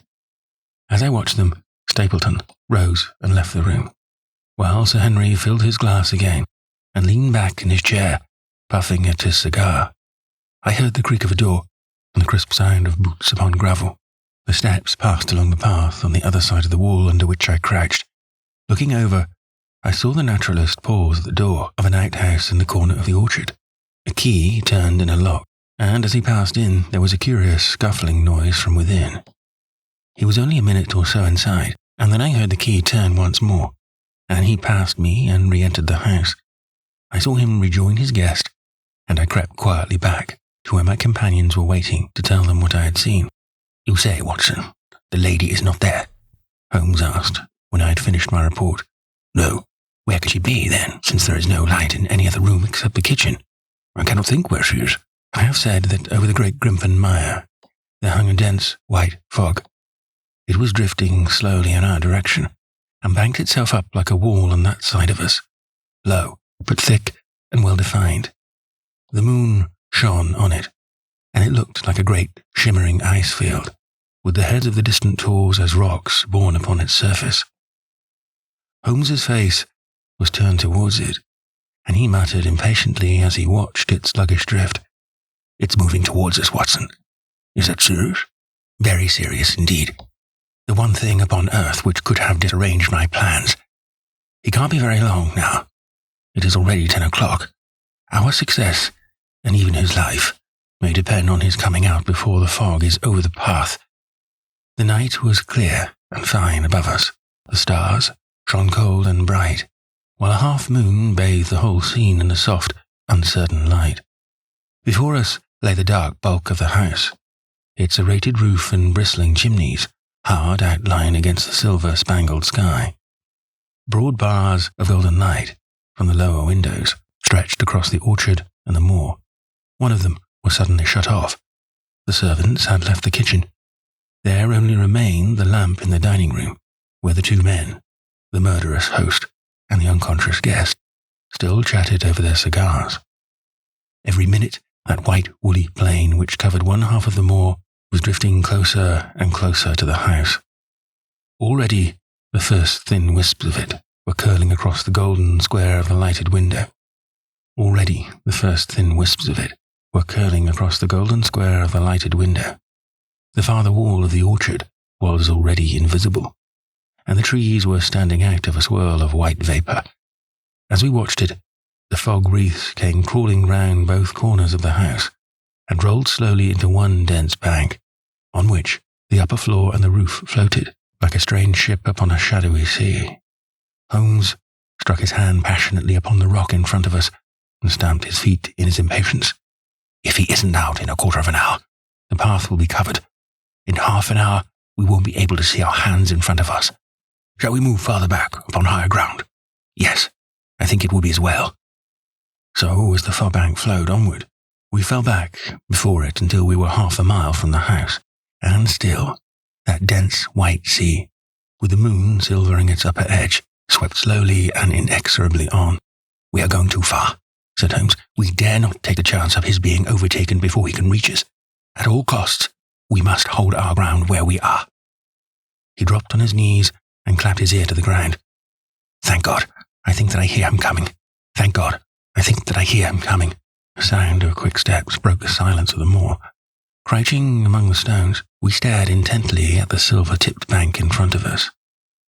The steps grew louder, and through the fog, as through a curtain, there stepped the man whom we were awaiting. He looked round him in surprise as he emerged into the clear, starlit night. Then he came swiftly along the path, passed close to where we lay, and went on up the long slope behind us. As he walked, he glanced continually over either shoulder, like a man who is ill at ease. "Hist!" cried Holmes, and I heard the sharp click of a cocking pistol. "Look out, it's coming." There was a thin, crisp, continuous patter from somewhere in the heart of that crawling bank. The cloud was within 50 yards of where we lay, and we glared at it, all three, uncertain what horror was about to break from the heart of it. I was at Holmes's elbow, and I glanced for an instant at his face.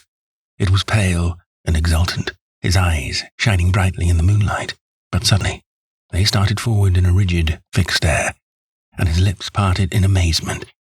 At the same instant, Lestrade gave a yell of terror and threw himself face downward upon the ground. I sprang to my feet, my inert hand grasping my pistol, my mind paralyzed by the dreadful shape which had sprung out upon us from the shadows of the fog. A hound it was, an enormous, coal-black hound, but not such a hound as mortal eyes have ever seen.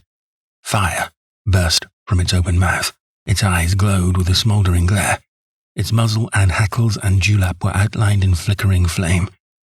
Never, in the delirious dream of a disordered brain, did anything more savage, more appalling, more hellish be conceived than that dark form and savage face which broke upon us out of the wall of fog. With long bounds, the huge black creature was leaping down the track, following hard upon the footsteps of our friend.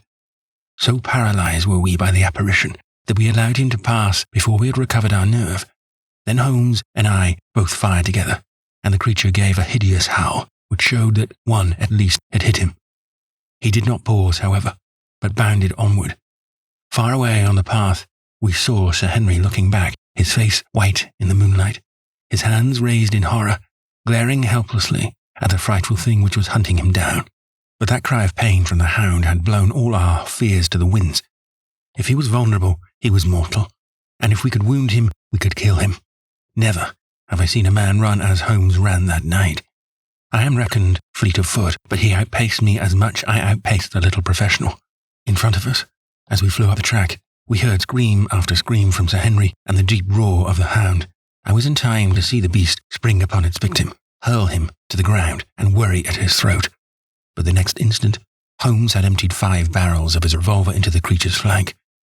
With a last howl of agony and a vicious snap in the air, it rolled upon its back, 4 feet, pawing furiously, and then fell limp upon its side. I stooped, panting, and pressed my pistol to the dreadful shimmering head, but it was useless to press the trigger. The giant hound was dead. Sir Henry lay insensible where he had fallen. We tore away his collar, and Holmes breathed a prayer of gratitude when we saw that there was no sign of a wound and that the rescue had been in time. Already, our friend's eyelids shivered, and he made a feeble effort to move. Lestrade thrust his brandy flask between the baronet's teeth, and 2 frightened eyes were looking up at us. "My God," he whispered. "What was it? What in heaven's name was it?" "It's dead, whatever it is," said Holmes. "We've laid the family ghost, once and forever." In mere size and strength, it was a terrible creature which was lying stretched before us. It was not a pure bloodhound, and it was not a pure mastiff, but it appeared to be a combination of the two, gaunt, savage, and as large as a small lioness. Even now, in the stillness of death, the huge jaws seemed to be dripping with a bluish flame, and the small, deep-set, cruel eyes were ringed with fire. I placed my hand upon the glowing muzzle, and as I held them up, my own fingers smouldered and gleamed in the darkness. "Phosphorus," I said. "A cunning preparation of it," said Holmes, sniffing at the dead animal. "There is no smell which might have interfered with its power of scent. We owe you a deep apology, Sir Henry, for having exposed you to this fright. I was prepared for a hound, but not for such a creature as this, and the fog gave us little time to receive him. You have saved my life, having first endangered it. Are you strong enough to stand? Give me another mouthful of that brandy, and I shall be ready for anything. So, now, if you will help me up, what do you propose to do?" to leave you here. You are not fit for further adventures tonight. If you will wait, one or other of us will go back with you to the hall." He tried to stagger to his feet, but he was still ghastly pale and trembling in every limb. We helped him to a rock, where he sat, shivering, with his face buried in his hands. "We must leave you now," said Holmes. "The rest of our work must be done, and every moment is of importance. We have our case, and now we only want our man. It's 1,000 to 1 against our finding him at the house," he continued, as we retraced our steps swiftly down the path. "Those shots must have told him that the game was up. We were some distance off, and this fog may have deadened them. He followed the Hound to call him off, of that you may be certain. No, he's gone by this time, but we'll search the house and make sure." The front door was open, so we rushed in and hurried from room to room to the amazement of a doddering old manservant who met us in the passage. There was no light, save in the dining room, but Holmes caught up the lamp and left no corner of the house unexplored. No sign could we see of the man whom we were chasing. On the upper floor, however, one of the bedroom doors was locked. "There's someone in there," cried Lestrade. "I can hear a movement. Open this door." A faint moaning and rustling came from within. Holmes struck the door just over the lock with a flat of his foot, and it flew open.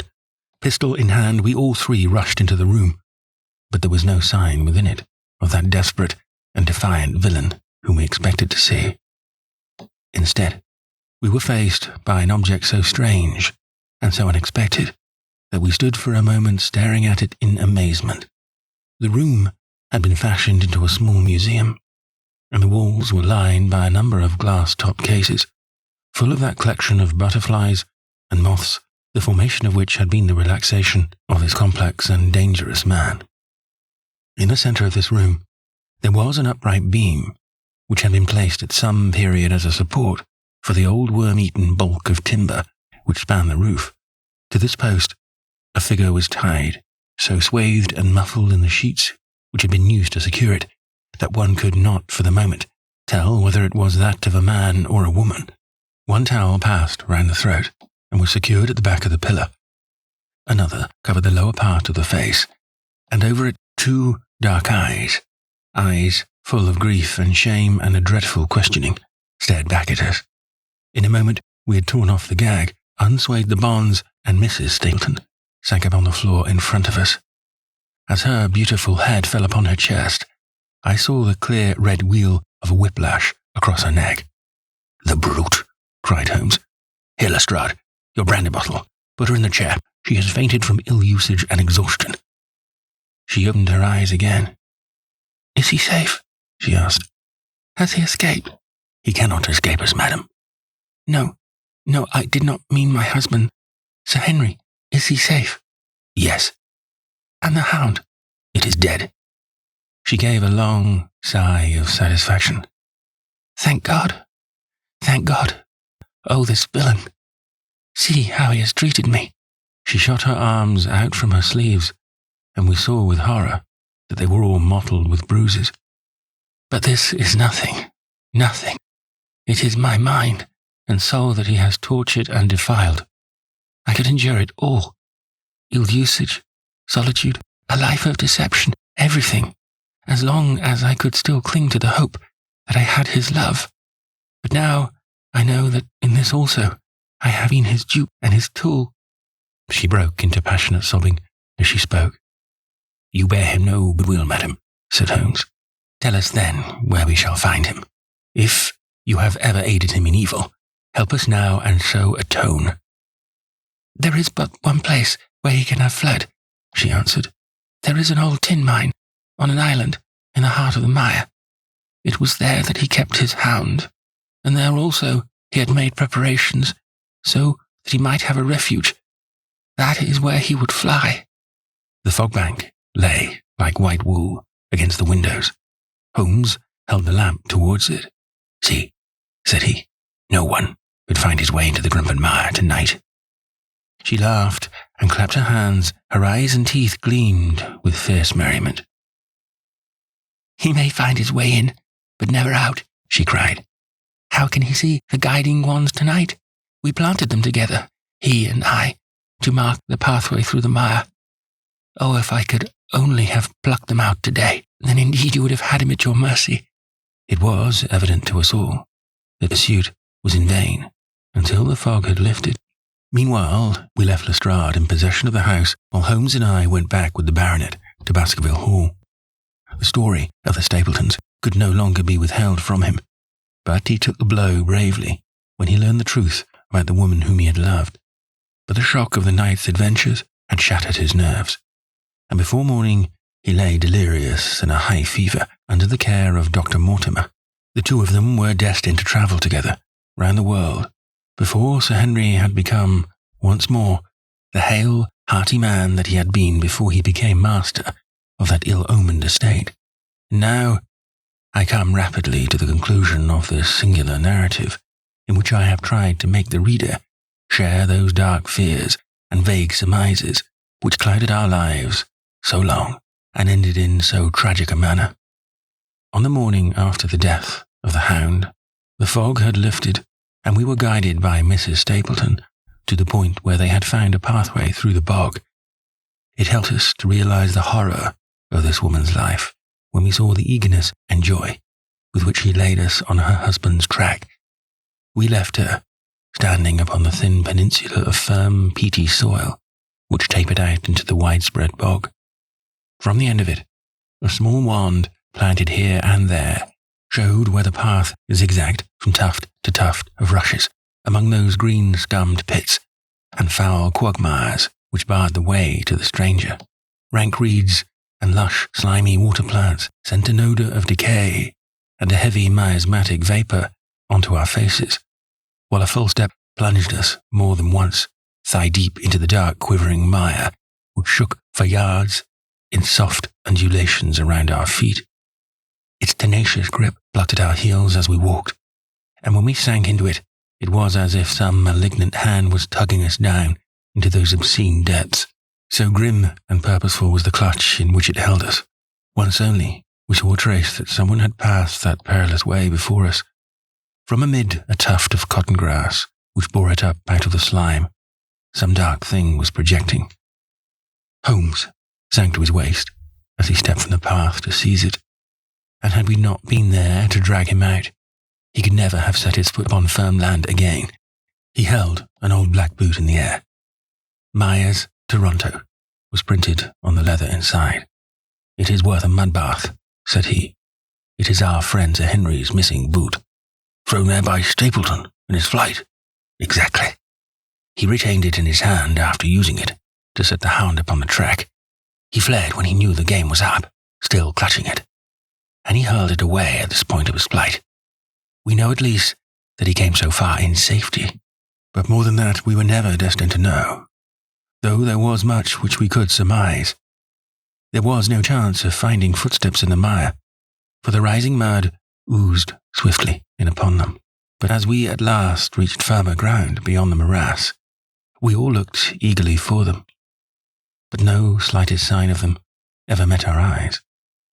If the earth told a true story, then Stapleton never reached that island of refuge towards which he struggled through the fog upon that last night. Somewhere, in the heart of the great Grimpen mire, down in the foul slime of the huge morass which had sucked him in, this cold and cruel-hearted man is forever buried. Many traces we found of him in the bog-girt island where he had hid his savage alley. A huge driving wheel and a shaft half filled with rubbish showed the position of an abandoned mine. Beside it were the crumbling remains of the cottages of the miners, driven away, no doubt, by the foul reek of the surrounding swamp. In one of these, a staple and chain with a quantity of gnawed bones showed where the animal had been confined. A skeleton, with a tangle of brown hair adhering to it, lay among the debris. "A dog," said Holmes. "By Jove, a curly-haired spaniel. Poor Mortimer will never see his pet again." "Well, I do not know that this place contains any secret which we have not already fathomed. He could hide his hound, but he could not hush its voice, and hence came those cries which even in daylight were not pleasant to hear. On an emergency, he could keep the Hound in the outhouse at Merrypit, but it was always a risk, and it was only on the supreme day, which he regarded as the end of all his efforts that he dared do it. This paste in the tin is no doubt the luminous mixture with which the creature was daubed. It was suggested, of course, by the story of the family hell-hound, and by the desire to frighten old Sir Charles to death. No wonder the poor devil of a convict ran and screamed, even as our friend did, and as we ourselves might have done when we saw a creature bounding through the darkness of the moor upon his track. It was a cunning device, for, apart from the chance of driving your victim to his death, what peasant would venture to inquire too closely into such a creature should he get sight of it, as many have done upon the moor?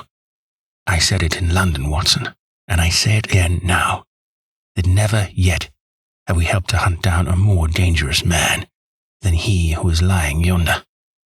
He swept his long arm towards the huge mottled expanse of the green splotched bog, which stretched away until it merged into the russet slopes of the moor.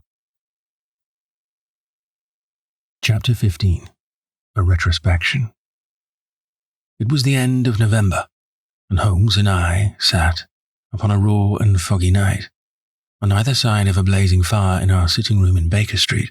Since the tragic upshot of our visit to Devonshire, he had been engaged in two affairs of the utmost importance, in the first of which he had exposed the atrocious conduct of Colonel Upward in connection with the famous card scandal of the Nonpareil Club, while in the second he had defended the unfortunate Madame Montpensier from the charge of murder which hung over her in connection with the death of her stepdaughter, Mademoiselle Carrère, the young lady who, as it will be remembered, was found 6 months later alive and married in New York.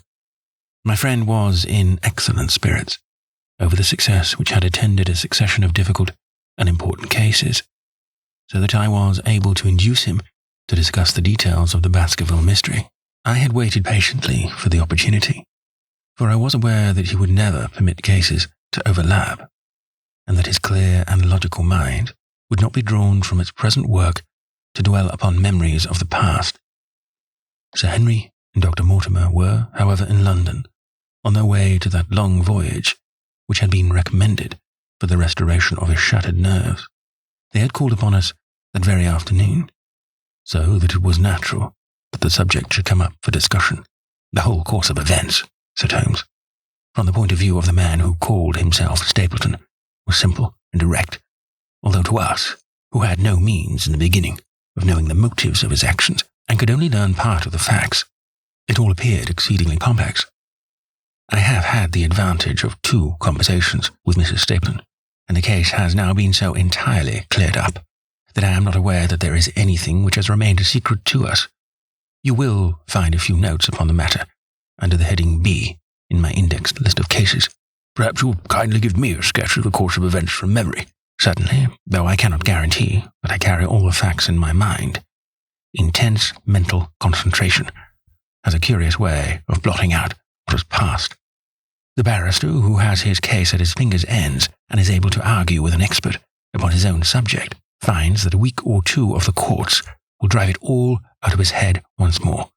So each of my cases displaces the last, and Mademoiselle Carrère has blurred my recollection of Baskerville Hall. Tomorrow, some other little problem may be submitted to my notice, which will in turn dispossess the fair French lady and the infamous Upward. So far as the case of the Hound goes, however, I will give you the course of events as nearly as I can, and you will suggest anything which I may have forgotten. My inquiries show, beyond all question, that the family portrait did not lie, and that this fellow was indeed a Baskerville. He was a son of that Roger Baskerville, the younger brother of Sir Charles, who fled with a sinister reputation to South America, where he was said to have died unmarried. He did, as a matter of fact, marry and had 1 child, this fellow, whose real name is the same as his father's. He married Beryl Garcia, one of the beauties of Costa Rica, and having purloined a considerable sum of public money, he changed his name to Vandeleur and fled to England, where he established a school in the east of Yorkshire. His reason for attempting this special line of business was that he had struck up an acquaintance with a consumptive tutor upon the voyage home, and that he had used this man's ability to make the undertaking a success. Fraser, the tutor, died, however, and the school, which had begun well, sank from disrepute into infamy. The Vandeleurs found it convenient to change their name to Stapleton, and he brought the remains of his fortune, his schemes for the future, and his taste for entomology to the south of England. I learned at the British Museum that he was a recognized authority upon the subject, and that the name of Vandeleur has been permanently attached to a certain moth which he had, in his Yorkshire days, been the first to describe. We now come to that portion of his life which has proved to be of such intense interest to us. The fellow had evidently made inquiry and found that only 2 lives intervened between him and a valuable estate. When he went to Devonshire, his plans were, I believe, exceedingly hazy, but that he meant mischief from the first is evident from the way in which he took his wife with him in the character of his sister. The idea of using her as a decoy was clearly already in his mind, though he may not have been certain how the details of his plot were to be arranged. He meant, in the end, to have the estate, and he was ready to use any tool or run any risk for that end. His first act was to establish himself as near to his ancestral home as he could, and his second was to cultivate a friendship with Sir Charles Baskerville and with the neighbours. The baronet himself told him about the family hound, and so prepared the way for his own death. Stapleton, as I will continue to call him, knew that the old man's heart was weak, and that a shock would kill him. So much he had learned from Dr. Mortimer. He had heard also that Sir Charles was superstitious, and had taken this grim legend very seriously. His ingenious mind instantly suggested a way by which the baronet could be done to death, and yet it would be hardly possible to bring home the guilt to the real murderer. Having conceived the idea, he proceeded to carry it out with considerable finesse. An ordinary schemer would have been content to work with a savage hound. The use of artificial means to make the creature diabolical was a flash of genius upon his part. The dog he bought in London, from Ross and Mangles, the dealers in Fulham Road. It was the strongest and most savage in their possession. He brought it down by the North Devon line, and walked a great distance over the moor, so as to get it home without exciting any remarks. He had already, on his insect hunts, learned to penetrate the Grimpen mire, and so had found a safe hiding place for the creature. Here he kennelled it, and waited his chance. But it was some time coming. The old gentleman could not be decoyed outside of his grounds at night. Several times Stapleton lurked about with his hound, without avail. It was during these fruitless quests that he, or rather his ally, was seen by peasants, and that the legend of the demon dog received a new confirmation. He had hoped that his wife might lure Sir Charles to his ruin, but here she proved unexpectedly independent. She would not endeavour to entangle the old gentleman in a sentimental attachment which might deliver him over to his enemy. Threats, and even, I am sorry to say, blows, refused to move her. She would have nothing to do with it, and for a time Stapleton was at a deadlock. He found a way out of his difficulties through the chance that Sir Charles, who had conceived a friendship for him, made him the minister of his charity in the case of this unfortunate woman, Mrs. Laura Lyons. By representing himself as a single man, he acquired complete influence over her, and he gave her to understand that in the event of her obtaining a divorce from her husband, he would marry her. His plans were suddenly brought to a head by his knowledge that Sir Charles was about to leave the hall on the advice of Dr. Mortimer, with whose opinion he himself pretended to coincide. He must act at once, or his victim might get beyond his power. He therefore put pressure upon Mrs. Lyons to write this letter, imploring the old man to give her an interview on the evening before his departure for London. He then, by a specious argument, prevented her from going, and so had the chance for which he had waited. Driving back in the evening from Coombe Tracy, he was in time to get his hound, to treat it with infernal paint, and to bring the beast round to the gate, at which he had reason to expect that he would find the old gentleman waiting. The dog, incited by its master, sprang over the wicket gate and pursued the unfortunate baronet, who fled screaming down the yew alley. In that gloomy tunnel, it must indeed have been a dreadful sight to see that huge black creature with its flaming jaws and blazing eyes bounding after its victim. He fell dead at the end of the alley from heart disease and terror. The hound had kept upon the grassy border, while the baronet had run down the path so that no track of the man's was visible. On seeing him lying still, the creature had probably approached to sniff at him, but finding him dead, had turned away again. It was then that it left the print, which was actually observed by Dr. Mortimer. The hound was called off and hurried away to its lair in the Grimpen mire, and a mystery was left which puzzled the authorities, alarmed the countryside, and finally brought the case within the scope of our observation. So much for the death of Sir Charles Baskerville. You perceive the devilish cunning of it, for really it would be almost impossible to make a case against the real murderer.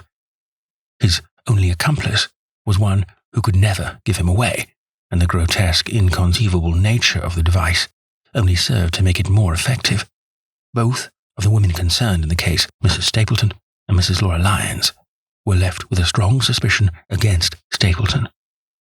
Mrs. Stapleton knew that he had designs upon the old man, and also of the existence of the hound. Mrs. Lyons knew neither of these things, but had been impressed by the death occurring at the time of an uncancelled appointment, which was only known to him. However, both of them were under his influence, and he had nothing to fear from them. The first half of his task was successfully accomplished, but the more difficult still remained. It is possible that Stapleton did not know of the existence of an heir in Canada. In any case, he would very soon learn it from his friend, Dr. Mortimer, and he was told by the latter all details about the arrival of Henry Baskerville. Stapleton's first idea was that this young stranger from Canada might possibly be done to death in London without coming down to Devonshire at all. He distrusted his wife, ever since she had refused to help him in laying a trap for the old man, and he dared not leave her long out of his sight, for fear he should lose his influence over her. It was for this reason that he took her to London with him. They lodged, I find, at the Mexborough Private Hotel in Graven Street, which was actually one of those called upon by my agent in search of evidence. Here he kept his wife imprisoned in her room, while he, disguised in a beard, followed Dr. Mortimer to Baker Street, and afterwards to the station and to the Northumberland Hotel. His wife had some inkling of his plans, but she had such a fear of her husband, a fear founded upon brutal ill-treatment, that she dare not write to warn the man whom she knew to be in danger. If the letter should fall into Stapleton's hands, her own life would not be safe. Eventually, as we know, she adopted the expedient of cutting out the words which would form the message, and addressing the letter in a disguised hand. It reached the baronet, and gave him the first warning of his danger. It was very essential for Stapleton to get some article of Sir Henry's attire, so that, in case he was driven to use the dog, he might always have the means of setting him upon his track. With characteristic promptness and audacity, he set about this at once, and we cannot doubt the boots or chambermaid of the hotel was well bribed to help him in his design. By chance, however, the first boot which was procured for him was a new one, and therefore useless for his purpose. He then had it returned and obtained another, a most instructive incident, since it proved conclusively to my mind that we were dealing with a real hound, as no other supposition could explain this anxiety to obtain an old boot and this indifference to a new one. The more outre and grotesque an incident is, the more carefully it deserves to be examined, and the very point which appears to complicate a case is, when duly considered and scientifically handled, the one which is most likely to elucidate it. Then, we had the visit from our friends next morning, shadowed always by Stapleton in the cab. From his knowledge of our rooms and of my appearance, as well as from his general conduct, I am inclined to think that Stapleton's career of crime has been by no means limited to this single Baskerville affair. It is suggestive that during the last 3 years there have been 4 considerable burglaries in the West Country, for none of which was any criminal ever arrested. The last of these, at Folkestone Court in May, was remarkable for the cold-blooded pistoling of the page, who surprised the masked and solitary burglar, I cannot doubt that Stapleton recruited his waning resources in this fashion, and that for years he has been a desperate and dangerous man. We had an example of his readiness of resource that morning when he got away from us so successfully, and also of his audacity in sending back my own name to me through the cabman. From that moment, he understood that I had taken over the case in London, and that therefore there was no chance for him there. He returned to Dartmoor and awaited the arrival of the baronet. "One moment," said I. "You have no doubt described the sequence of events correctly. There is one point which you have left unexplained. What became of the Hound when its master was in London?" "I have given some attention to this matter, and it is undoubtedly of importance. There can be no question that Stapleton had a confidant, though it is unlikely that he ever placed himself in his power by sharing all his plans with him. There was an old manservant at Merrypit House, whose name was Anthony. His connection with the Stapletons can be traced for several years, as far back as the schoolmastering days, so that he must have been aware that his master and mistress were really husband and wife. This man has disappeared and has escaped from the country.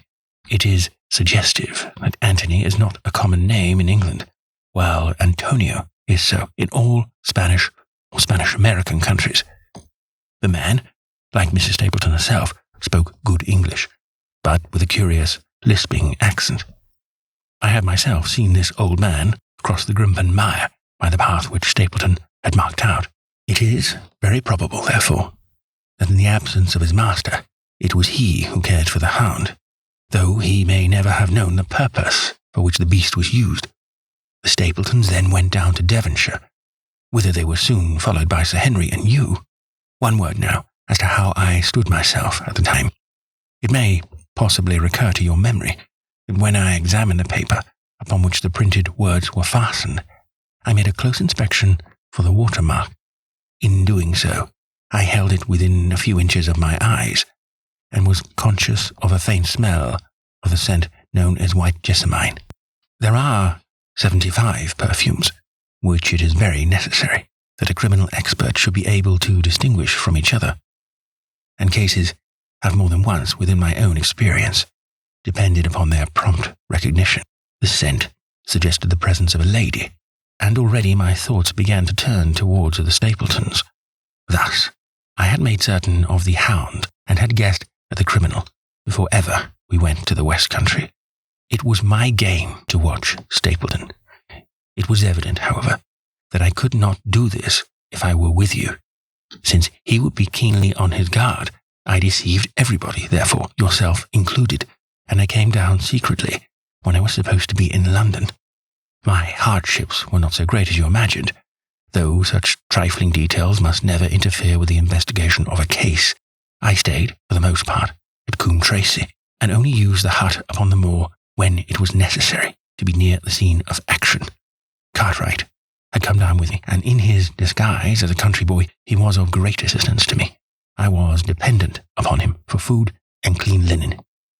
When I was watching Stapleton, Cartwright was frequently watching you, so that I was able to keep my hand upon all the strings. I have already told you that your reports reached me rapidly, being forwarded instantly from Baker Street to Coombe Tracy. They were of great service to me, and especially that one, incidentally truthful piece of biography of Stapleton's. I was able to establish the identity of the man and the woman, and knew at last exactly how I stood. The case had been considerably complicated through the incident of the escaped convict and the relations between him and the Barrymores. This also you cleared up in a very effective way, though I had already come to the same conclusions from my own observations.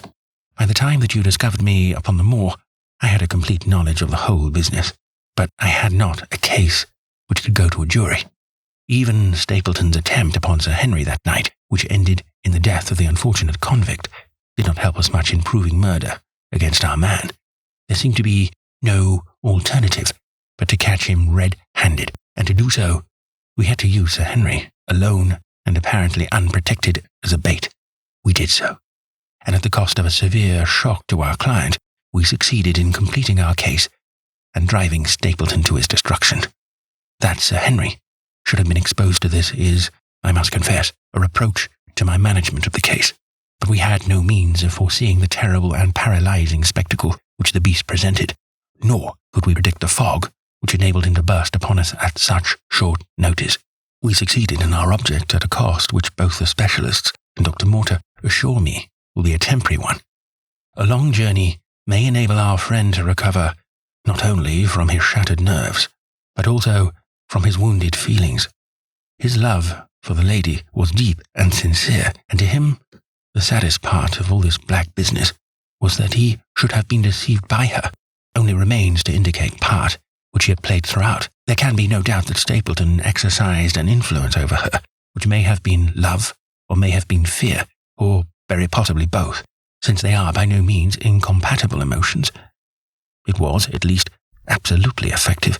At his command, she consented to pass as his sister, though he found the limits of his power over her when he endeavoured to make her the direct accessory to murder.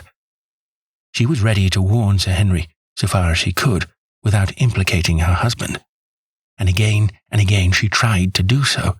Stapleton himself seems to have been capable of jealousy, and when he saw the baronet paying court to the lady, even though it was part of his own plan, still he could not help interrupting with a passionate outburst which revealed the fiery soul which his self-contained manner so cleverly concealed. By encouraging the intimacy, he made it certain that Sir Henry would frequently come to Merrypit House, and that he would, sooner or later, get the opportunity which he desired. On the day of the crisis, however, his wife turned suddenly against him. She had learned something of the death of the convict, and she knew that the Hound was being kept in the outhouse on the evening that Sir Henry was coming to dinner. She taxed her husband with his intended crime, and a furious scene followed, in which he showed her for the first time that she had a rival in his love. Her fidelity turned in an instant to bitter hatred, and he saw that she would betray him.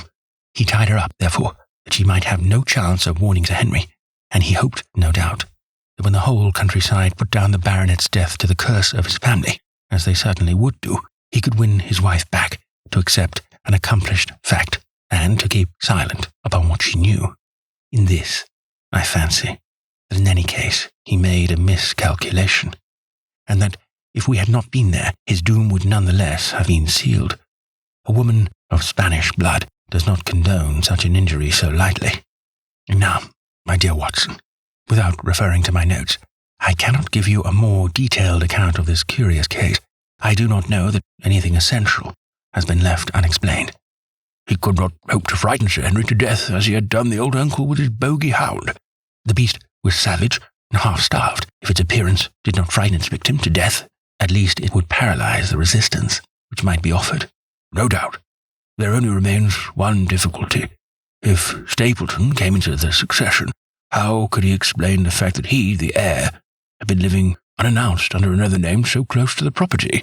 How could he claim it without causing suspicion and inquiry? It is a formidable difficulty, and I fear that you ask too much when you expect me to solve it. The past and the present are within the field of my inquiry, but what a man may do in the future is a hard question to answer. Mrs. Stapleton has heard her husband discuss the problem on several occasions.